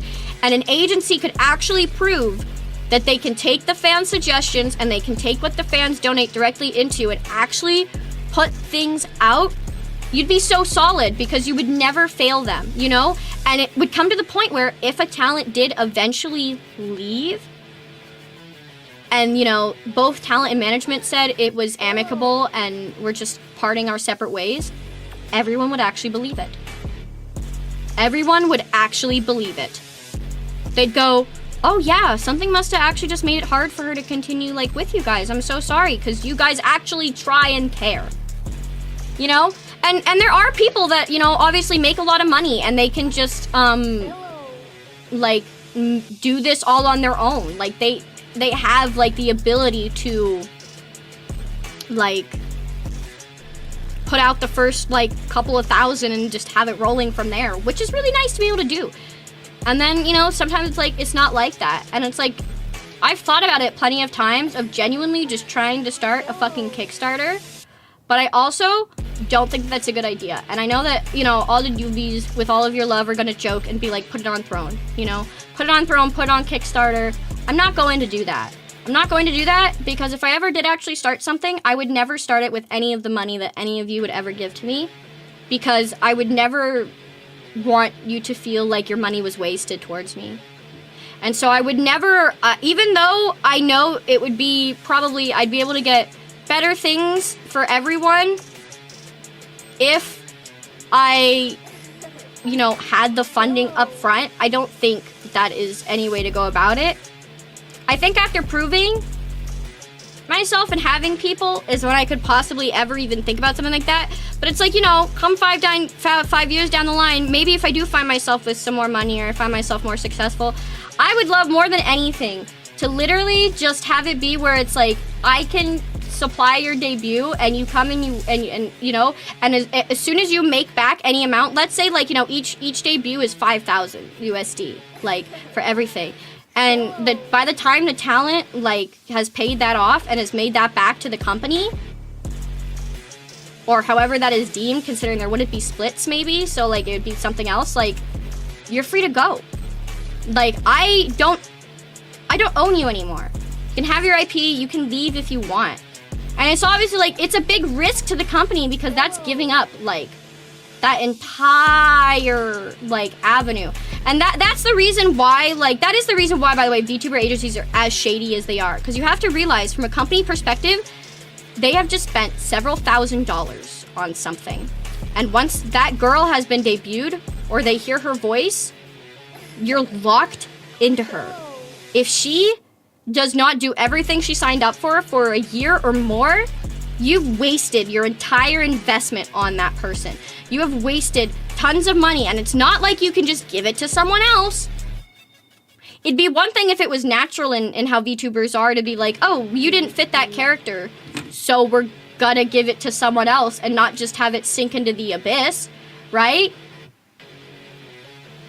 But like, literally, like you just can't. So it's like you're completely abandoning something that took a lot of time and a lot of money. And what you also don't realize is that you're working with other people in all of this. And sometimes, like, here's the thing. Let's say, for example, the artist that you got a model from winds up really loving the person that you picked for their model, right? And they watch them all the time. Now let's imagine that things didn't go as amazing between the company and that talent had to graduate. And that talent, obviously, you know, wants to re-debut, says some stuff, maybe that's not so good, blah, blah, blah. And then you go back to that artist, and that artist says they don't want to work with you anymore. What do you do if you're a company that, because of, you know, wanting to be respectful and not shit on your talents, you're literally losing business opportunities because people are going to pick the talent over the company? Because there are still people out there that are going to decide not to work with you no matter how much money you pay them. $5,000 is not even a huge amount to pay in the US for a regular job. Oh yeah, that's not even a regular amount. That's just like how much a debut of like a smaller scale could be. $5,000 is not even a huge monthly pay in the US for a regular job. Is this really so unprofitable that you can't have regular employee contracts? I will say, as far as VTubing goes, you have to remember that there is no promise of pay. There is no promise of pay. And so if you can't scare people into doing their job, again, you could wind up losing the entire, anything that you put down for them. And 5K, by the way, that's a low ball. For example, I'm gonna just say it here and now. I know for a fact that my debut alone as Blaze was most likely around that amount, if not more, because my artist, Utamama, is a live 2D award-winning artist. And you also have to realize that a lot of companies are subject to company prices, which is on average a 50% to 2 times increase. So if my model for rigging and art was $5,000, it could have easily been that my model was $8,000 to $10,000, you know? Like, that is what happens. It's like the artists deserve to be paid, you know? If that company's gonna make a ton of money off of them, that artist deserves to be like paid like a ton of money for the work that they're going to put in. But it's also like, if you're then going to have a company and have a VTuber that does not want to work with you and you just shot $10,000 or more down the drain on her, you're gonna start getting pretty fucking annoyed. And obviously, it's up to being a good person and figuring out how to work with this person and hoping that the result is not just, you know, like firing them. But like, it's like, sometimes it's like holding on to bad apples will ruin your company even faster. It's like, it sucks to get rid of an investment, but I think tanking your entire company for the sake of one out of however many investments you made for all the girls that you got is the fastest way to kill yourself as a CEO. It's investing too much into your top talent, not investing when things don't go as successfully as you think, and investing in the wrong places. That's what's gonna get you the most in running a VTuber company, and that's where people keep getting got. They invest in their top talent because they think that that's gonna help them, and while it might for a little bit, you are sowing seeds of hatred among everyone else in that company, especially if it's obvious. You are sowing seeds of hatred. You have to support everyone equally. You need to put more work into figuring out why that talent popped off, if it's not literally just algorithmic luck, than giving them a bunch of more things, you know? If anything, you should be supporting them in other ways to continue for their income and support them. But that's why it's like, it's like, it's such a hard argument, because then it's the argument of like, well, shouldn't you be supporting that top talent because they might literally be doing more than the other talents? And that's why you don't support the top talent. You support the talent that is doing the most. It does not matter, you know, if your top talent is the one that streams once a week and is a good singer, and so she, you know, that, but in comparison to the one that streams 12 hours every day but is like third or fourth in their generation, you should be spending a lot more time on the person that is actively trying for your company. Because the thing is what they think is, oh, that person is low numbers, so they're not working. Oh well. Instead of thinking, there's something that they're doing that is resulting in them not gaining as much attention. I wonder what I can do to look into and help them to figure out what they're good at and what they can do better at, or what they could change and continue to keep going. Any of them could pop off, but they all need that chance. Okay, look. I actually have something that's like important to say, and I feel very heavily about this because of my experiences with AN and watching other corporations. There is a reason that among Haven, our numbers were not drastically different as far as like our subscriber counts. And I know talking about subscribers are icky and all of that, but it's like there is a reason why like it wasn't like one of us had like 10, 20, 30,000 subscribers more. It's because we were all talented and we all put in work. And we were all as unequally helped. So there wasn't like any one talent in Haven got more, and so they, you know, were able to pop off, quote unquote. That is the reason why, despite after a year, like there really wasn't much of a difference other than just like the individual differences in the type of content that we made and how that, you know, just did in our own personalities. You know, obviously there was a difference in numbers. Some were, you know, first, second, third, fourth, whatever the fuck. But it's like, in general, it wasn't like one of us was 5K and one of us was like 27, 30K. It wasn't like that. And it's because when you actually have people that are trying and people that are all talented and, you know, for the most part giving it their all when they can to the company that they signed up for, you can still be successful. Like, if anything, Haven, by all accounts, none of us were ever unsuccessful either. For an agency that really didn't do a lot, we, from a numbers perspective, did really well. And I know for a fact that we never had ads and we never had bots and we didn't have a ton of sponsorships. Like, we barely had anything. Anything that Haven did, all of us, was pretty much accomplished on our own. And so I think that just goes, it says a lot, you know, on that you can do so much. It's just, you really just, you have to be smart. You have to be a smart person. You have to be a good person. And you have to be willing to be an unsuccessful person. And I think that is what is key to really running anything right now.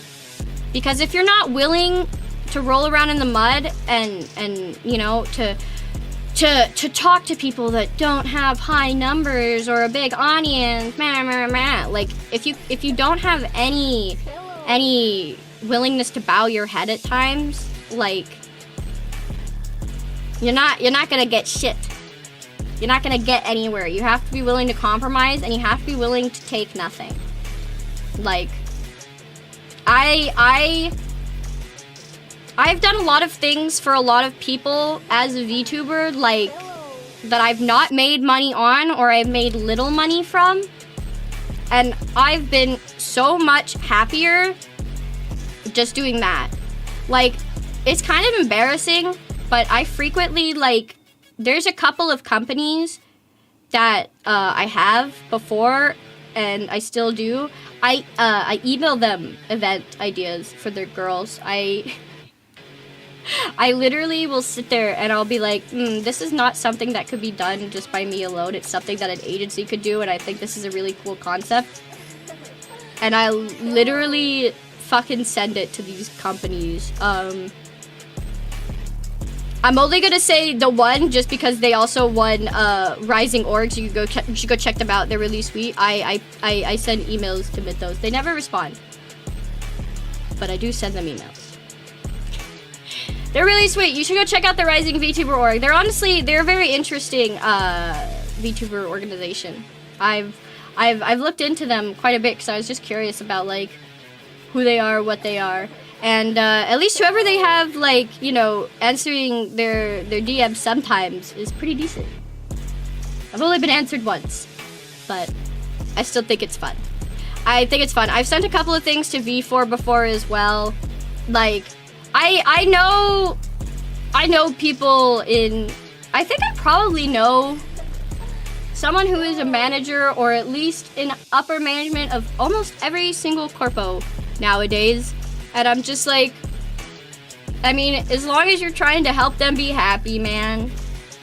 As long as you're trying to help them be happy. It's also why, another reason why I know I don't want into any of these corpos really that much. Is because, like, I'm like, I don't know. It's nice to know that there are corpos that are doing good out there. But it's like, is it really a place that I want to find myself? I don't think so. I think that the expectations and the standards of what they're looking for right now, I think agencies are still too stuck in the copy what works phase, just like everyone else. I think agencies are really not willing to try new stuff, and that's why Mythos won Uprising VTuber org, because they are actually kind of trying some new stuff, but for the most part, it's like, yeah, these companies are, yeah. Could I even get in? If, obviously, okay, I can't say 100% I could get into anywhere, but if we're talking about, like, what I have going for me, I'm not a new VTuber. I've been streaming for nearly 5 years. I am now literally ex-corpo, so I have corpo experience. As far as actually getting into an agency goes, it would be very easy for me to get into an agency. And that's probably why I don't want to do it. I think that's the reason the most why I don't want to do it, is because I don't want to just be seen as like an easy pull. I want to be like, I want to be wanted, you know? Again, like, I don't just want someone to hope that, you guys follow me to my new account, or that, like, that kind of thing. Or that I won't make a scene just because I used to be a corpo VTuber, so I know not to open my mouth too much. Because, like, I don't care anymore. I'm opening my mouth however I want.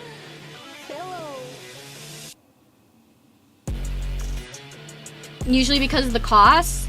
Yeah. Yeah. It costs a lot. It costs a lot to do, like... It costs a lot to do VTuber agency stuff. Like, literally, if you don't have, like, $25,000 probably ready to put down, you're not gonna have like a VTuber corpo that can stand against any of the serious ones. You might have a startup, but yeah, no, yeah, it's literally any business. I mean, it's literally any business, but a lot of the time you get these startups that are, yeah, just, yeah. Because it's worth it. It's worth it to start a startup, but the thing is like, if you're gonna have, like, trash, don't bother. Like, I know that sounds so cruel, but it's like, if you're gonna have a trash agency, don't start it. Like, if your models are gonna be trash, if everything's gonna be trash, don't do it. Because you're not gonna get any return on any of your funding. Because VTubing is a very visual business. Okay? VTubing is a very visual business, and, you need to take it seriously. You need to take it seriously, like art and like anything that is being used to represent your brand and your character or like your company. It needs to be good. It needs to at least be decent. It needs to be look like someone other than a 13-year-old boy took his crayons to it. And like, yeah, I've always lived by the rule of like, if you want to take a picture of it, you win. So it's like, if you see something and your first thought is, I need to save this so I can look at it later or show it to someone else or something like that, you win. And, like, I will literally, like, as someone who likes anime, I save pictures of pretty characters that I think are cool so I can try and find them later. Like, it's the same thing for VTubers and their models. It's like why you can't have like a VTuber model that's just cut and bones, bare, dry, boring, but also like the super complicated ones are like also stupid. Because it's like, why do you want someone to stare at you and go, I don't know what the fuck I'm looking at? You also should not have that. It's why a lot of the early on, it's why Hololive was so successful early on, especially when it went into the Western sphere. If you take a look at, especially their models in comparison to a lot of the Twitch indie models, they hook into what I think is the smart thing, which is, again, I feel like making people want to cosplay those characters or want to have it as a figurine or like a poster or something that isn't going to be too tedious to draw. They literally, if you do not make your models without any sort of, or like any of your stuff without any sort of like visual or how people are going to physically react to it, you're losing. You can't just have someone with a good voice or good humor. Like, I'm sorry, it's true, an ugly model will kill you. Like, because it isn't about getting people to stay. The personality is what's gonna get people to stay. But if in that teeny tiny little box, people aren't going to click on you, you're not gonna get any traction, you're not gonna get anyone new. And if YouTube sees that people don't wanna click on you, YouTube's unfortunately gonna stop suggesting you as much. And that's just algorithms. That's just algorithms. And it sucks. It sucks. It really does. It's like, I've had my examples with it. I've had my examples with it of doing VTuber stuff, of getting scabs, of doing basically anything. If you have a character that is cuter and easier to understand, easier to draw, and more physically appealing, literally you will double interest.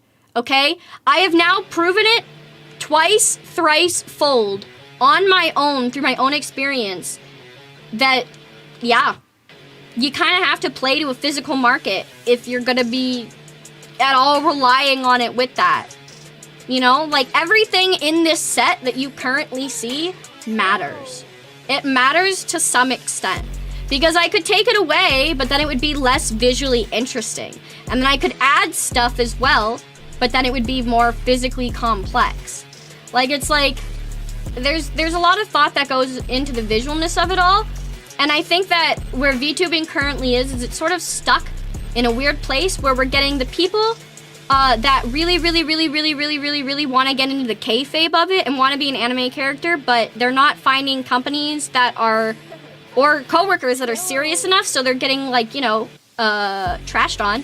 And obviously, like, Hololive, they look for 5 people, 10 people every 1 or 2 years. And it's a lot easier to get in if you know someone, if you've already got numbers, and if you've never done anything wrong ever, or at least you try not to. So Hololive is a pipe shoot dream for a lot of people. And Niji is if you want to catch a case, you know? Like, at this point, there's really not big agencies that have the funding to really, like, put on a big idol dream that exist. They don't.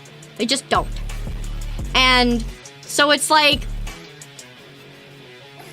these individuals are finding issues because there is the fight and the pushback from the West of, like, we don't want to be cute little idol girls, you know? We don't want to be told that we can't have boyfriends, or we can't, you know, show our face, or we can't do this and we can't do that. And that's just very much the Western mindset. It's very much an American mindset.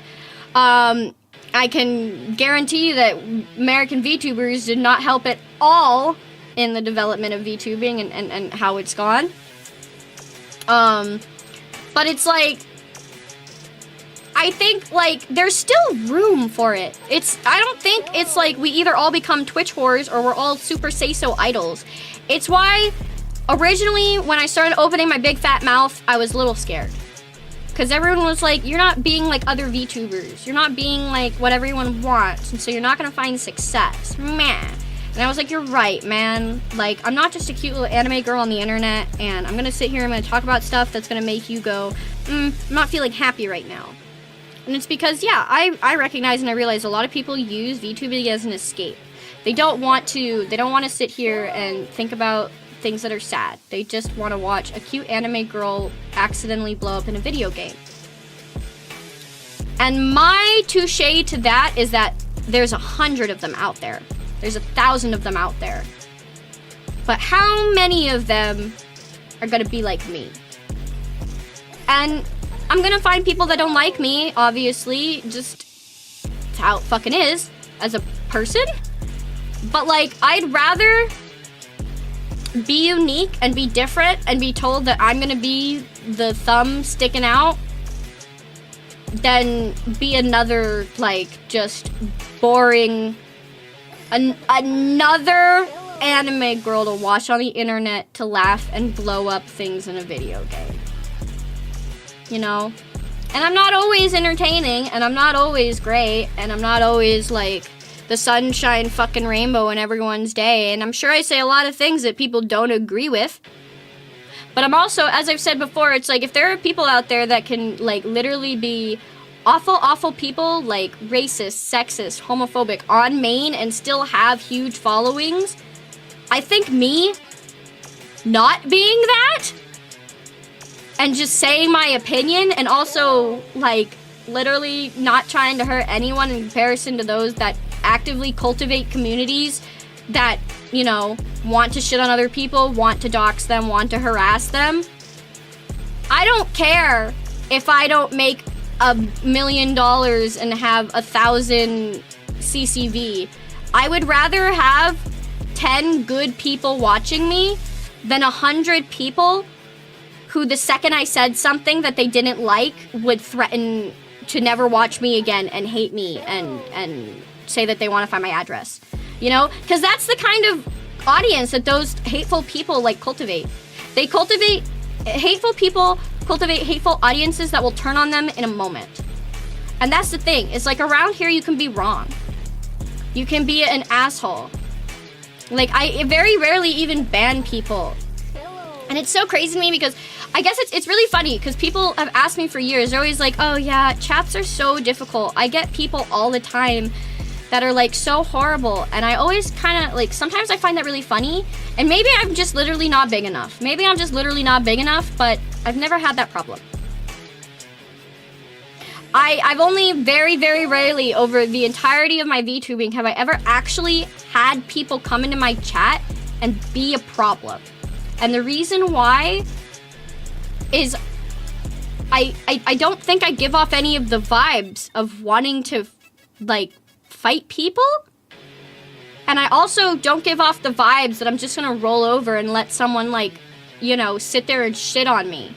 And the few times that someone has spoken up in my chat, the first thing I do is not ban them. I just look at them and I say, you're such a fucking loser for putting that in a VTuber's chat. Dude, you're literally watching an anime girl right now. You're literally shitting on an anime girl right now.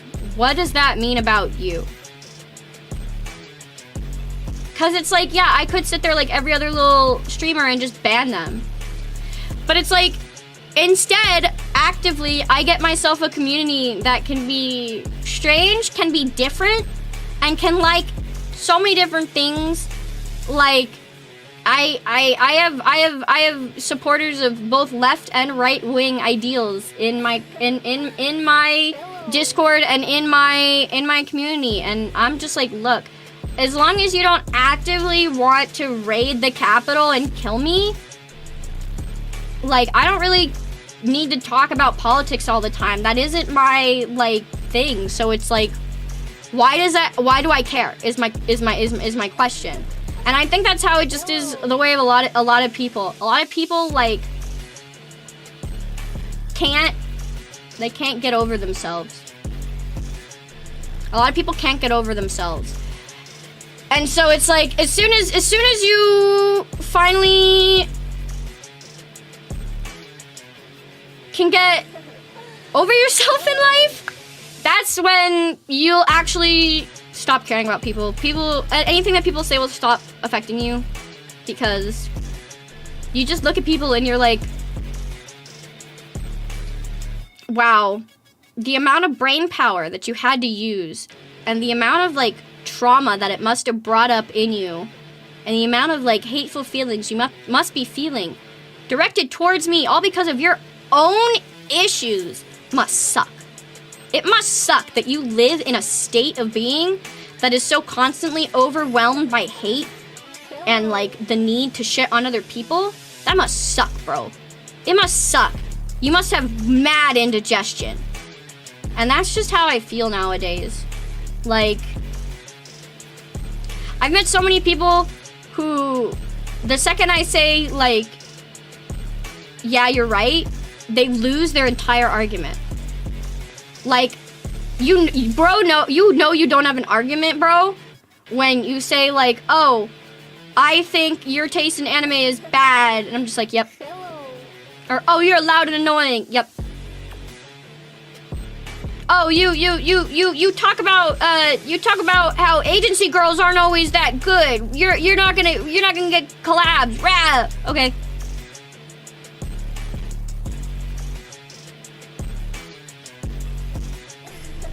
Okay.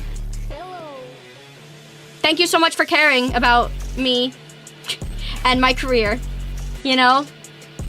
But so, because I'm also one of those people where I'm like, if I'm gonna open my big fat mouth and they're gonna have a huge fucking problem with that, I don't want to deal with that person anyways.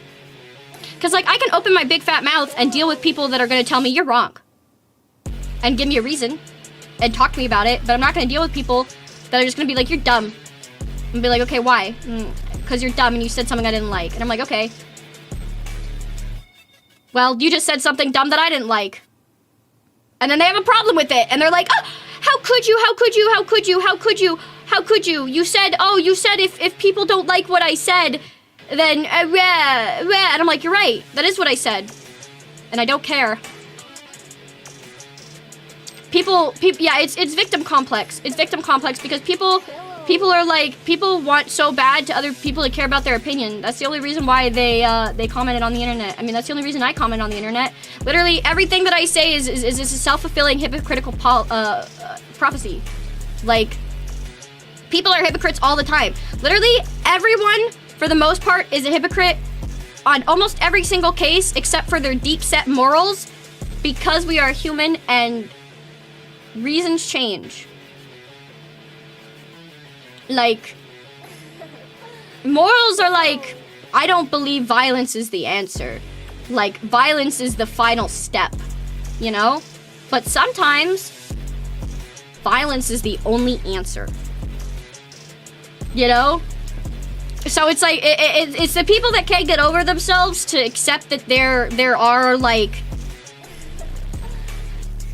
that reality is a clusterfuck of reality is a world that man has painted. And we're all standing back, staring at this picture, trying to interpret it, and we're all going to see it a different way. So who are we all to stand around this painting that everyone is viewing through different eyes, from different angles, from different heights, in different shades and colors? And how are we to say, that's wrong? Because we're all looking at the same damn thing. But everyone else around you sees it differently and says, well, I see it like this and I see it like this. But we're still going to sit there and say that they're the ones that are wrong? Instead of maybe the guy that painted the painting and tried to convince all of us that we're all supposed to see the same thing.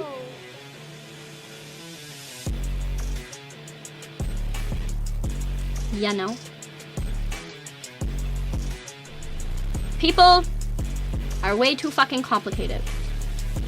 And that's why I'm an anime girl on the internet. And it's also why sometimes I do wish I could just be an anime girl on the internet. You know? I wish I could have been in a company that allowed me to just be a cute, fun anime girl and didn't make it feel like I had to lie and I had to pretend to be happy and I had to say that people didn't hurt me or that they did when they didn't or when they did. I wish I could have gotten the chance to actually feel the magic from it, but now instead I feel like I've been denied so long from reality that this is the reality that I choose to build. I am building, this is my safe place. And I'm happy if you guys find a place here too. But at the end of the day, this is my channel. And this is my room and my reality. And I may never be able to be the cute uwu anime girl that makes it so the world doesn't seem so bad from that perspective. But I do think that in a way, knowing that you can live in a world where you work a 9 to 5 and, you know, every day is the same and there's just some random fucking anime girl on the internet that feels exactly the same way you do about all these different things in life, I think that in its own way is comforting. Because I can understand how people feel, you know? That it's like, it's out of the medium, it's out of the niche, it's out of the huge. But just as many people find comfort in the anime girl that doesn't talk about her feelings, just as many people find comfort in the anime girl that does talk about her feelings. Because sometimes people don't realize that the way that they feel isn't completely unique to them, and sometimes they don't realize that other people can experience it in different capacities, and they can still understand it. And that's why I think it's important to never stop talking about it, and it's not healthy to just tell people to shove it down. I think it's healthier to tell people, don't put yourself in a space where you're constantly being overwhelmed with these emotions, and trust yourself to make choices to safeguard your mental health. But I don't think, you know, it harps back, it wraps up everything that we've talked about. It wraps it up with media and all of that. It's like, put in it what you're going to put in it, and don't be afraid, because everything is going to be viewed a different way in life, and there's really not much you can do about it except just do. The sun rises, the sun sets, you know? No matter who you shat on the internet, or what show you watched, or what show you didn't watch, or who you fought on Facebook. Did your day really change at the end of the day because you fought that one guy on Twitter? No. You still wake up and go to bed sad and alone. I think if a lot more people realize that all it takes is deciding you don't want to do the same thing to make things different, I think a lot more people need to realize that. And it seems like such a simple play on words, you know? Oh, duh. Change, and things will be different. People don't see it that way. They sit there and they wait. They say tomorrow, they say next week. You know? They say next month, next job, next girlfriend will be different. They wait for the day to be different instead of being different. Don't wait. Don't wait for things to change around you, because things are never going to change around you. Because the world is influenced by man. So if you're not going to influence it, you're gonna have to sit in the world influenced by people that you don't want to influence it. So make your choice. Figure out what actually hurts you in life. Figure out what you can actually do in life, and do something. You can't save the world. You never will. There's no such fucking thing. There is no world to save. There's only the little differences you can make every day. And only truly you can make them. No one can do it for you. Believe me. There's only people. Exactly. Exactly. If I cut open someone from China, if I cut open someone from Ethiopia, if I cut open someone from America, they're all of their guts are going to spill out onto the floor and mix up with each other's. And if I didn't get their DNA and I didn't know much about the differences in humans, do you think I could tell whose guts go back in what body? No. I'd never know whose guts are whose guts. So, let's stop trying so hard to tell people that they've got different guts. Because everyone's guts are the exact same. disgusting and better left inside our bodies. Except maybe that one guy who swam in radioactive waste. Except maybe that one guy who swam in radioactive waste. He might have 2 spleens. But yeah. That's all I have to say for tonight. Good night, New York. I'm kidding. I always like to pretend that I'm like a stand-up guy.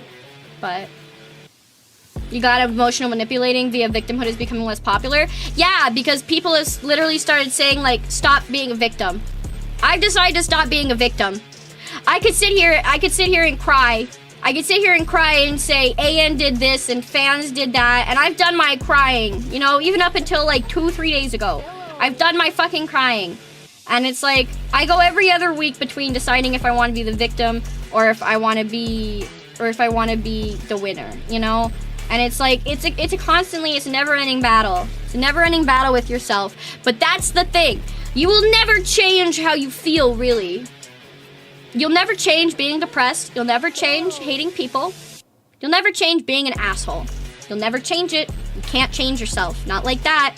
But what you can do is you can decide how you want to go through and about the world with who and how you are.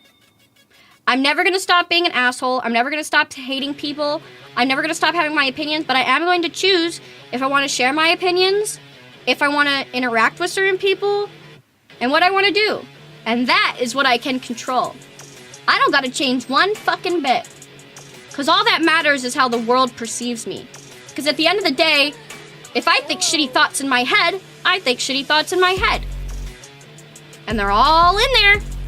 And no one can say a word about them except me. That's why it's like, no, I don't be like, I'm not going to act like a victim when people disagree with me on Twitter. I'm like, no, I put my opinion there. It's there for a reason. Because it's an opinion. Like, if I wanted to preach something and have no one tell me I was wrong, I would turn off my chat and talk. If I didn't want to be checked on anything that I said, I wouldn't say it. I don't say things to be told I'm right. And if you say things to be told you're right, then why are you even fucking talking, bro? Like, shut up. Stop yapping. Hand the mic over to someone that's actually gonna care more about, like, other people than themselves.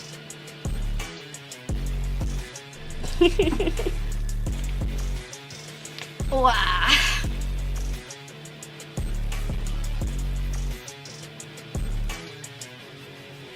My mom is asking me if I want to eat dinner. So I'm gonna go and eat some more dinner, because all I had earlier was, like, a chicken. Like a shitty chicken sandwich. It wasn't even that good. I just ate the chicken out of it. So I am going to go, but yeah. I love how my whole talk about Bushoku Tensei led us to here. And it's because I interact with so much media that is definitely like, I interact with media that you can tell is not everyone's cup of tea. As I've seen, art is meant to comfort the disturbed and disturb the comforted. So, take that as you will. We are going to go and raid tonight. Let's see, who do we raid? I don't know.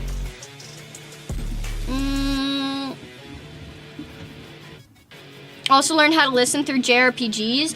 I would listen to JRPGs if they felt not so fucking slow. Let's see. We're going to go tonight to... Let's go to Mino. Mino is yapping too. We'll go from one yap to the other yap. Yap, yap city, bitches. Woo! Raid. I do like yap over JRPGs, quite literally. It's the VAs that make the JRPG dialogue slow as well. Yes, it really is. It's like if it was just a cutscene, I'd live.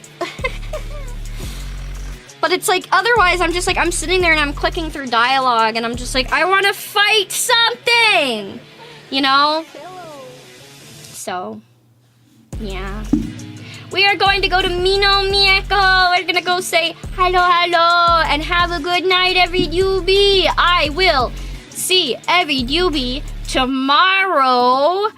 I think, question mark, is tomorrow? Yeah, today's Monday. So I'll see every newbie tomorrow for more yapping. I'm gonna talk a lot about anime tomorrow. Anime ideas done right. Which is just where, basically, I want you to keep this in mind, guys, if you're gonna show up tomorrow. Basically, think of two animes that have similar concepts, but where one did it better. And that's mostly what we're talking about. We're talking about anime that have similar concepts or ideas in some ways, and how certain shows did them better. So yeah, I'm gonna catch a lot of strays tomorrow, but I really don't care. I don't care how many strays I catch. Like, honestly, I enjoy talking about anime. I don't care what people say about my opinion.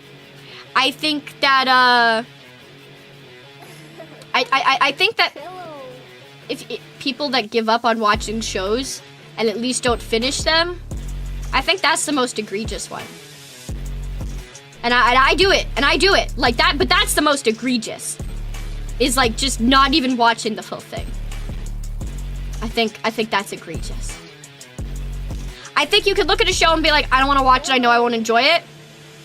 But I think if you've started something, you got to see it through so you can at least give a full opinion on it. And it's why I can't give my full opinion on quite a few things, because I'm like, no. I basically just by default call a lot of anime mid, and that pisses people off. And the reason why I call by default a lot of anime mid is because I have a very high standard of a perfect anime. I have a very high standard of anime and what it takes for them to actually, in my personal opinion, not be considered mid or average. Because most stories and most shows are pretty mid, pretty average. Like, they have either really good animation, really good story, really good characters, or really good music. And very, very rarely does everything fit it, and they manage to make it through an entire run without a really, really shitty arc. Like, I literally, for an anime to be considered, like, really good and perfect to me, it actually has to fit into an elitist standard. That's why I call so many anime mid. Like, yeah. I mean, mid kind of sucks when there's so much shit to watch. Why watch something that's mid over something that's good? That's why it's become an insult. That's true. That's true. But I mean, like, yeah. There is a lot of mid sucky when you should really focus on finding mid good. Like, I think a lot of shows that just like, there's like most shows that are popular actually legitimately are kind of mid. And the reason why literally is because they're popular because they take the middle ground. Like, they fit the term perfectly. They appeal to the broader audience for a reason, because they don't go too heavy or too deep into any, like, side, and so they're just kind of mid. Like, they're meant to appeal, they're not meant to challenge, usually. I like to be challenged by my media, which I guess is why I like Mushoku Tensei so much. It's like, I like a show that's gonna be like, yeah, I dare you to fucking watch this show with this shitty fucking protagonist. I fucking dare you. It's like, you want to watch this show and enjoy it? Try. Try to find any joy out of this wonderfully crafted world and amazing, like, magic system when your main character is a piece of shit, buddy. And if anything, I think I think that particular Mushoku Tensei was just a joke on anyone that actually is that kind of person. Rudius is written in there to be, like, what the average, like, basement-dwelling, shitty, like, nasty dude would be in an isekai. Like, and there's many other like options than Mushoku Tensei. The reason I just bring Mushoku Tensei up so much is because it's such a good example of it. It is such a good example of having a character that just deserves nothing. I think that's probably why I enjoy it, is because it sticks to its guns too. It also just doesn't make him a good person automatically. He doesn't immediately decide, oh, I'm reborn, I'm gonna be a good person now. I like that too. I like that they decide to keep him a shitty person. I think if they hadn't, it would have just been the idea that, oh, people can change. And that's not true. People don't just change. Tisk tisk. Yeah. Oh yeah. No, there's gonna be so many shots fired. There's gonna be so many shots fired tomorrow. Like my big throw in the ring. My big throw in the ring that I'll spoil for you guys is that the way that the characters are in Danganronpa and Dr. Stone are exactly the same, except Dr. Stone does it a million times better. And I'm gonna say it, and when I say it, you're gonna realize it. The characters in both Danganronpa and Dr. Stone, for the most part, are characters that have a super level ability, and they use it, and they always get away with it. And it works for them. Like, Danganronpa and the Dr. Stone characters, how they set up their characters and what they do, and how their quote-unquote powers work are exactly the same. It's exactly the same. It's a bunch of characters that are like the one-off guy that you call for this. And the way that I said it was I was talking to my friend, and I went, who do you think Yusui is? And they went, what do you mean? I'm like, who would Yusui be in Danganronpa? And they're like, I don't fucking know. And I'm like, the super high school sailor. And they went, no. And I went, who would Senku be? The super high school scientist. And they're like, no, please stop. And I'm like, you sure you don't want me to keep going? Who would Tsukasa be? The super high school fighter. He's literally called the strongest high school primate. They're literally fucking Danganronpa characters. It's someone who took Danganronpa's concept of characters and made it better.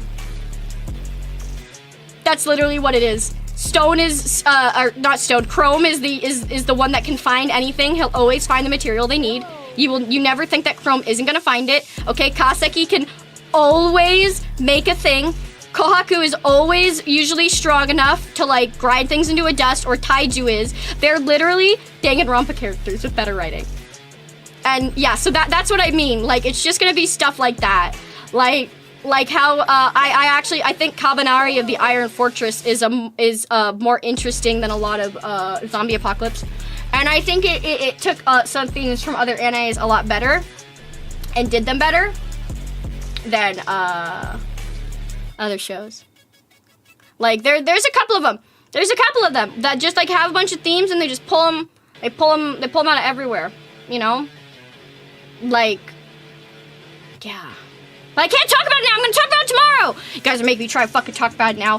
Motherfuckers, we are going to talk more about it tomorrow. And I am going to go and get you guys a rating. Because if I sit here and I keep talking about it, I'm gonna keep talking about what I wanted to talk about tomorrow. And that's not the point. The point about talking about the thing tomorrow is to talk about the thing tomorrow. So bye!